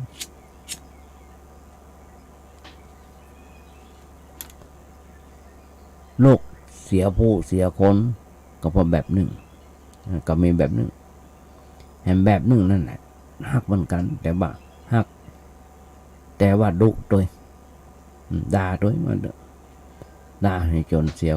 สียคนได้เหมือนกันเปิ้นเขาว่าด่าเกินไปเอาแต่ด่าอย่างเดียวเข้าบ้านมาหันมาก็ด่าอย่างก็ด่า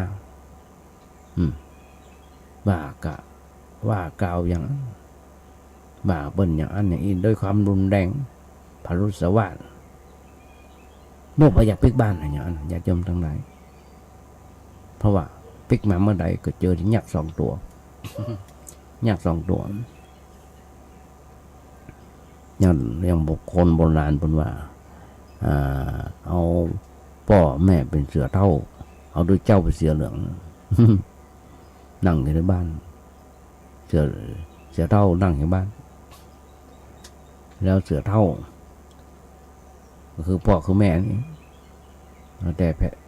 ด่าอย่างเดียวโรครำคาญหาบ้านมาได้ทีนี้เมื่อมาบ้านมาได้ก็ไปอยู่ที่อื่นไปหาคนอื่นมีความสุขกว่าที่สุดพ่อแม่ก็เสียอกเสียใจลูกมาหาเขามาหาเขาแต่ว่าบอกว่าภัยพิษบอกว่าภัยพิษในเรื่องนี้อันเนี้ยเพิ่นฮ้องว่าฮักบ่ถูก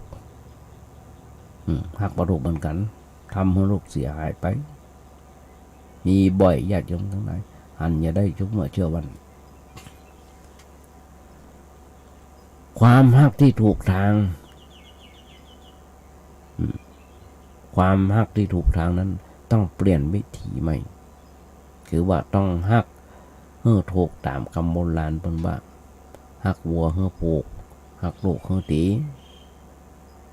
ไอ้คำว่าตีนั้นไม่ใช่ว่าไม่ใช่ไปหัวเทียบเปิ้นด้มไม่ใช่นะนั่นมาได้หมายความว่าฮักคนแบบนั้นแต่ปิกมาแล้วเคี่ยนเอาอย่างนั้นมาได้มาถูกต้องโรคเจ็บมือเจ็บเนื้อเจ็บตัวเห็นมาได้แนะนำพร่ำเตือนเอาวาจาอ่อนหวานสอนเตือนและแนะนำวันละเล็กวันละน้อยก่อยแก้ไปอย่าไปแก้ก่อยแก้ไปก็จะไปแก้วันเดียวแก้ตีเดียวหรือว่า3 เดือนแก้เดือนหนึ่งอย่างเนี้ยมันก็บ่ได้เรื่องอบรมบ่มนิสัยเรื่องดัดเนี่ยต้องทำทุกวันทำบ่อยๆก็เหมือนกับว่าเราดัดไม้อย่าจำตั้งหลายถ้าเราดัดกำเดียวมันก็หักต้องค่อยๆดัดค่อยๆลนไปไฟมันร้อนก็ดัดได้ก็จัดมาได้ไฟมันร้อนก็ดัดมาได้ร้อนน้อยก็มาได้ต้องรู้ว่าร้อนขนาดไหนแล้วก็ก้อยน้อมเข้ามาทีละน้อยมันก็ดัดได้ละอ่อนก็เหมือนกันเคยหันบนดัดไม้ไผ่พวกหายเคยหันบนดัดกันเบ็ดสมัยก่อนอันมาเนี่ยดัดกันเบ็ดก้อยเผาก้อยล้นก้อยดัดแล้วก็มัดห้อยมันยืดเอาไปหินถ่วงไว้ต้องใช้เวลาอย่าจำตรงไหนเหมือนกันน้อ่อนก็ต้องก้อยเปิดก้อยหัดก้อยดัดทีละน้อยดึงไว้ถ่วงไว้อย่างนี้มันจะดีขึ้น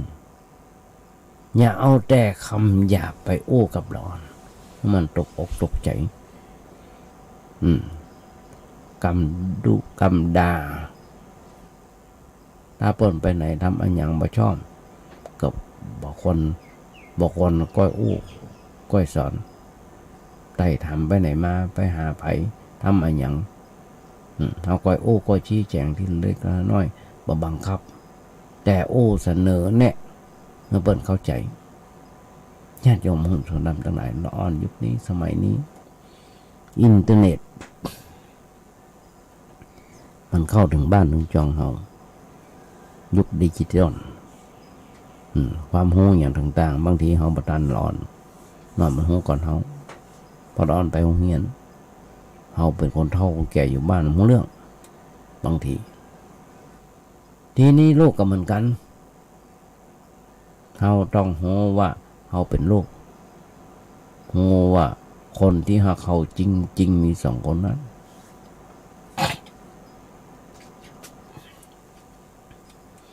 มีเฮามี2คนด้านเนี่ย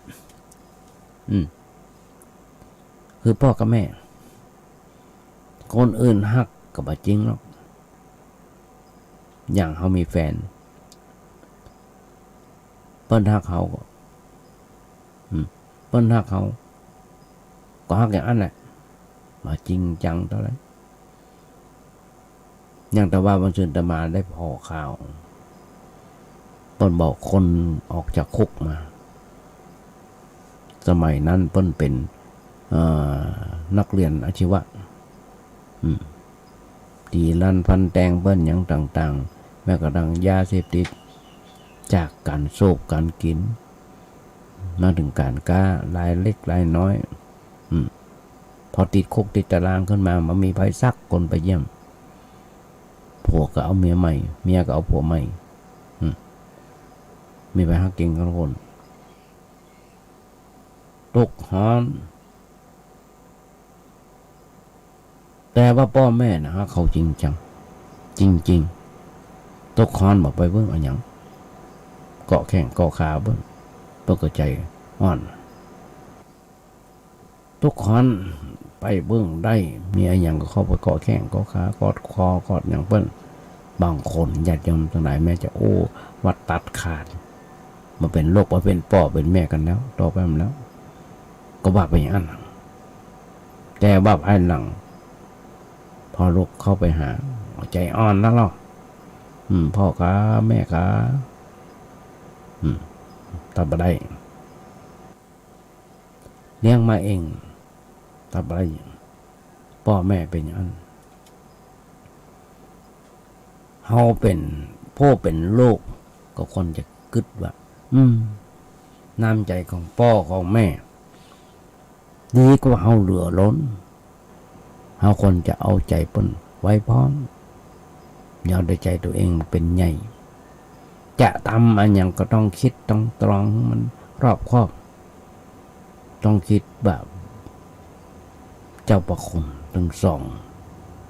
เปิ้นจะบ้าอย่างใดเกรงใจมันบ้างเปิ้นจะพอใจก็บ่พอใจถ้าไปเหี่ยวเป๊กมาเดึกๆกลางคืนมาไปห้องห้ามมาไปห้องเรียนเอกมาเลเกเรจะยังได้บ้างอยากจำลองกึดถ้าทำอันอย่างพอใจเฮาแต่บ่พอใจพ่อแม่เฮาจะอยู่อย่างไรเฮาก็จะกลายเป็นโรคที่เฮาว่าเอาแต่ใจตัวเมื่อกี้ถึงหัวใจพ่อแม่ที่เลี้ยงเฮามาป้อนก็จะน้อยใจน้อยเนื้อต่ำใจจะเศร้าโศกเสียใจว่าอุตส่าห์เลี้ยงลูกมาเพื่อการศึกษาเราเรียนจ่ายเงินจ่ายทองไปหนักหนาปาปั้นแต่ว่ามาสำเร็จปีกาขาแข็งก็มาเหลียวแลเขาเลยป้อนเป็นเปรียบเสมือนเป็นตัวผีเสื้อเป็นกำปุ้งที่คอยเกาะคอยนะครับพอได้บินได้พอบินได้แล้วก็ไปเลยมาปิกมาแหมต่อไปอันนี้พ่อแม่เสียใจนะญาติโยมทั้งหลายทำให้เปิ้นเป็นตุกถ้าเฮาเป็นโรคเป็นเต้าทำให้เปิ้นทำให้พ่อแม่เป็นตุกต้องร้องให้น้ำตาตกมาดีน้ำตานั้นเปิ้นบอกว่าจะไปเป็น เป็นนรกขวางกั้นคุณงามความดีของเฮาถ้าทำให้น้ำตาตกนะน้ำตาของพ่อของแม่นี่จะเป็นแม่น้ำขวางกั้นความเจริญงอกงามของเฮาบุคคลคนนั้นจะบ่เจริญงอกงามจะบ่เจริญงอกงามค้าขายก็ขาดทุนมีสามีมีภรรยาก็อยู่กันบ่รอดนี่บ่มากาบ่ขึ้นบ่อีเด้อเพราะฉะนั้นนี่แหละญาติโยมทั้งหลายนี่มิตังสาธุโลปานังกตัญญูกตวิทิจาเป็นเครื่องหมายของคนดีอันนี้สำหรับทุกคนในโลกฝากไว้เรื่องกับสถานญาติโยมทั้งหลายโดยเร็วพอเวลาใกล้จะหมดละก็ต้องนำรายการนี้จากไปก่อนตมาและขยายบทกลอนว่าถ้าโลกนี้มีธรรมประจำที่เมื่อทำดีจะไม่ดีมีที่ไหนมีสุขบ้างทุกข์บ้างช่างปะไรเป็นวิสัยของมนุษย์ปุถุชนยังมาจบเรื่องต้องมากันในวันต่อไปได้รายการวันนี้ญาติโยมทั้งหลายก่อนจะนำรายการนี้จากไปขอเอางานบุญงานกุศลเอิ้นญาติโยมทั้งหลายด้วยซึ่งทางวัดประแดงเฮาตอนที่ผ่านมาได้มีการก่อร่างห้างแปลงซ่อมแซมเสนาสนะ